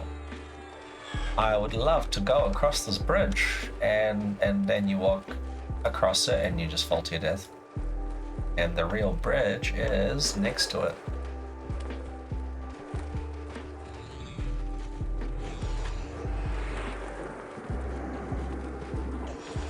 So we're going to be doing some magic tricks, like over here. I'm gonna let someone else do it so I don't fall to my death, but so this is the real bridge, is you just walk and you're like, whee! Oh, someone fell. Oh fuck, we're losing them. Oh, Enigma died, Cousin died, oh shit. I shouldn't laugh.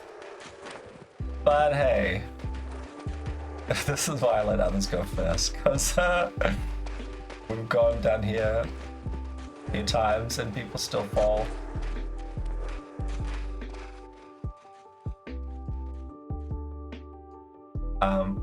Someone needs to drag them though. They died at the start, so someone needs to go. If Crush is going to go downstairs, he needs to go back to the start of the bridge.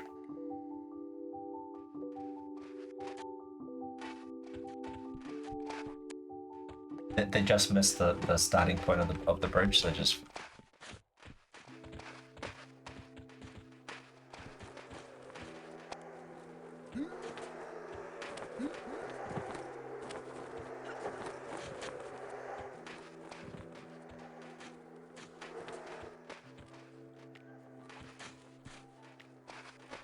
Yeah, so you made it across, so that's good.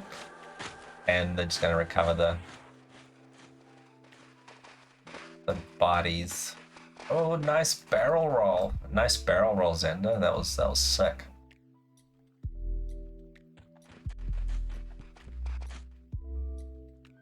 Love the dwarf barrel rolls. Alright, cool this. Really? Can do a back? Sick.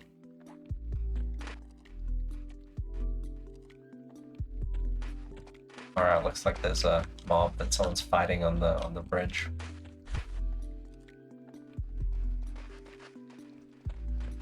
Oh, that dwarf parkour video is fantastic. The editing on it is just so good.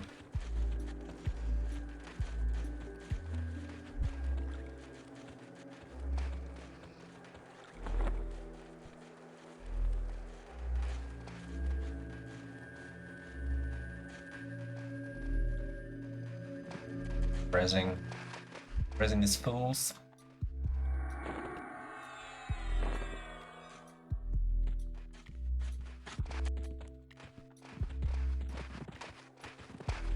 So we're almost at the raid spot, so I guess the additional corpses will be rezzed a little bit ahead. Curzilla, drag them further. Alright, cool, my characters are still following along, that's good.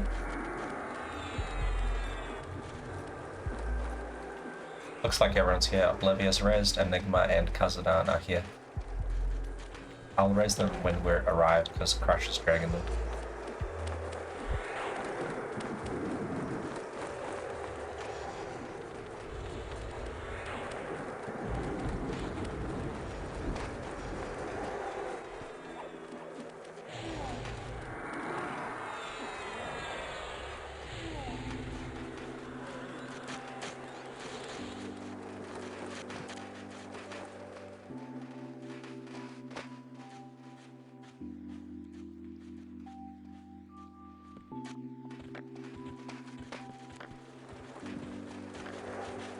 So this is the spot where we gather up.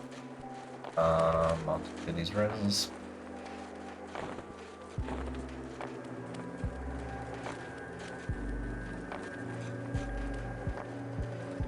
I'll raise them here.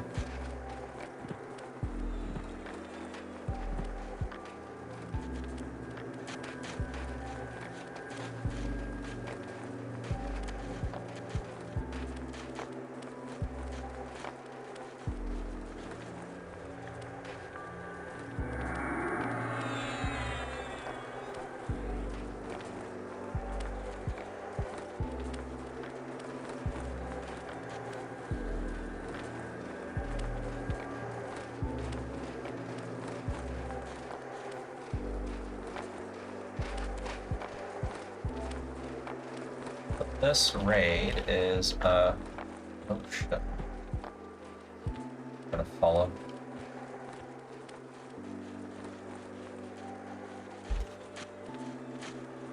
This raid is a timed event.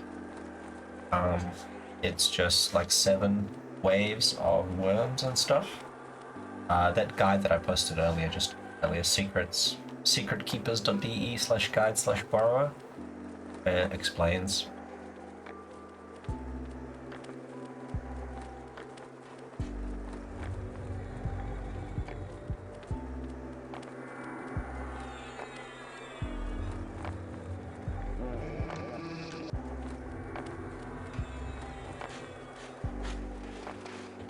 It's 7 waves of spawns, and they all kind of start when you go through the barrier. So there's an emote that says you sense motion beneath the surface on which you are standing, and all this shit will spawn. See? All the worms start spawning, and I'm just gonna try to get this fucking level 1 somewhere safe so I don't die. Of course. Oh, no. Fuck off. Fuck off.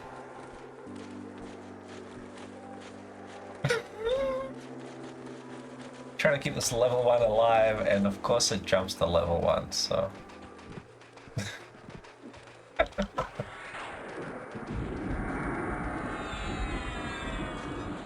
Good times.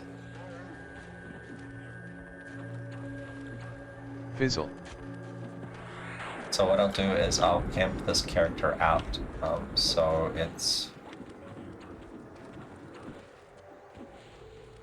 There's no reason for me to fit in the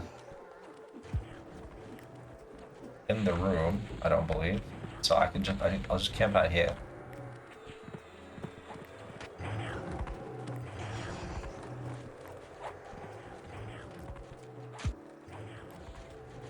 I'll just camp out here. It shouldn't trigger the event. I think you have to go past the torches, maybe. So I'll just camp them out and log them in if there's a rotting item, and if there isn't a rotting item, I'll leave them camped for the next raid, because we're going to do this guy one more time, I think.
Okay, I gotcha. I see what happened before. My sound messed up because I changed the settings and sound settings and needed to reapply the settings of Discord. Too bad the serpent things are law. You can't quit mine in primary, secondary, and range.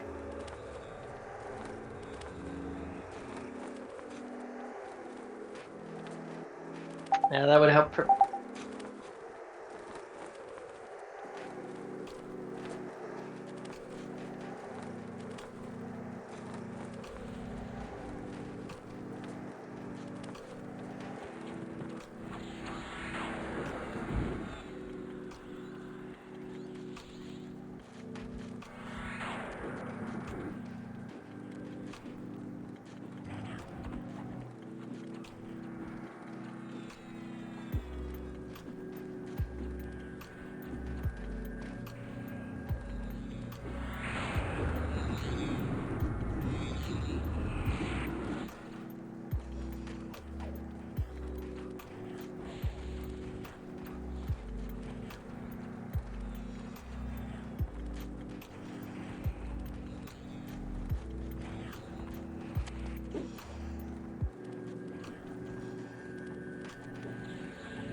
But this just got...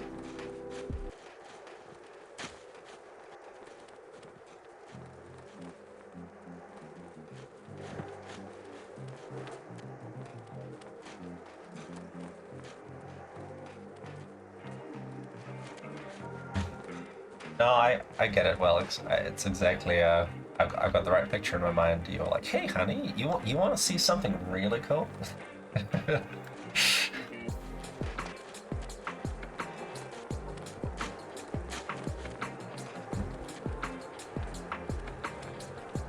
You probably had a moment where she like managed to fall asleep while standing up.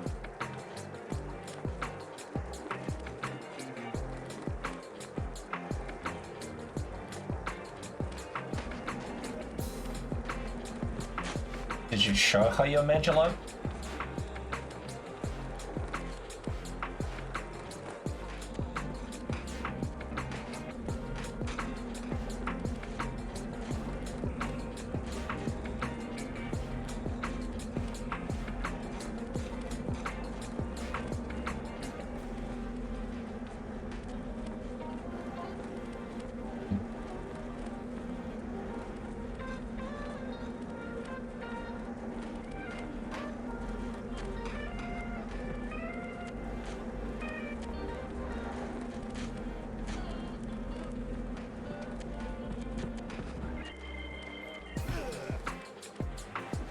Fizzle.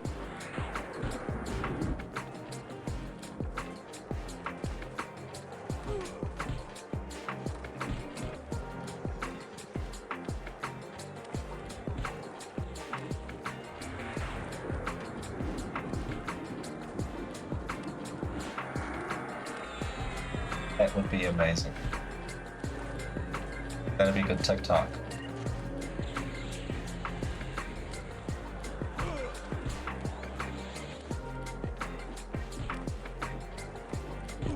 So we gather these up and we just AE them. So yeah.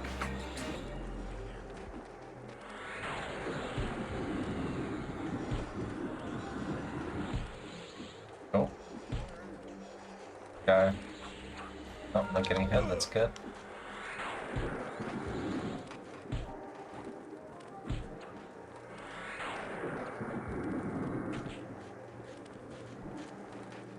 Yeah, there's got to be something newer than the floss by now.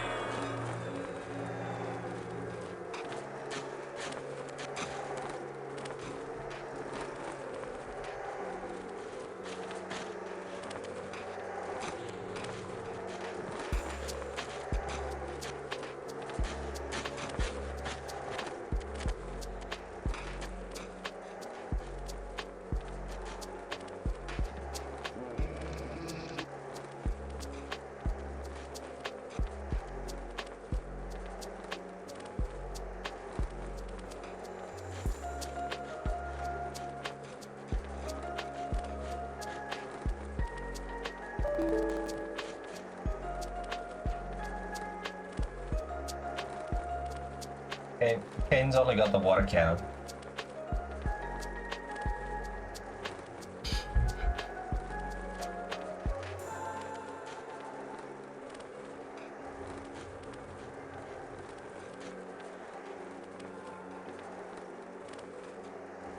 Oh, that's so good.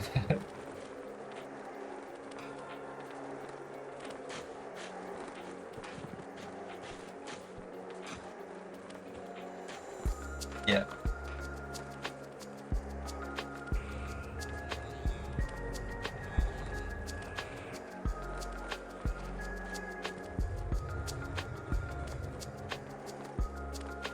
Oh my god.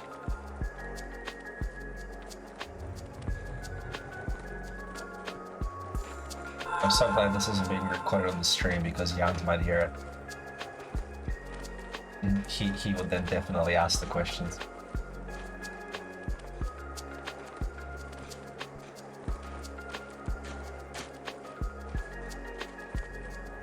Oh no, it's fine. We went pretty light on that. He's well aware. I think I had another stream where I talked about the same same kind of stuff. It's fine.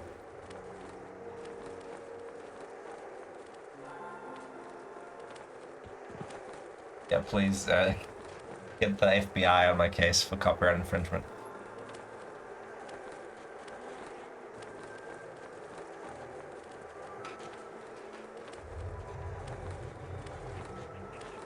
I got a few close ones. I was playing some classical music because I figured, hey, you know, you can't have copyright stuff on classical music, but apparently you can. So like Mozart's song from 1700s, some band did a new version of it or something, and it sounds similar to the song that I played, so they're claiming copyright on it, and I'm like, what the it's a 300-year-old song, bro, I gotta get royalties for it.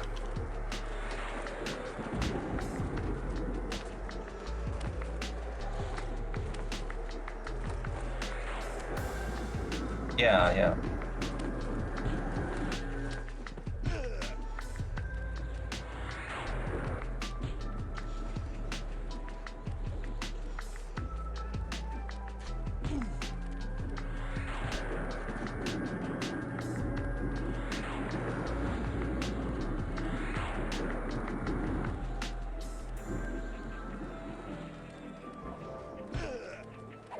Yeah, that sounds about right.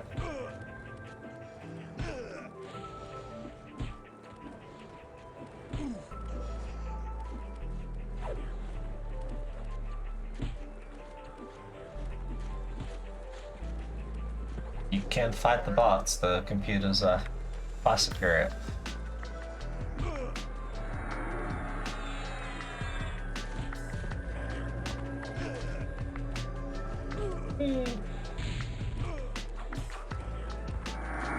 These are some giant ass worms.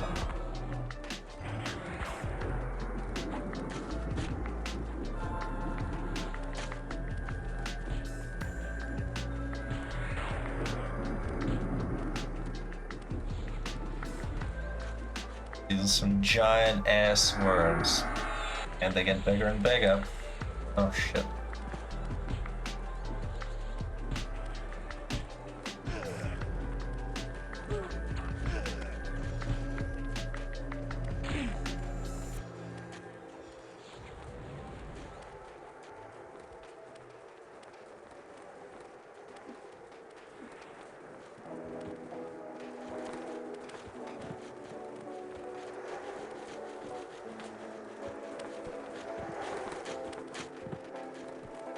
There's some handicaps.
Y'all saw her, she tripped.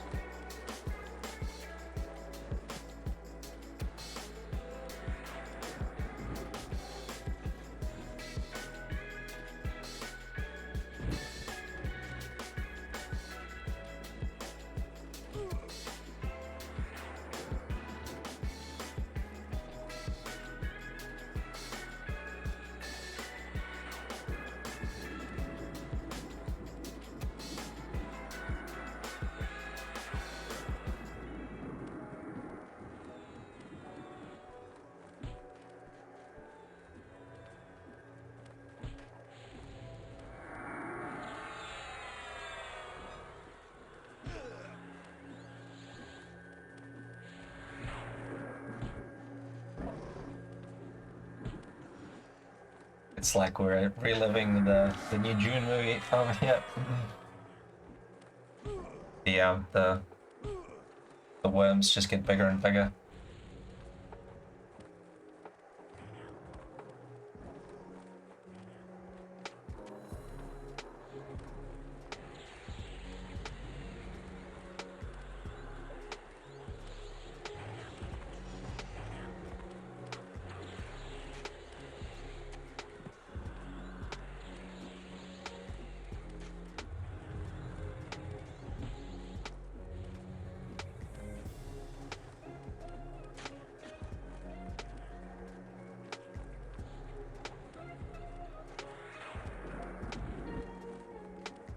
So we bunch them up to AE them, do some AE damage, so wizards can do some rain nukes and stuff, and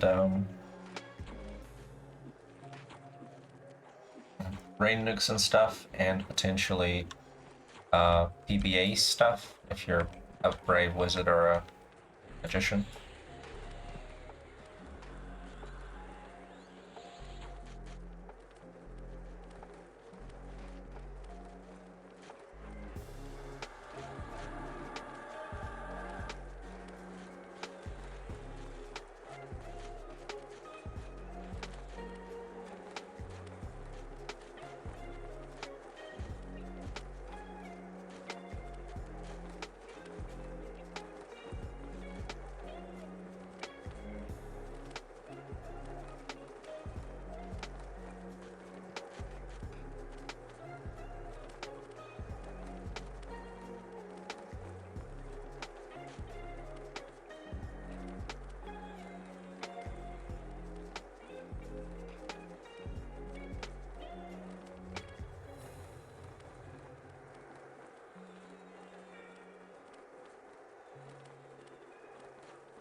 Oh god.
Oh my god, can't even see what's going on here. gonna do work.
I'm not tanking anymore, so I'm gonna switch to my DPS weapons. Gotta keep healing the tanks.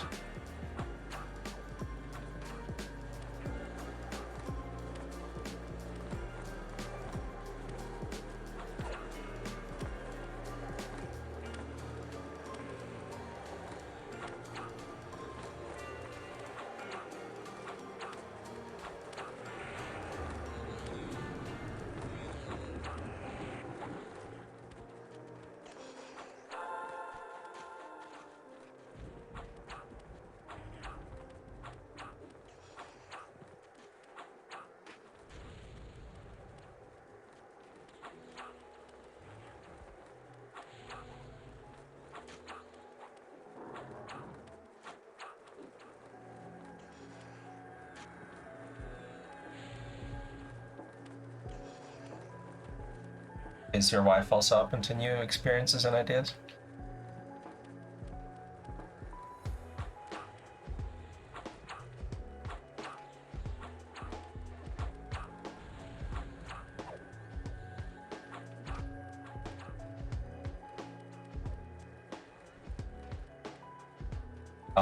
That wasn't enraged, that was just probably nuking.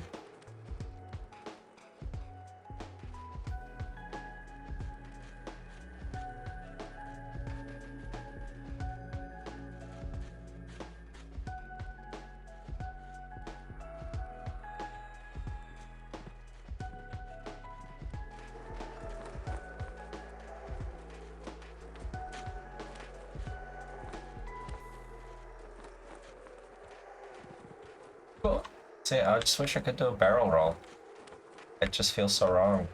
I'm a nimble ogre and just, it's so close. So close to a barrel roll, like a half.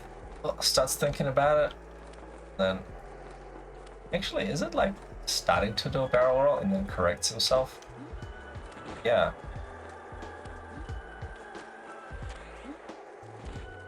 There's a moment where he leans forward and then he stops.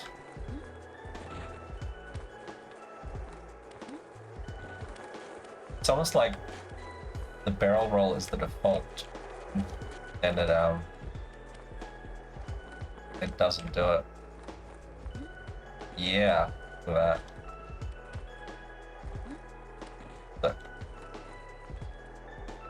how do you do it backwards, Ender? Backwards barrel roll.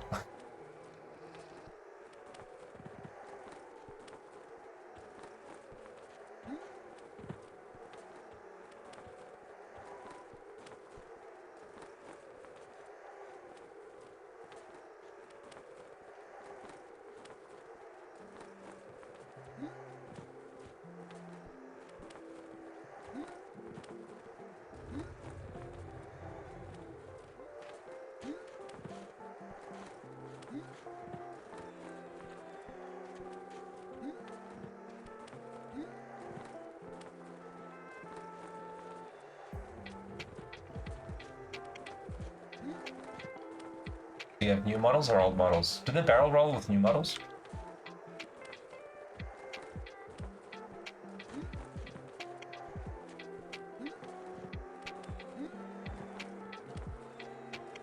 You wish you were this cool.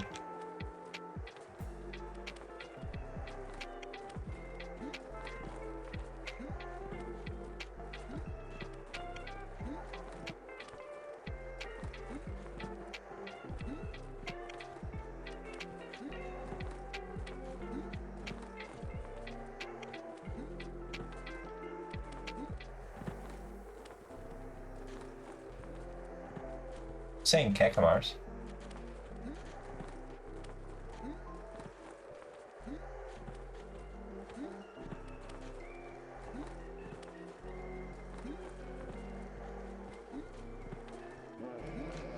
Yo, Perch, click your dwarf mask.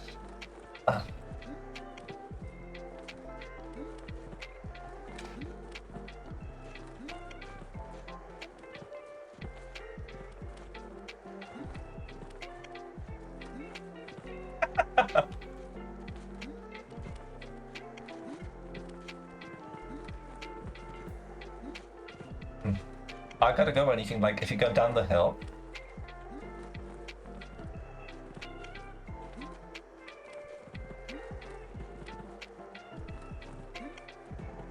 Yeah.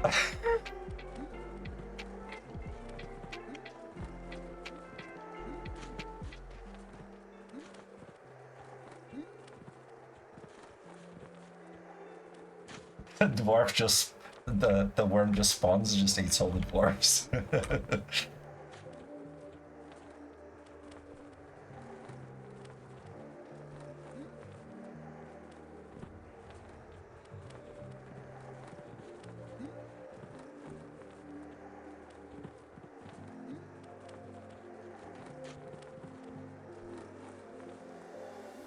Ah, got a yelp. Get that stamina back.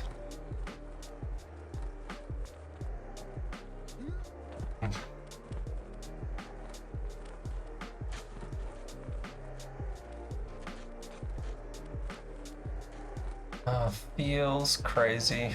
Make sure the CH chain is right. Look good. Do you have DIs under?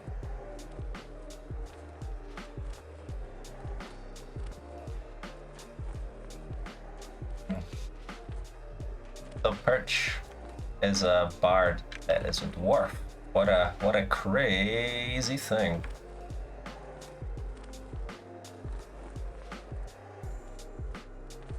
Really? Oh shit, that's awesome.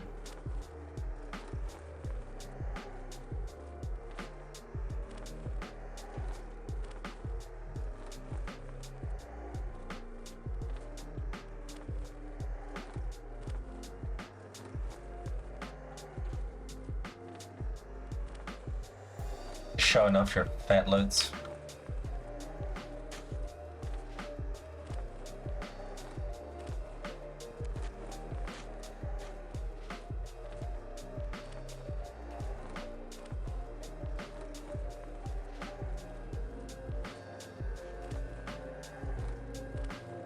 Yeah, this is the big worm daddy.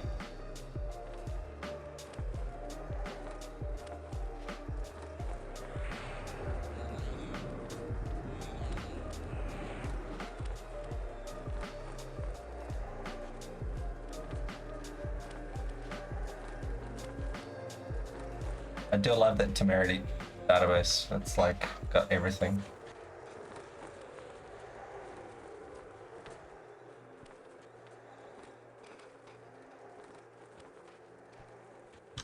So this mask that I'm looking at here, when I was in Mistmoore earlier today, I mentioned it briefly.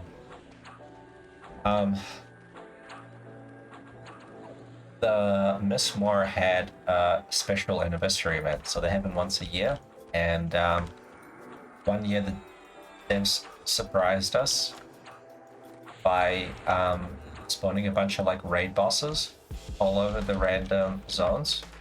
So the anniversary period started between Christmas and New Year's. And they have a few little cool quests in like POK, like a little hunting quest on the forums. There's information on the TAKP anniversary quest. And one a couple of years ago was they just spawned a bunch of raid bosses, unique raid bosses all over the zone. Without us knowing, of course. So like the anniversary happened and all of a sudden you're like, what the hell is this dragon doing in Redlands? There's like a unique dragon. And one thing somebody noticed was Mistmoore was in Mistmoore. But they spawned the Grand Vampire King Daddy of all in Mistmoore. And he was insanely tough, like tough. Toughest boss in the game by far, and it was intended that he was so tough that the event would be a 2 guild event.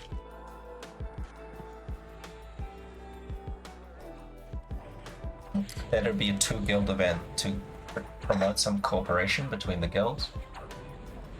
But what actually happened was they made him so tough that it required like crazy strategy and abilities, because the area of effect spell that he had was a Planes of Power effect spell, and the dev when he made it thought it was going to be a 200 resist modifier, but it actually turned out to be a 800 resist modifier on the resist table. So he thought that you could just resist it with, like Bard Song or something, but actually you couldn't. So the encounter became significantly tougher. You could do it with an AA ability called Fearless. He procced like this Fear spell and Charm. So we needed a whole bunch of like Fearless Paladins. So we'd like grind some AAs really quickly to attempt it, and then it still needed to be done with 2 guilds. Temerity thought they could do it, and then we thought we could do it, but in the end we just joined forces together and we killed them, and then we shared the loot. The mob had unique loot. The devs put in some special items that don't drop in the game but are in the database. One of those being this smart Mask of Conception. This drops in revamped Sleeper's Tomb. We have the original Sleeper's Tomb with the Hey Smudge, how you doing, buddy? We have the original Sleeper's Tomb with original Waters, the dragons. It drops the Mask of Tinkering, but it doesn't drop the Dwarf Mask. So the Dwarf Mask drops from the Mistmoore only, because we never get the revamped Sleeper's Tomb. But it's a special GM event, and you can only get it in a short period, once a year. And then we've got a couple in the guild. So Perch has one. He's a bard that has one. I think we've got a rogue that has one or something. There's one in Temerity. So Fultz has it in Hajinx, I believe. And yes, Smudge, thank you for noticing that this worm looks absolutely terrible. This is how you wall pin a giant fucking worm. I love it how the mob model is I guess at an estimate, 80% clipped through the wall. How do you guys do it? Do you guys just circle them around or something?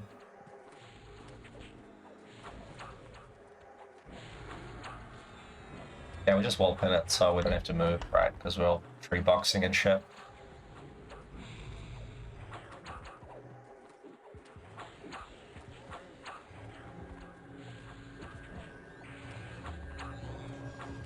So if you pin him good, then you don't have to move, right? So when you're tree boxing and shit.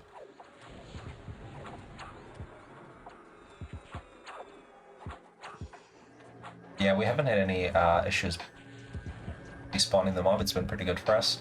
We initially tried to have it in the in this area where the worm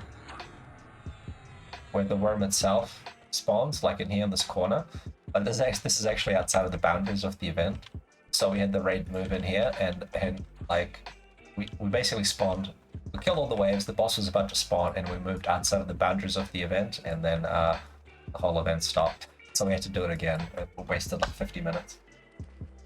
Cool times. So we learned not to do that. So now we're just back to pinning him up at the flipping wall.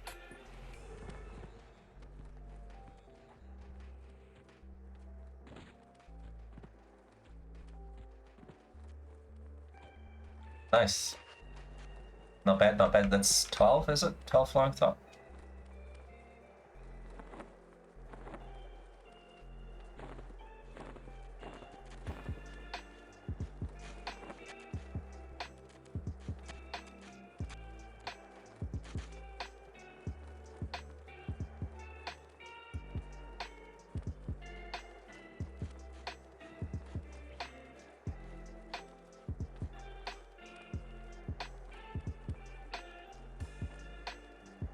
Charity are really good with regards to being kind to their rangers. They wall pin mobs and position the push much better. So they can shoot arrows at monsters. We just push everything into a corner or a wall and just say good luck to the rangers. Because we have more boxes that are less able of positioning the mob correctly. So we just kind of deal with the consequences of that. Indeed.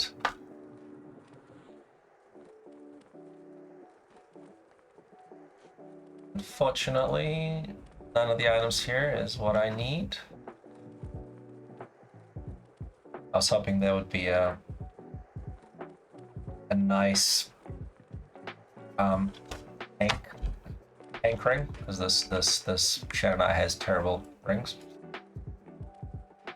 It's got a 5 armor class ring and an 8 armor class ring. This mob drops a 20 armor class ring, which is really good, so I was hoping for that. Wizard, let me get.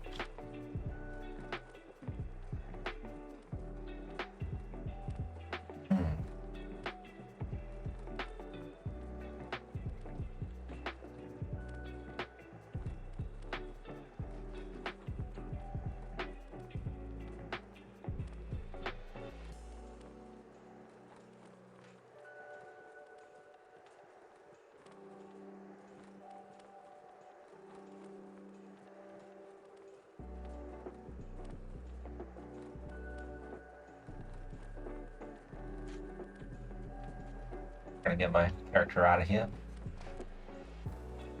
Get on out of here. And I've got Dozuka next. And then maybe some bonus snipes.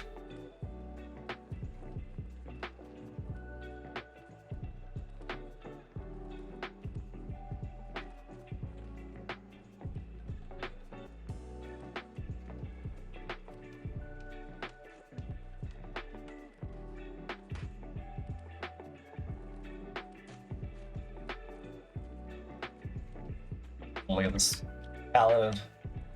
Sir Black helmets.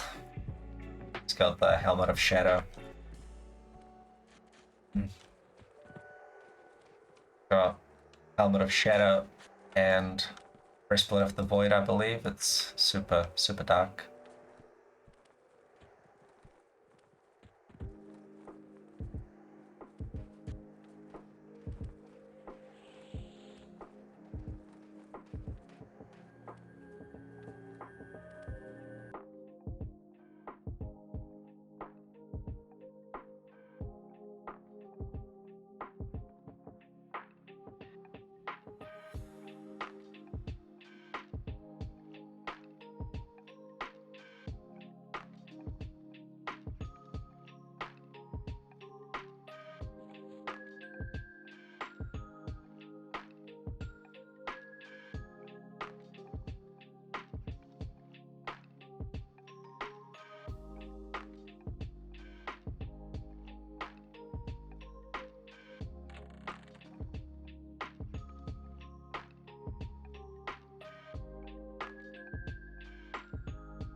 Let's just move. Because I'm already here in TOV, I can use this time to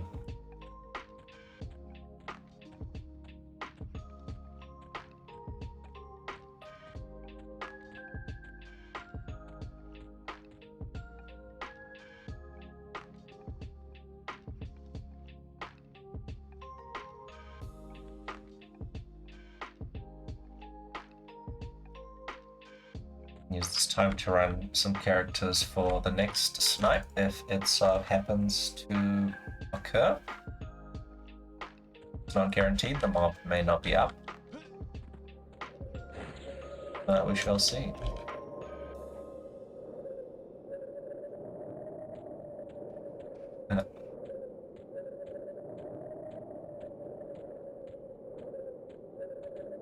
Oh, I do love the snow. Always snowing in Greater Delphia. Greater Divide Alphia.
Like the dwarves know that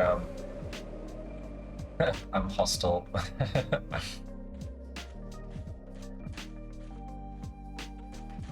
Okay.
Way.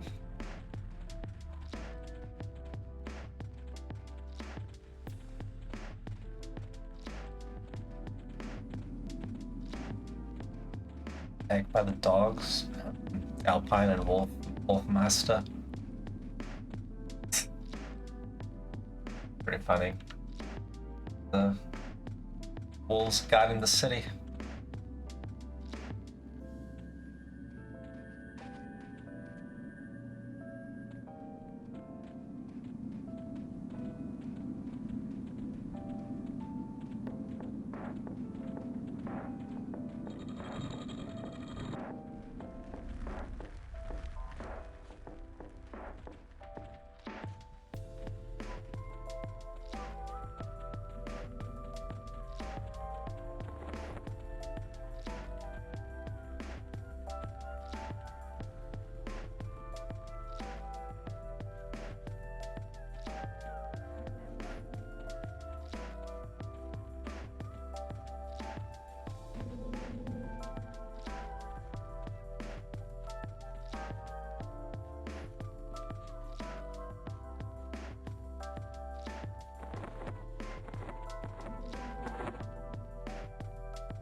Kill first.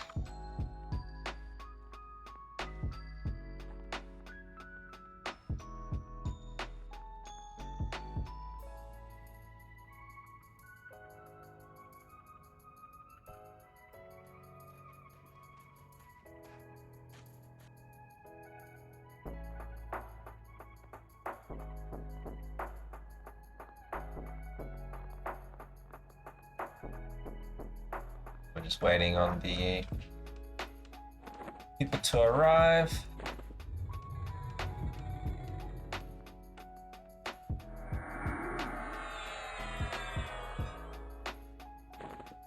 On this server, the Mask of Tinkering is actually quite common because our original Sleeper's Tomb is still in the game, so we still have the original Dragon Loot.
This little knight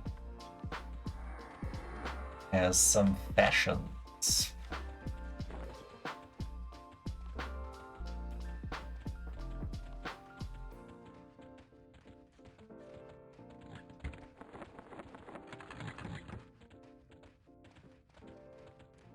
Does it not have a level cap?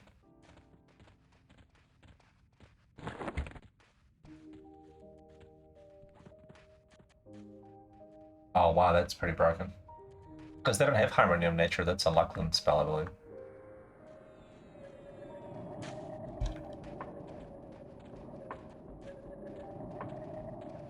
Ah. How is that not fixed? That's ridiculous.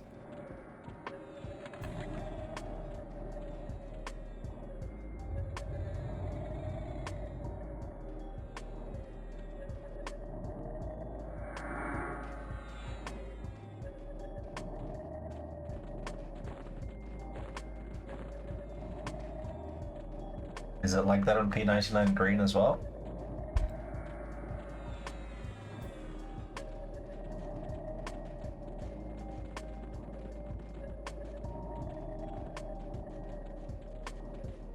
The fashions being the D mask. Mudge. My friend got it from one of the anniversary turn-in events. Very, very lucky. Like back in the first time it was on, we were just farming some stuff. I think we were doing the giant tree flayers or whatever from Burning Woods. We were just farming those because everything gave you a random chance. So he, back in the first year when it was an absolute look pinata. Oh, cold infectioning. Do you mean Dain or Dain? Because you need both for the rings. You need both Dain and Dain. So Dain is King Tormax, or I don't think Yellowneck has any of that. Giant warrior helms also work. Okay, cool, easy peasy. So Dain, if you look into my YouTube channel or my previous videos, that's the optimal spot to do Dain faction. You killed between Eastern Wastes and the moat area, but in my Twitch stream videos, I actually have in the last week a couple of videos where I was doing Dain faction for a few new characters, and just watch that. Basically, you do a little circuit where you go from the moat area to the Eastern Wastes online, and you get a die chump pet, and it goes pretty quick. Or just normal pets or whatever, you can just eat. It's pretty good.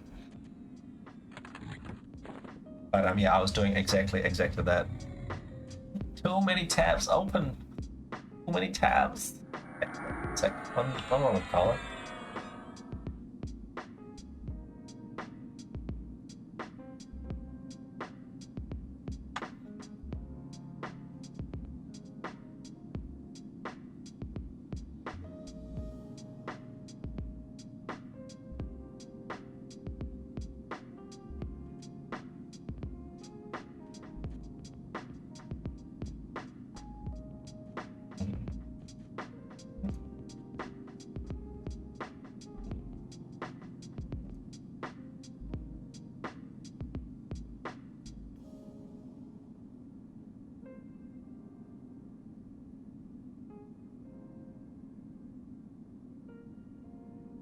So this could work. Yep, that's the video, you can just watch that.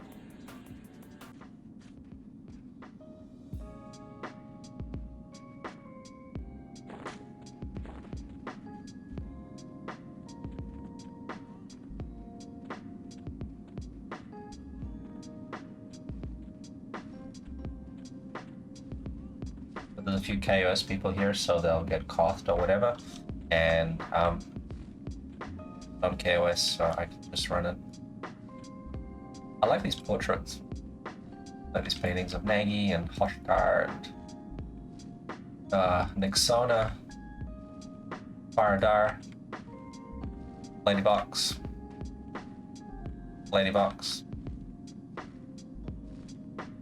Cool. It's like celebrities. Who's your favorite dragon?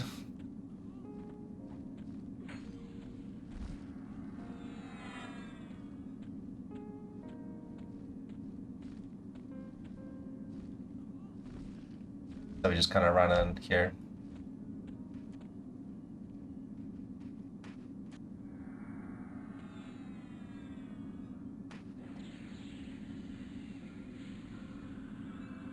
Hey Ziff, how you doing, buddy? Welcome back. Thanks for tuning in.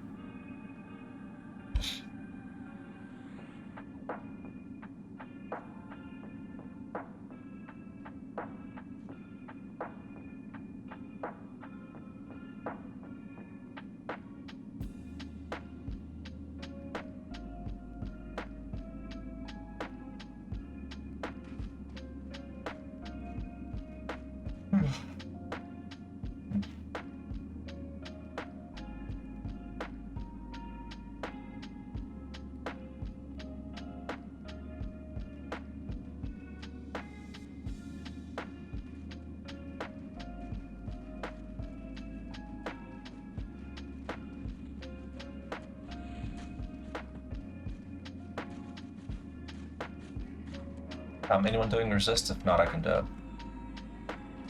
Okay.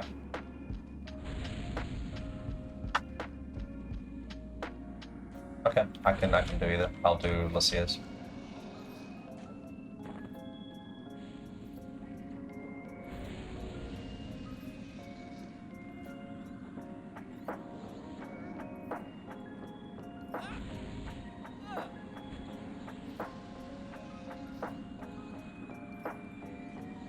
Got our Ragnar here.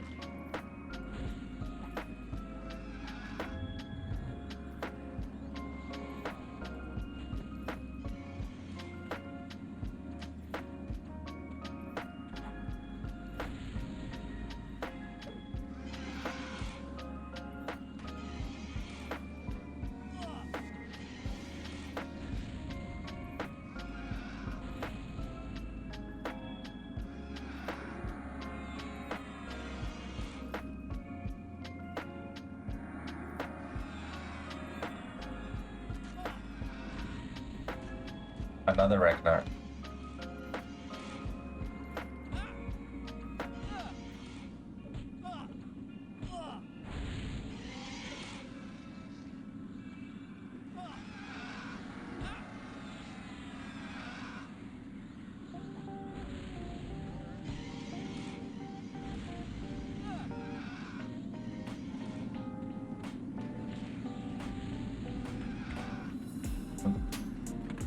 So with these guys, I just want to get the declaration of war before Dain dies.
This worm has given birth to the Ragnar.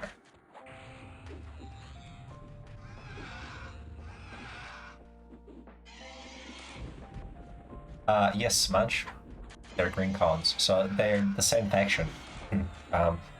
I did some testing on the dev server. They back in the day when you used to be able to connect to the dev server and play in there and stuff. There was a check faction command, and if you kill in Great Divide, I believe giants are like 2 to 3 faction each.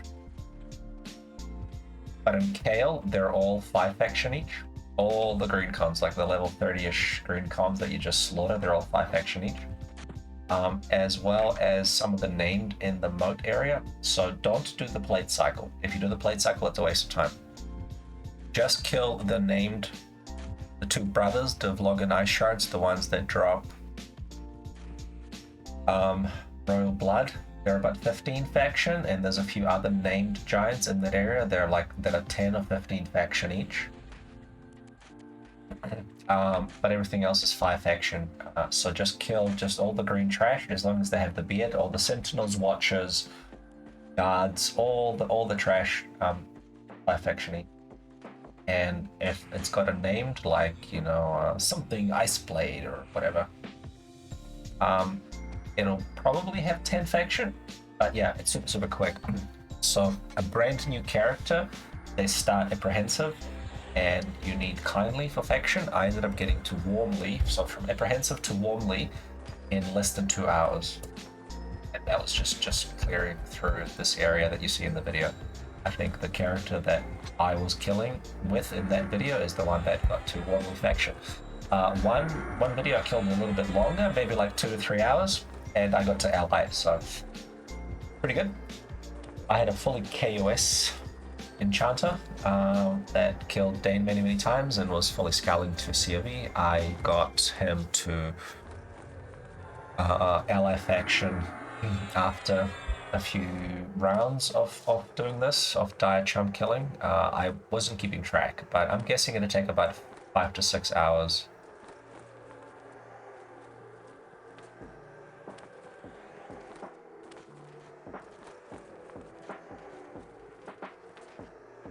5 to 6 hours should probably get you out of scowling. Just to get dubious, actually, you might need less. Or probably less than 5 to 6 hours. But yeah. I don't think you need anything more than dubious. You can do the Cold Dain and the Shoal quests with just dubious faction, I believe, so should be good.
Alright, I'll just keep playing Lucia's then.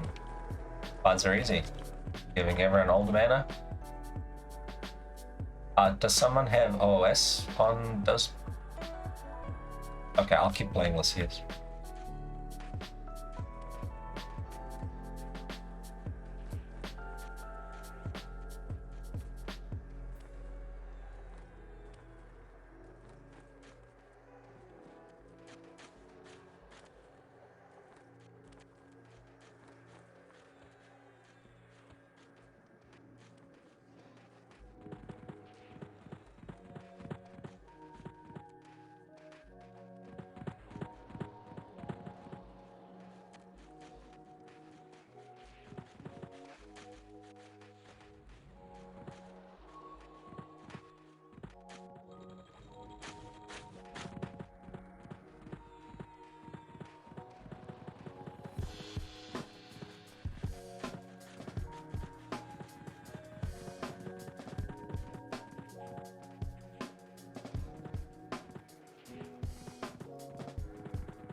Direwolves, are you farming? Are you charming the level 55 wolves, Smudge? You crazy, man. They shred, they do a lot of DPS, but they're pretty dangerous, so if you're good with that, good fun, but I just prefer a dire charmed giant, so it's nice and steady, because it doesn't break. Doesn't break charm. They hit for, like, giants hit for 149, I think. Oh, gross.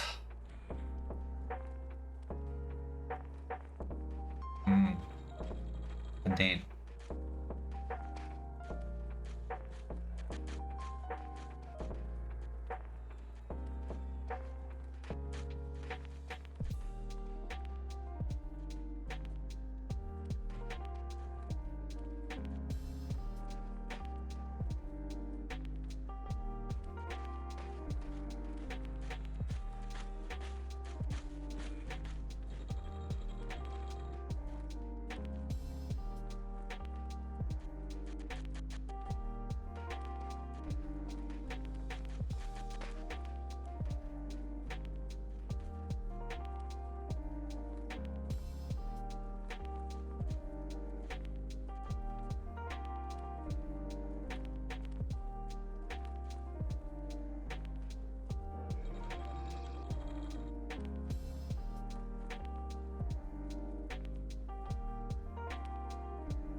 I don't do much straw hunting. Revenants scare me. I don't bring my bard, so I end up just getting shredded.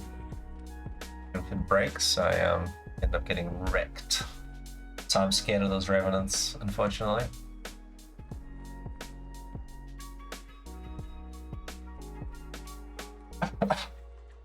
Crazy kids with your hasted quadding evil undead snakes.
Yep, it does. Yeah, that's a good way to deal with it.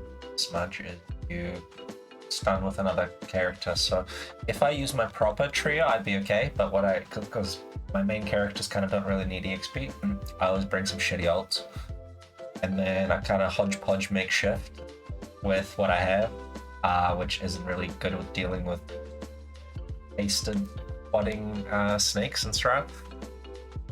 I tried one time and I had like an enchanted druid and something, a beast lord or something, and just didn't really have any way of dealing with the broken pet. I got like summoned and my stuns wouldn't channel, just got shredded, and of course the chamois heal is terrible. So yeah.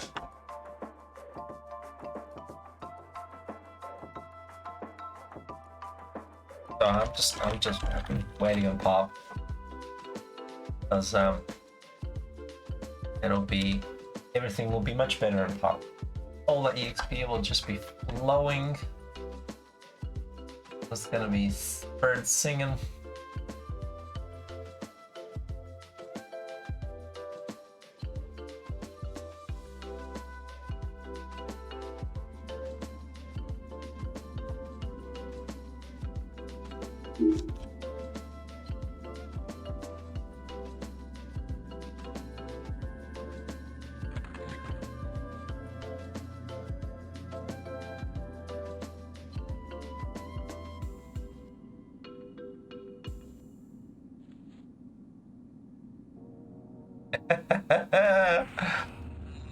Yeah, you're not wrong, buddy, you're not wrong.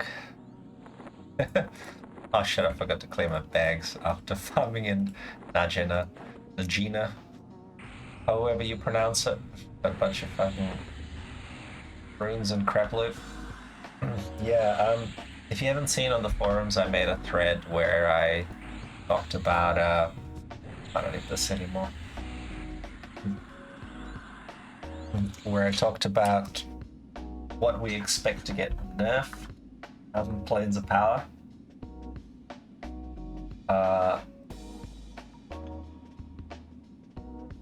What mechanic is gonna nerf me, make my EXP not so good. Gonna be some grand conspiracy, no doubt.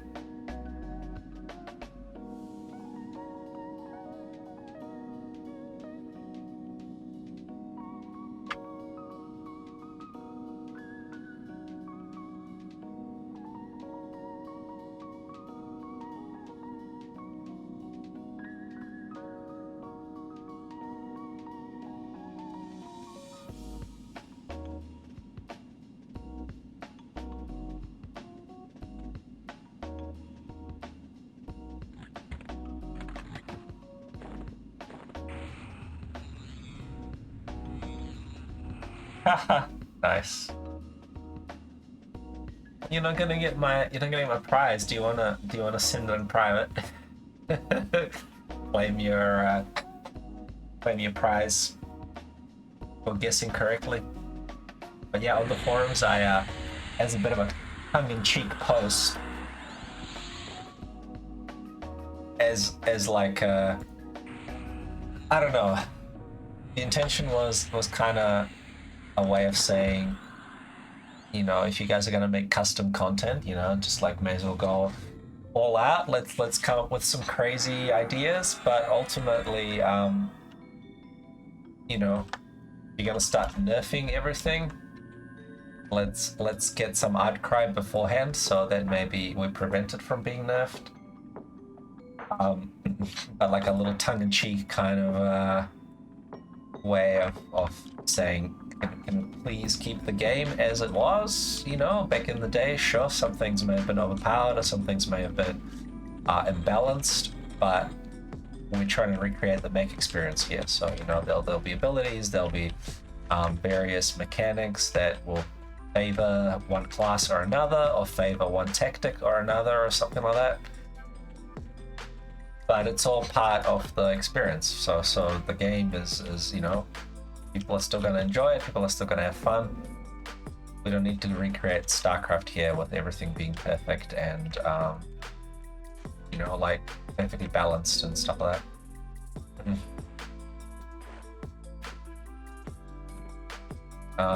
Just gonna log my characters off so that I preserve the buffs. Yeah, exactly. You know, if something is dubious or something is ambiguous, then all the logs that your temerity people have will say, no, actually, this is how it worked.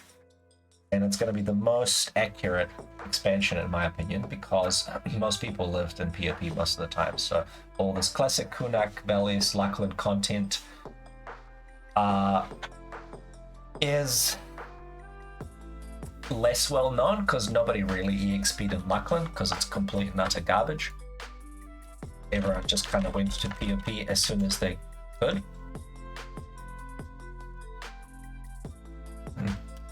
Because like if you get to level 50, like who's going to EXP in some garbage Luckland zone with like 80% zone experience modifier when you can just go to Plane of Nightmare or Plane of Justice with 150 zone experience modifier? No one's going to hunt in garbage Luckland zones. That was a bit of a YOLO move. I forgot to invis myself and I just jumped into a puddle of ice with a frosty cube. Mr. Frost! But what I want is to buff these folks. I need to get KI on my, let's see.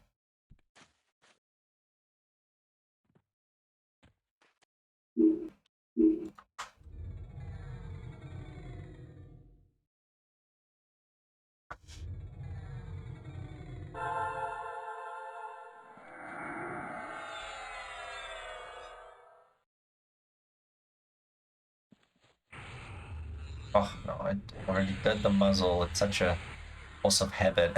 Such a automatic mechanical thing is like, oh, muzzle spell is up. I better summon muzzles, even though I got like a bag full of them. Don't forget your muzzles. Okay, I'll just throw this out. Oh, camp this guy out. DI. Oh, DI, definitely.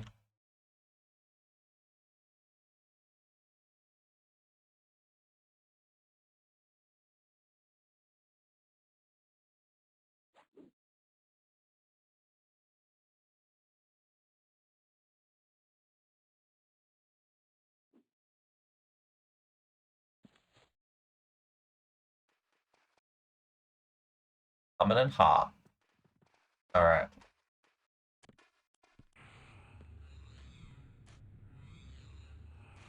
I'll just keep this guy up for buffs. Let's see.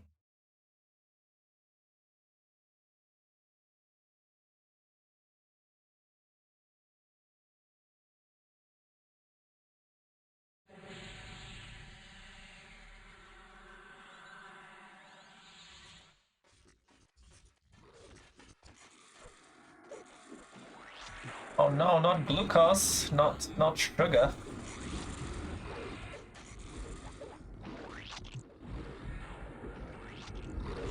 I'll just get Kraven and Sichuan.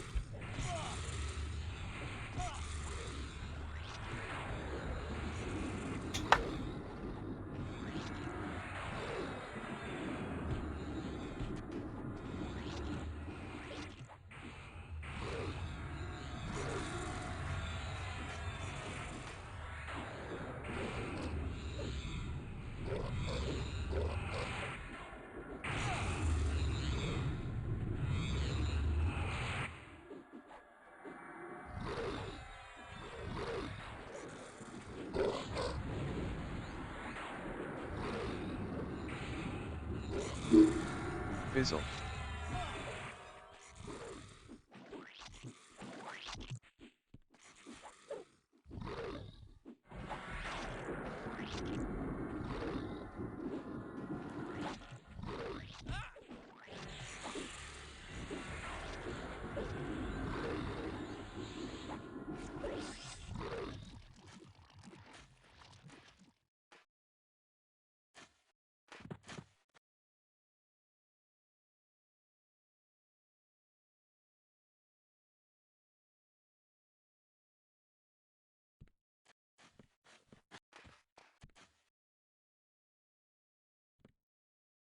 Where's my song? Continue playing. Yes, please.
Cool.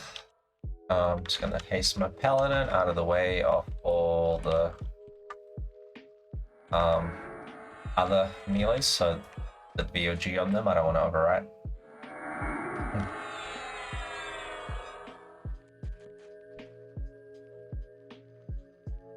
Oh no, Smudge, careful. Calm down, me ball.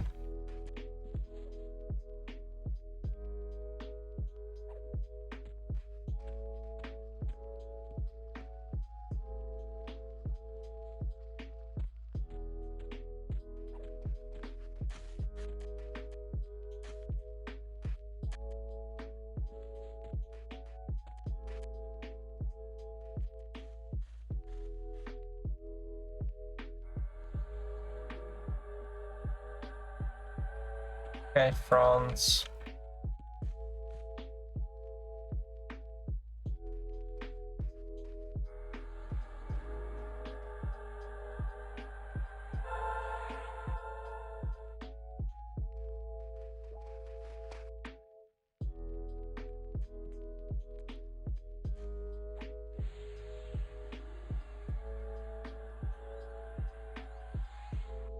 What up, secrets? When are you releasing pop? That's the question. When are you gonna press the button? Smash that pop button. Make it happen, baby.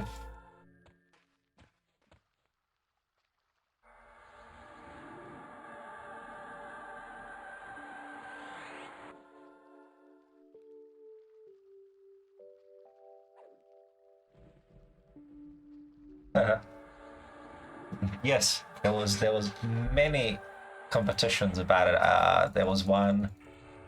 I don't know if each guild had a little competition between themselves or something, but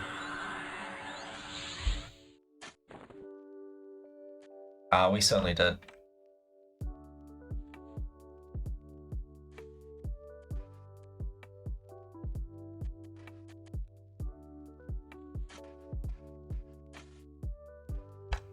We had a competition and everyone already got disqualified because it was it's already past the date.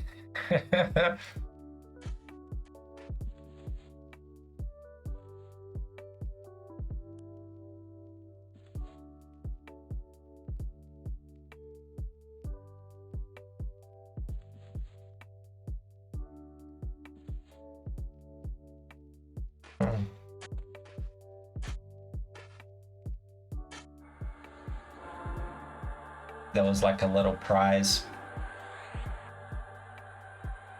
Pasta date, mamma mia. I'd like the fine Italian pasta.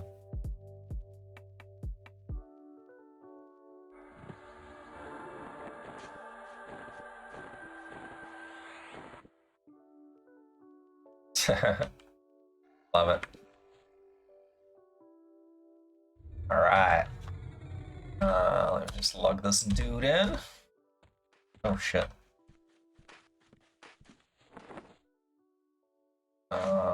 Pray that like that. I need to shrink myself.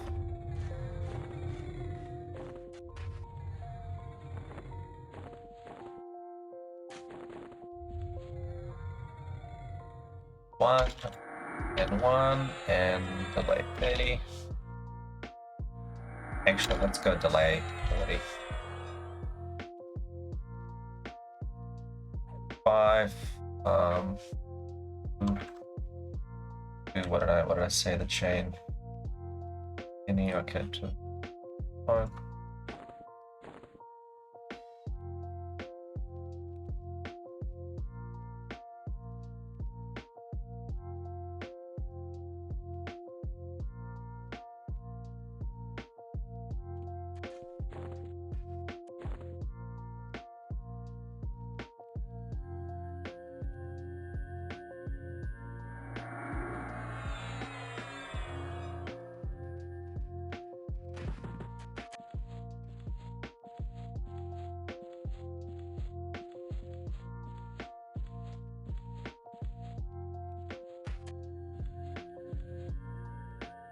One. One.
Yep. This is how we do it. We get them.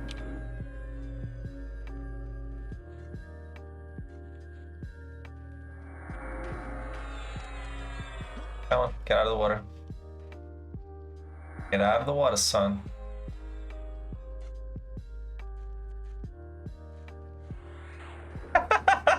It's freaking Dain. Love it.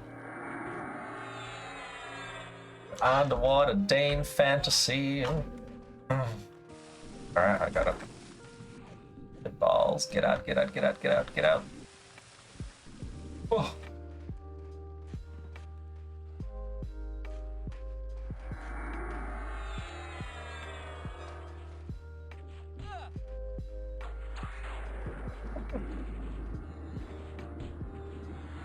The engage is always a little bit clusterfucky.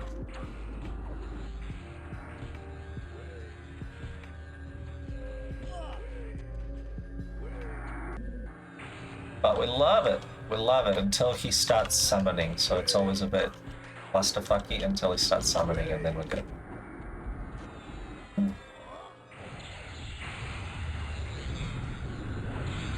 Oh, it stun's killing me. Fizzle.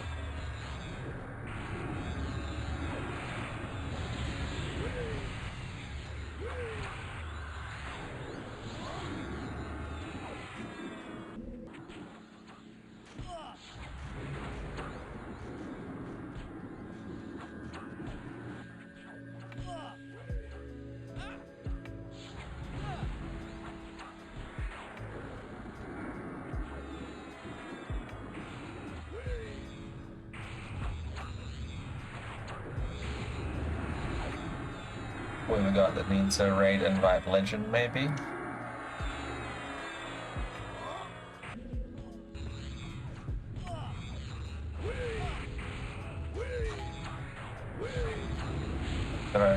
Did that work? Did I send him a raid invite or what?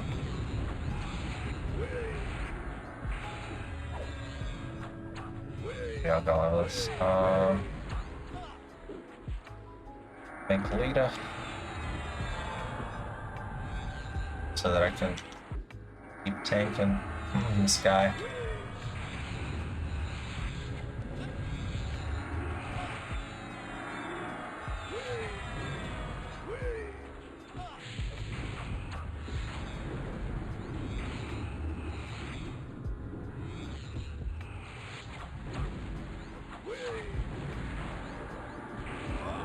Got Luda, Borgu, flag, prayers, stuff.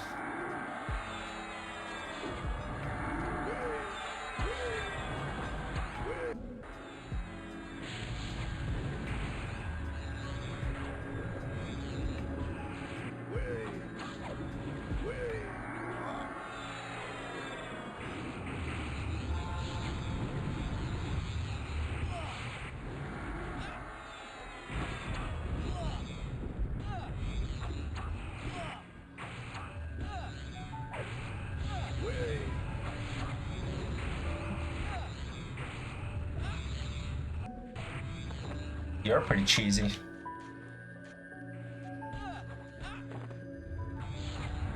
trying to... Oh.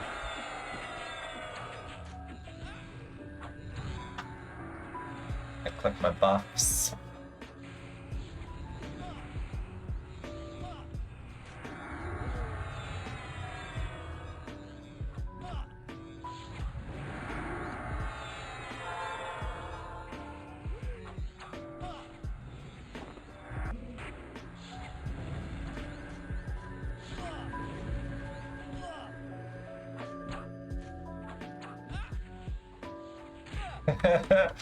His dead eye is creepy. Sure is.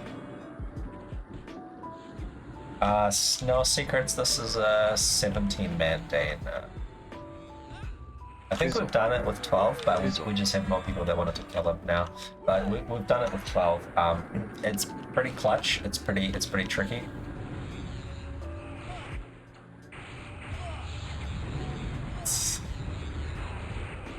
Yeah, Rocket looking good, buddy.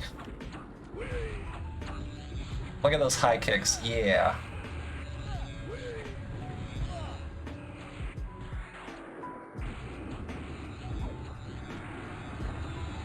Let's see.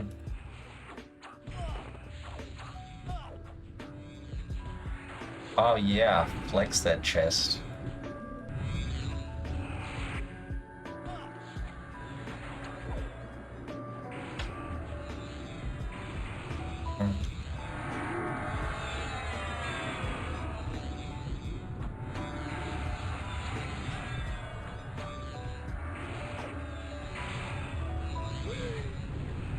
Fizzle. Yeah, you guys need to sort out your faction plans. You're on your own on that one. As long as you don't teleport out the main tank, that'll be good.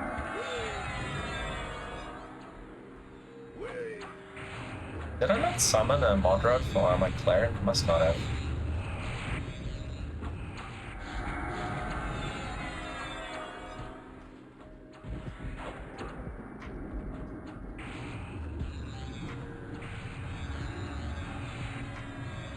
Okay. Good luck to the people saving faction and whatnot.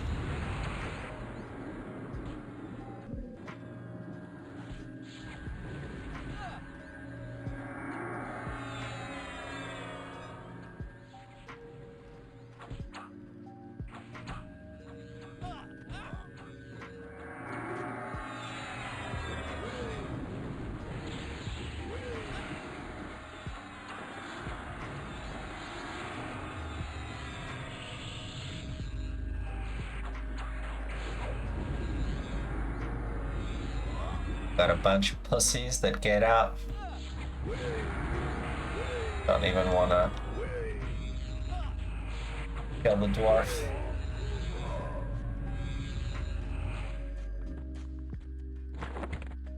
Yeah, I got a meta.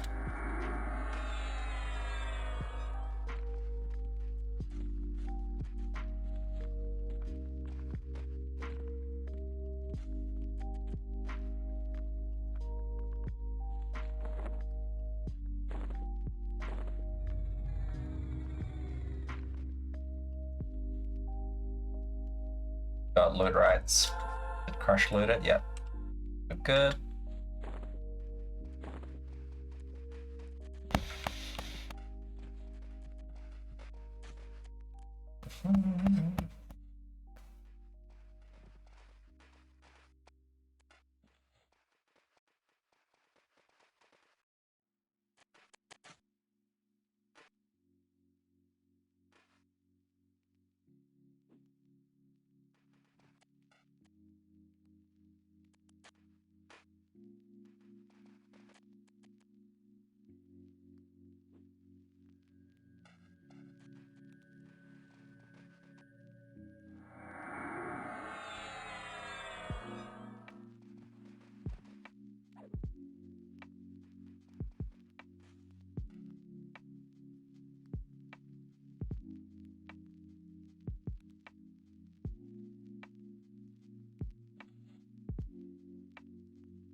There's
love it. No, you take the loot. No, you take the loot.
Yeah, repairing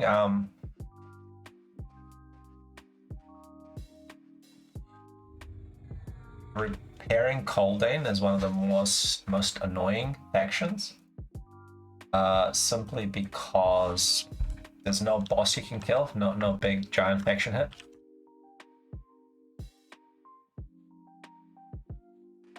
You gotta just grind away at it. So it is what it is, but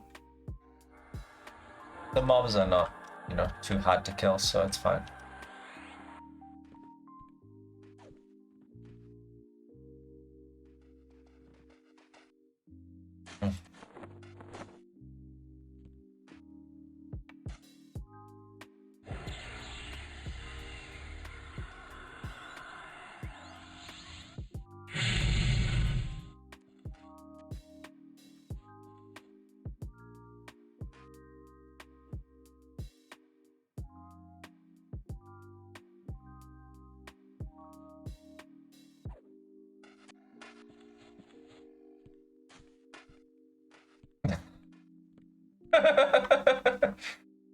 I think we had a high elf paladin loot the axe, and unfortunately high elves are not one of the races that can use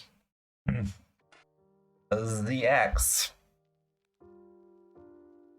Yeah, just trying to figure out who needs the hammer time.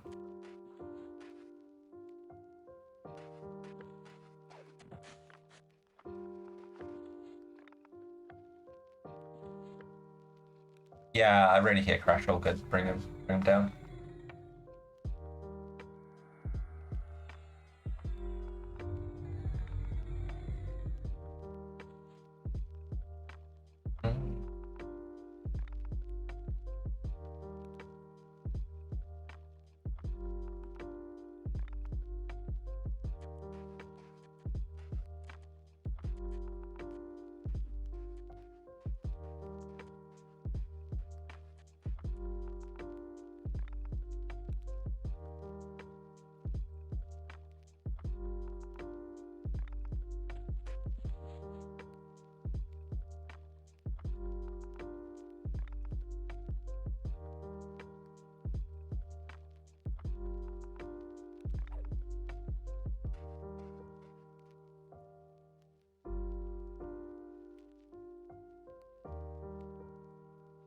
Yeah, one of the quirks of Dain holding a hammer is when he's dual wielding it, he's got one hammer bigger than the other. Pretty funny.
Nice.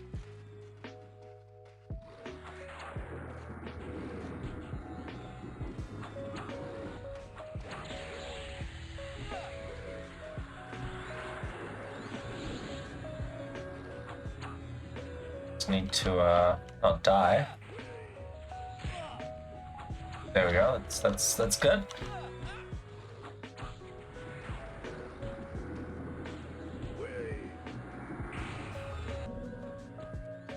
Okay, gotta get out of the water.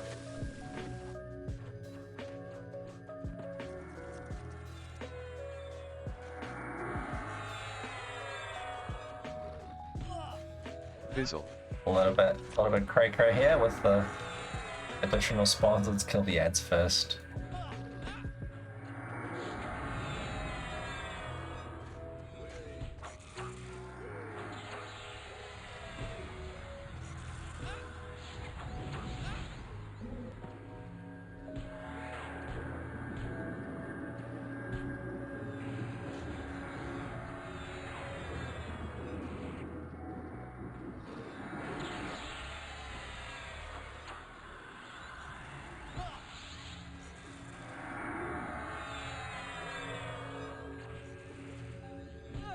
These hammers.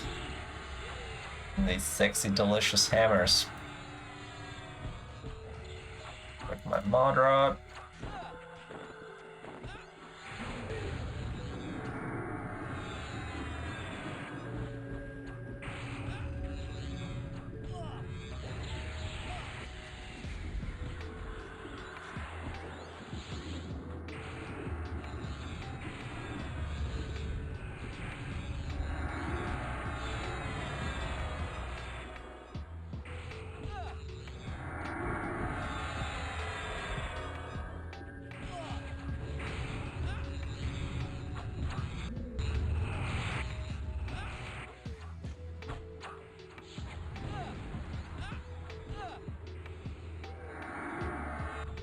Just a comedy of clusterfucks, really. I wouldn't mind getting some proper damage shield.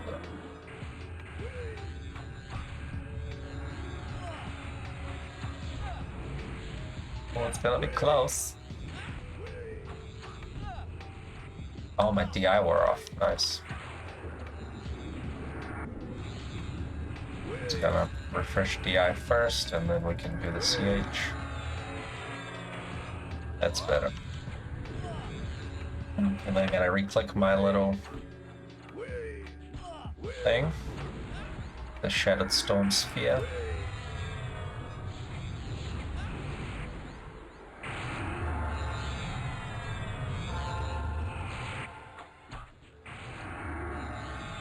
Alright.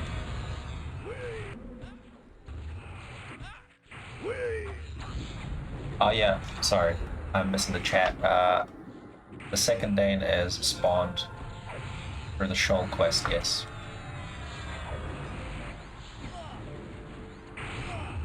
So we've got a couple of guildies that are working on the holding Shoal. And when you get to Shoal number 7, there's a part where you have to get it approved by Dain, and if Dain isn't up, you can give your shoal to to the Chamberlain to spawn Dain, who will then approve your shoal. You can only do this once, because when you turn in the 7th shoal to get it approved by Dain, you actually receive back a slightly different shoal. If you look at the item lore through the Identify spell,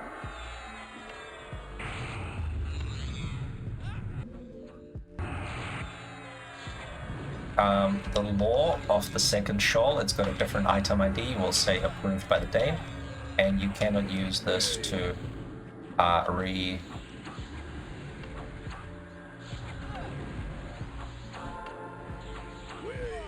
respawn him, so you can only do it once.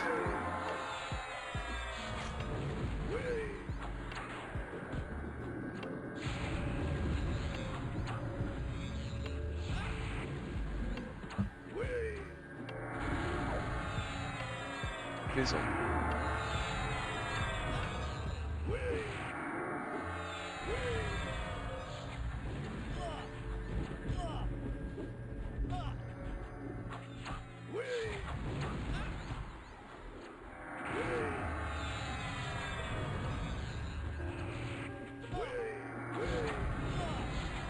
But it's more hit points. Why would you possibly need mana regen when Boros has more hit points?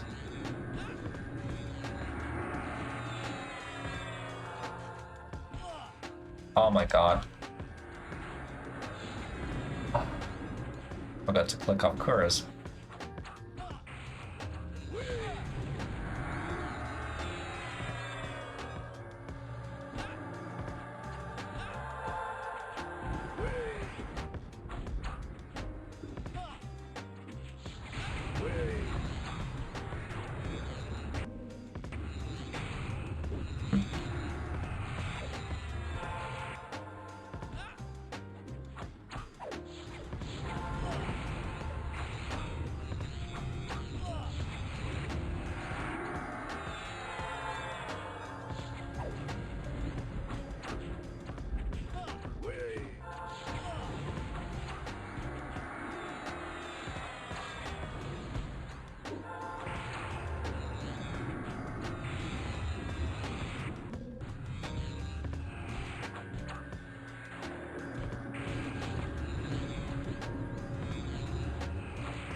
Oh, that teleport was right at the end. That was good.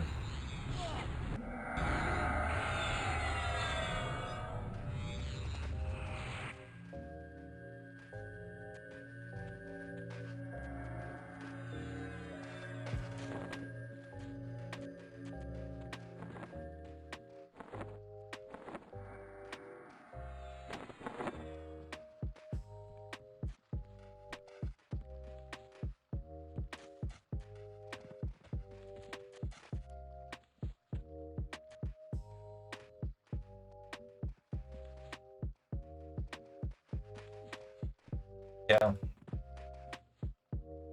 I'm the raid leader and I can't loot it, so it's just buggy. Just gotta wait. Must be a new bug. I've never seen this before until some patch.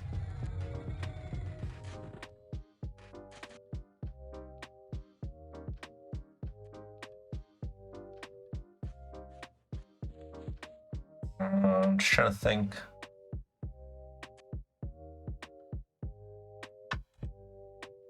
Who to loot this junk on. The crown is rotting and there's potentially...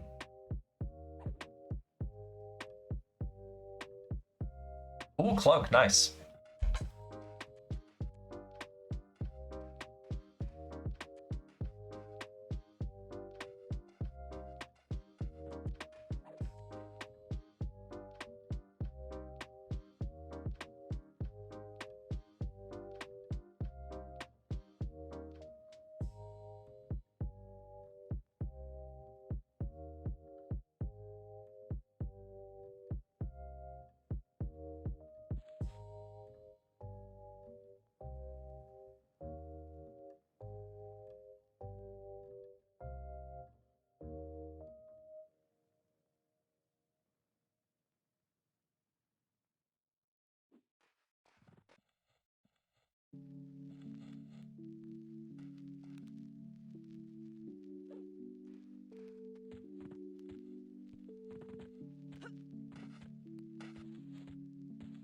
Yeah, this little level 1 rogue is about to get shanked. Oh! Oh no! Let's see. Have I got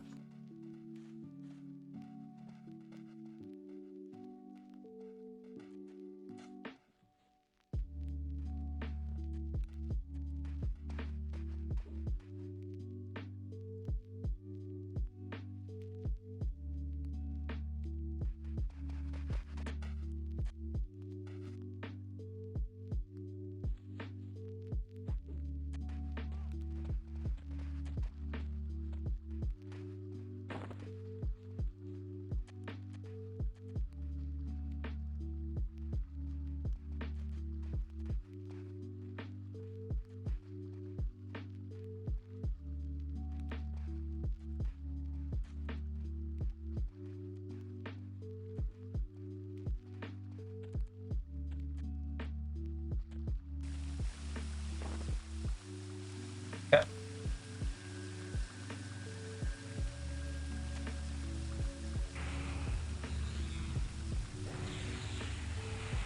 Oh, no Spirit of Wolf for me.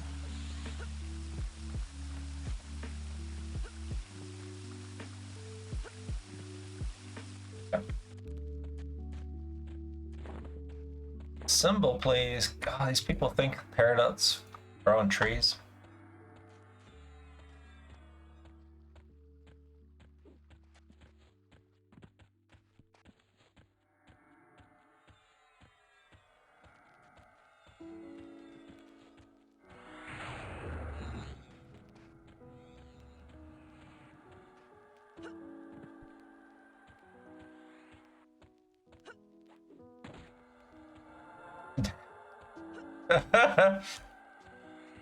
I don't want Ancient Ego. I want the one that costs 4 paradox instead of 2, please. I would like. I want the premium Ego, the 4 paradox one. Okay, just hang tight. I'm trying to get this corpse before it rots. So the original Dain has got 8 minutes. I gotta run. Sub character here in 8 minutes. Can I do it?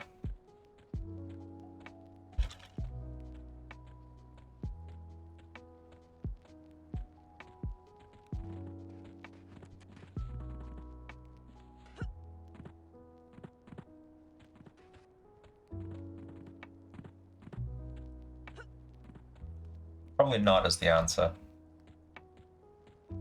But hey.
Where are you, bro?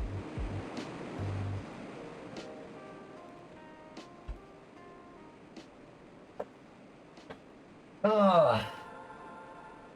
Go, let's go, let's go.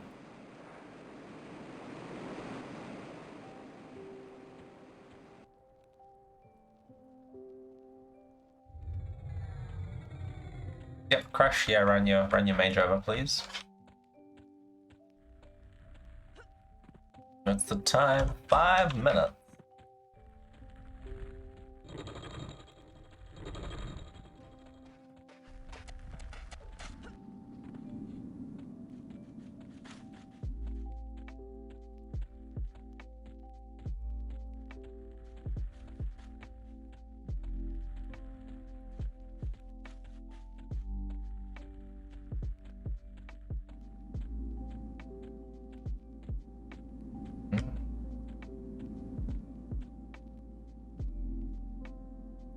Yeah, Smudge, we do the same thing as well. Whoever spawns gets 1 pick of loot.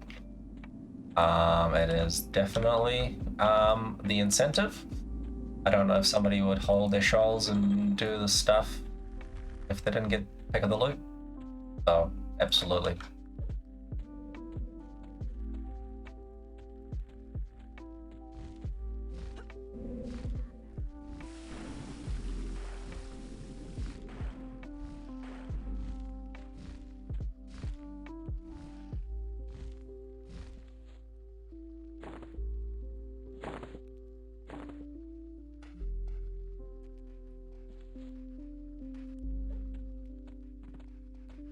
There we go.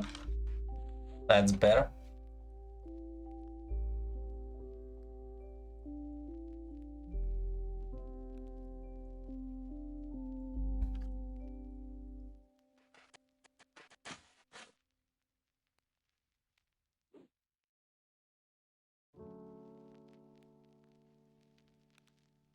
Oh.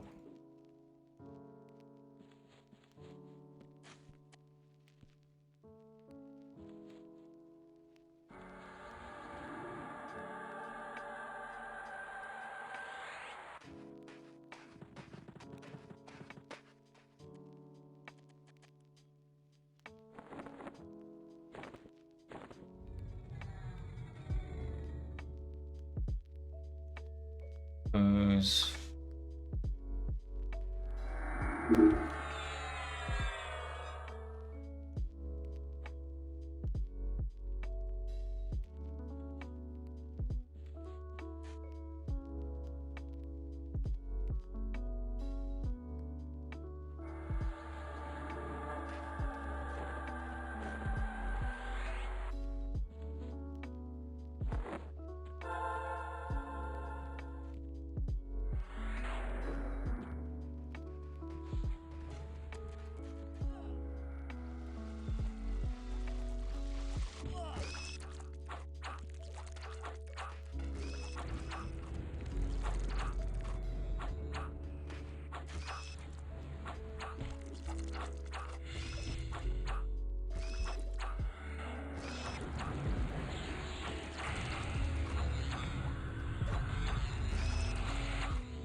Cool.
Ooh, that's a good spell.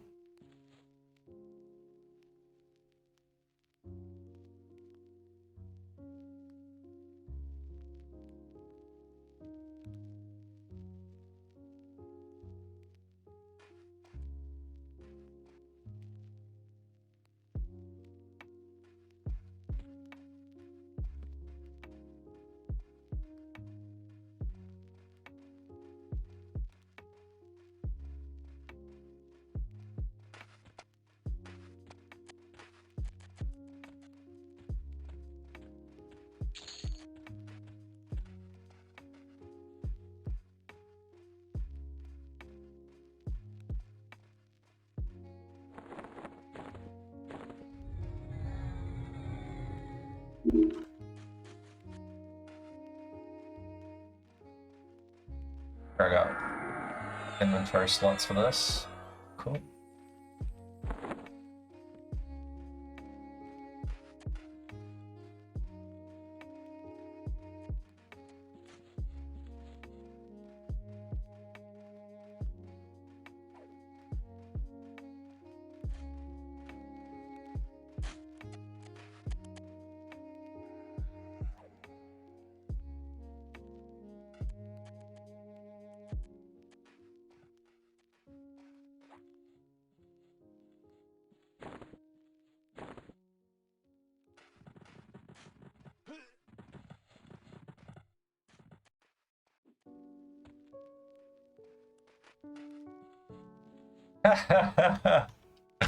Funny.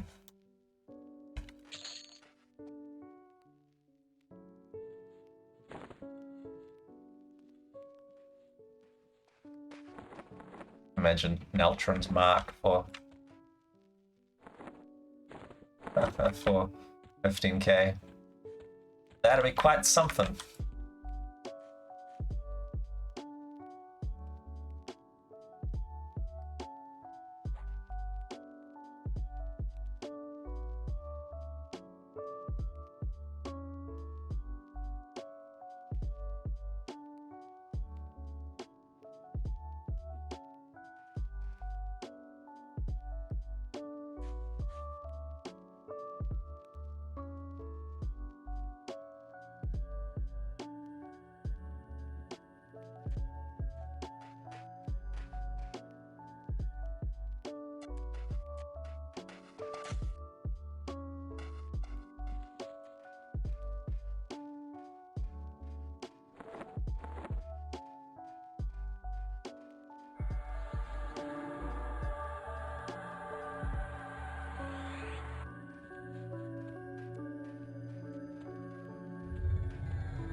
Oh yeah, Thanks, Ziff. It happened while I was in the middle of this stream, so I haven't stopped the stream yet, so I haven't dealt with the potential consequences of the 50 followers, but yeah, it's very exciting times. Thanks, man. I think I get some sort of rewards now. I get like some point stuff, some... I don't even know. Need to look into the dealings, but I get some subscription service now that I can set up.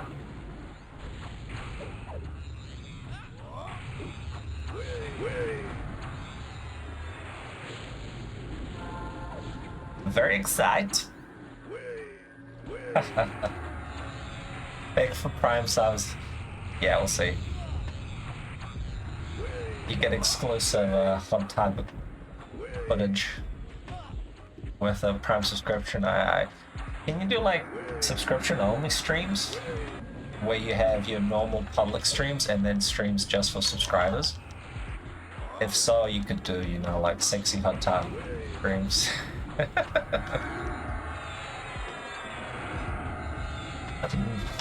I'll first buy a $4,000 hot tub so I can pay it back with my $3 subscriptions.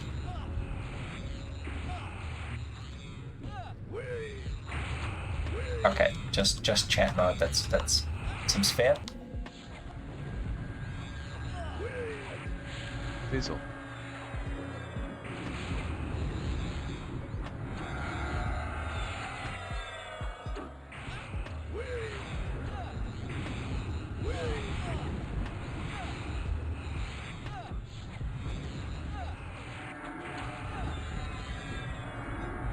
Did you get a damage shield crush? I'll try to hit you now anyway.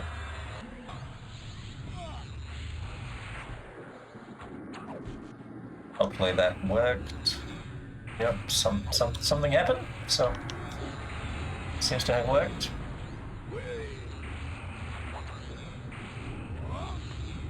Oh.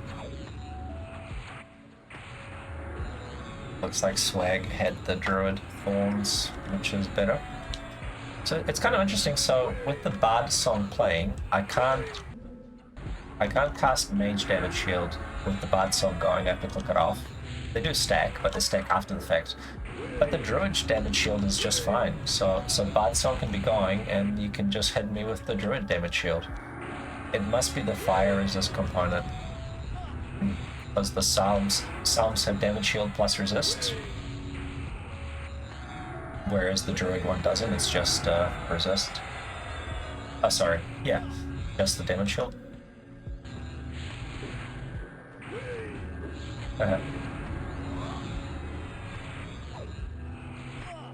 Plastic swimming pool and put it indoors.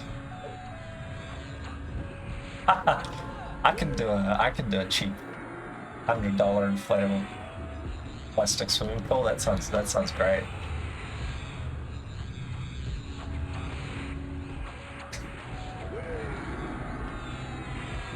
I think I got room behind me. I can make it work.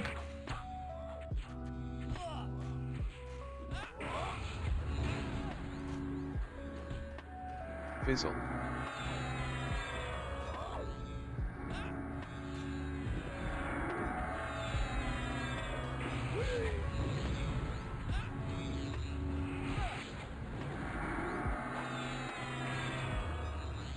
Yeah, don't need an actual hot tub because those things are expensive and they're a bitch to maintain and run.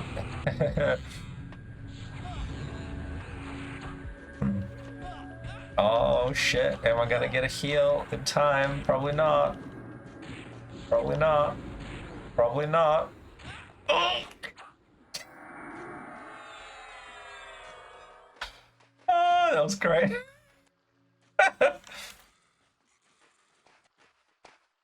I had DI, but it faded, I think.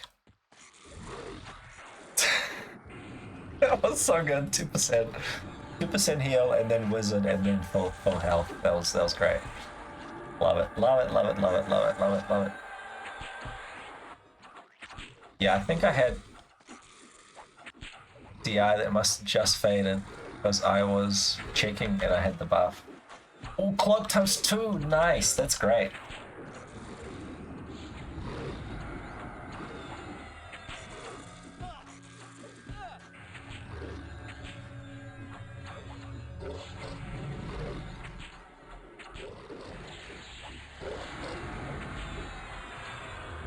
These are some good Dains. We got 3 cloaks. 3 cloaks, 3 hammers. Holy shit.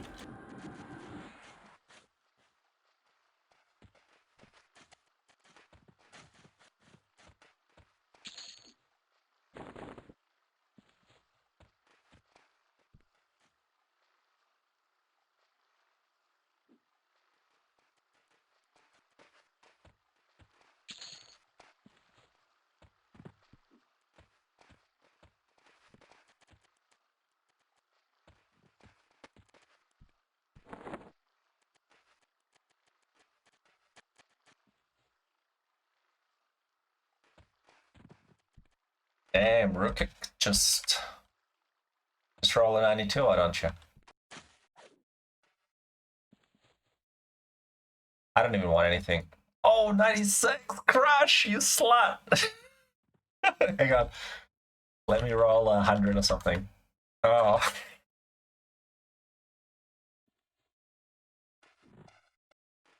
I divided by 0, so I went the opposite way. I remember one time where Temerity were doing the Fungus Beast event, where you do PBE of the three caves, the Collar Caves, and sometimes you can rarely get some good loot, like the Fungus Patch Vest. This is a fungi tunic that a beast slot can use. So they were nice enough. I kind of loitered around because I wanted to join on the PBA fun, right? It was awesome EXP, and I wanted to join the fun. And they were real nice. They had like 5 or 6 Temerity people, and I think someone left. So they were like, "Okay, Remy, you can join us. You can come. You've been hanging out here, and you've been begging to join this group, so we can let you in on the group." So I was like, "Yeah." Get to hang with the cool kids. I get to do my PBA stuff. So I had my wizards, I had my enchanter, and I was stunning and all that shit. And literally, I joined, and I think on the next pull or something like that, or maybe like 2 pulls later, a fungus patch vest drops, and this was like the second one that dropped on the server. First one dropped a few hours earlier. So this is like precious loot that is like uber as it gets. Expansion just launched. Second patch vest on the server, and the Temerity folks were like, "Yo, bro, you're here, you join, you can roll." And I was like, "Really? Are you serious? I can roll?" Anyways, they roll, and it's like a 92, and then a 96, and then like a 98 or something.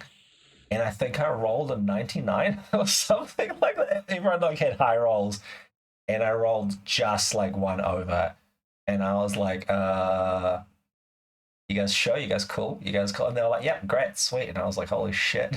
it was hilarious. The rolls were just like ridiculous, and I just rolled like rolled up, and yeah, they were nice. They honored it, and they gave me the patch vest, and it was freaking amazing. And I think Marie, she sold it to like Bump for like 60K or something.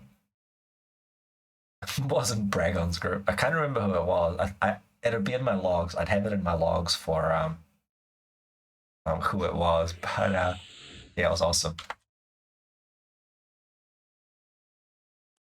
I think Faults was there, and maybe Ravenwing or something. Yeah, I don't think it was Bragon. Yeah, maybe you were. Nice. Got all this accounted for. Oh, spells, yes, spells, yeah.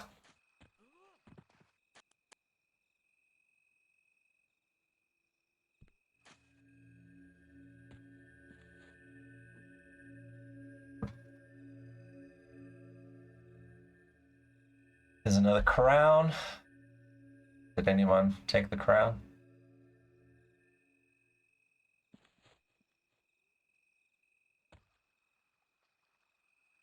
See if I got some noob characters for the crown, I think.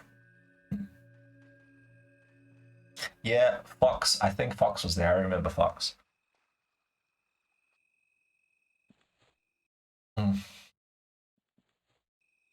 Do you want to get the ring crush? All yours. I'll loot it and whatever. Someone else can grab it if they want.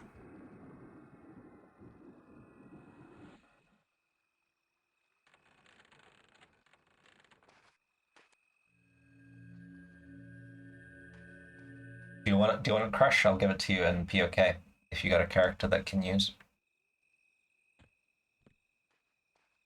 I just have to run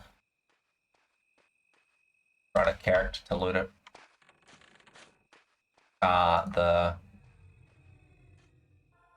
What's his face? Loot the crown. It's pretty good. I like the item. It's a good see invis item.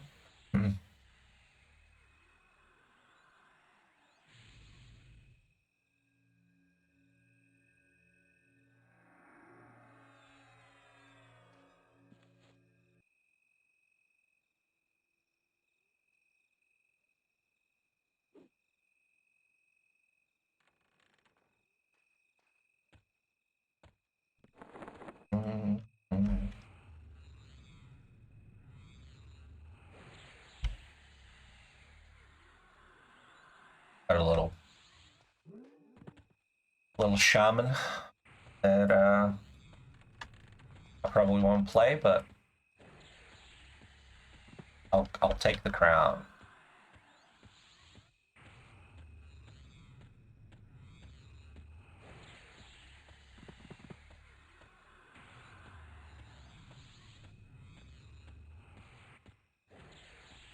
I'll just scramble for this junk loot.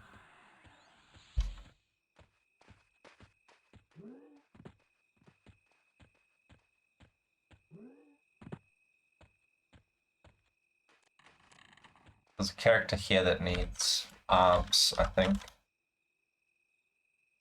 Oh, actually, no, this guy could use. Oh, does he need it? Does he need it, though? Does he need it?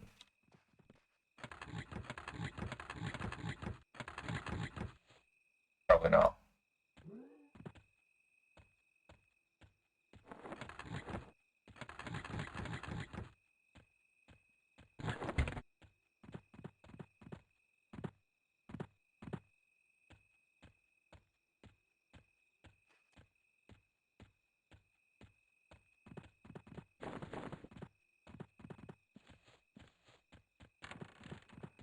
Keys away.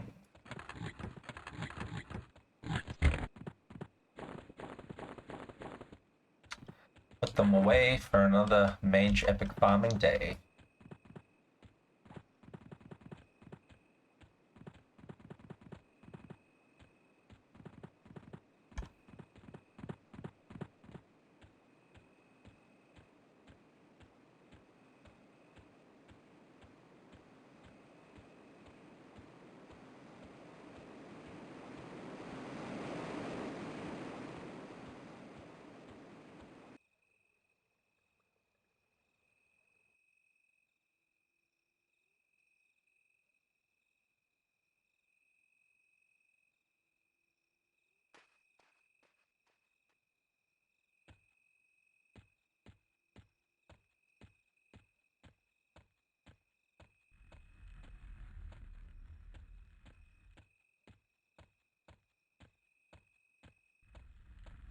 No, he won't be up.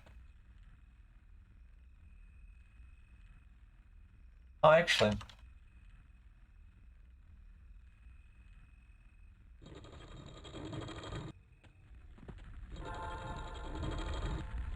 Hang on.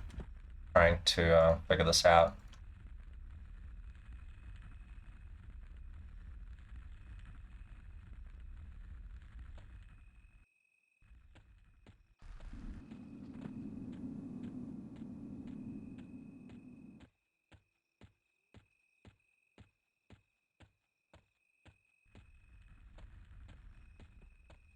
There we go. Character that doesn't have the arms. Here you go, sir.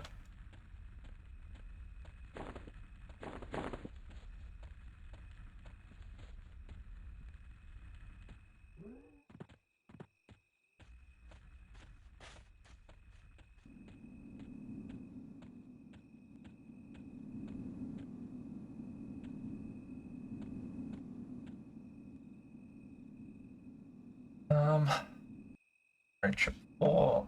Yeah.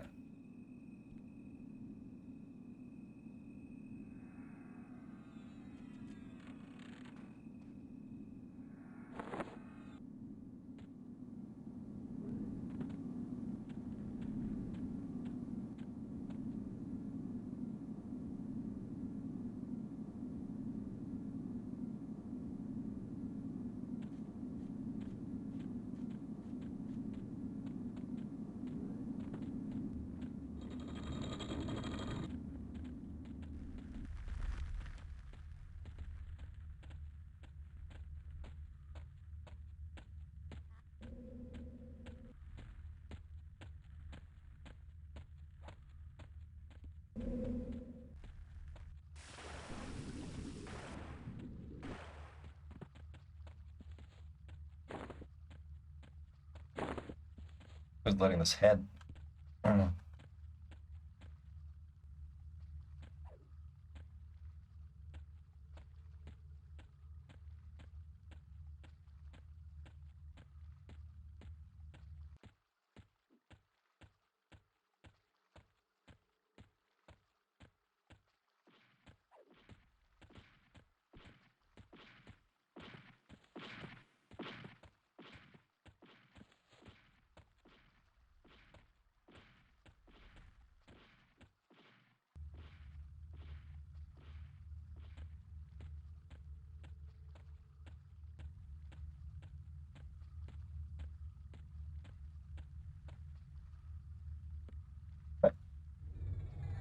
One left a head here. Trying to figure out whose it is. Yeah, sweet smudge, all yours. All yours, buddy.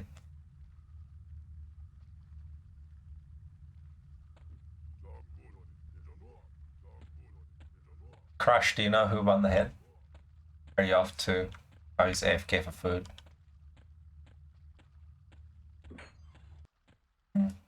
KT is not up.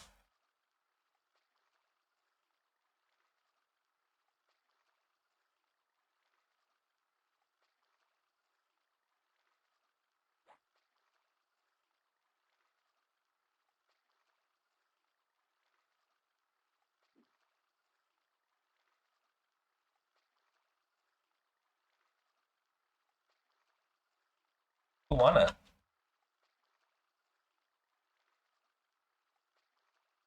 Fucking for real? This fucking head is on the corpse.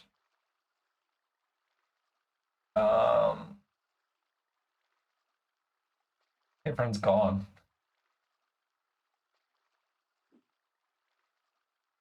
Um, uh,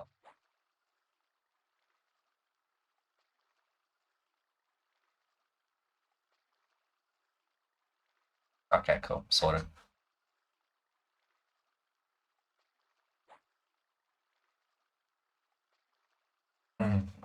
Okay.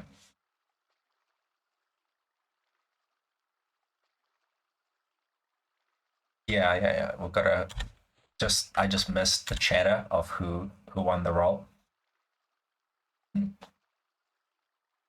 Yeah, I remember I tagged along your guild for faction hits, so I was there when you guys killed KT. I just wasn't sure if it was.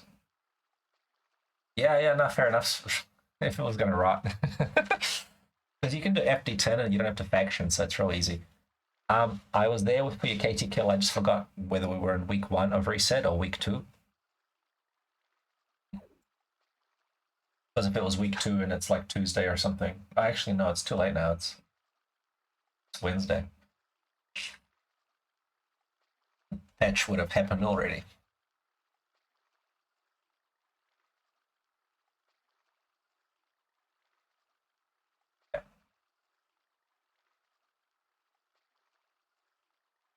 Yeah, this stream has been going for a long time. We have been live for 7 hours and 15 minutes. I might take this opportunity to get some breakfast, do some work, and figure out what to do with my new followers and see if I got the affiliate status, if this is my new thing on Twitch, and then figure out how that works, what I need to do, if I need to change some settings or do some shit, and have a little party. I need to finish work. I haven't done much work today. I just responded to a few emails and started on some items, but I need to finish it. Man, when's Mage out? Wouldn't you like to know, buddy? They should start responding maybe in a couple of days. I think I finished off the spawns yesterday. So I did the spawns yesterday in the morning and in the afternoon. So it'll be 2 days from now. Yeah, 2 days is when the window is going to start. So 2 days plus variance.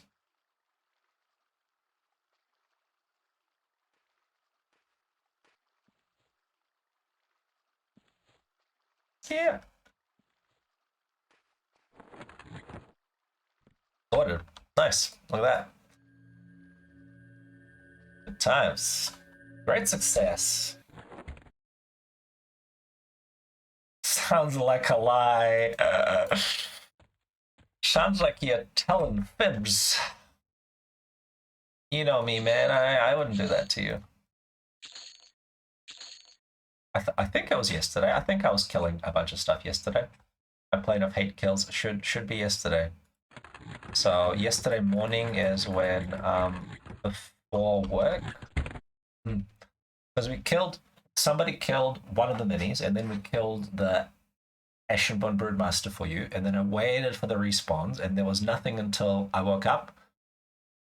So when I woke up, there was Mage up, and I killed Mage, and then I think I killed like 3 minis, and then I had some stuff to do, and then we had like a raid and whatever, and then I came back in the afternoon and killed the rest of them. There was like four left, so 4 died at like 9 a.m. or 8 a.m. my time, and then another 4 died at like 6 p.m. my time, 7 p.m. my time. So it was my day. It may be different days for you. I don't know. Times on stuff. I think it'll be like evening for the first 4, and then like early AM for the other 4. But yeah, it was about a day ago when the last ones. Yeah, if you count for the variance, it was about a day ago that they died. So plus 7 hours on the first ones and minus 3 hours on the second ones. So yeah. Anyways, that was my napkin math. But awesome. Thanks so much for everyone for tuning in. It was quite a long stream. I gotta go do some work and get some food. And I'll see you guys again soon. Good times. Thanks, buddy. Appreciate it. Got it sorted? Yeah, nice. Cool, man. Happy to help.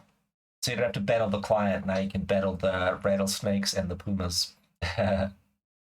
See you guys later. Love you guys.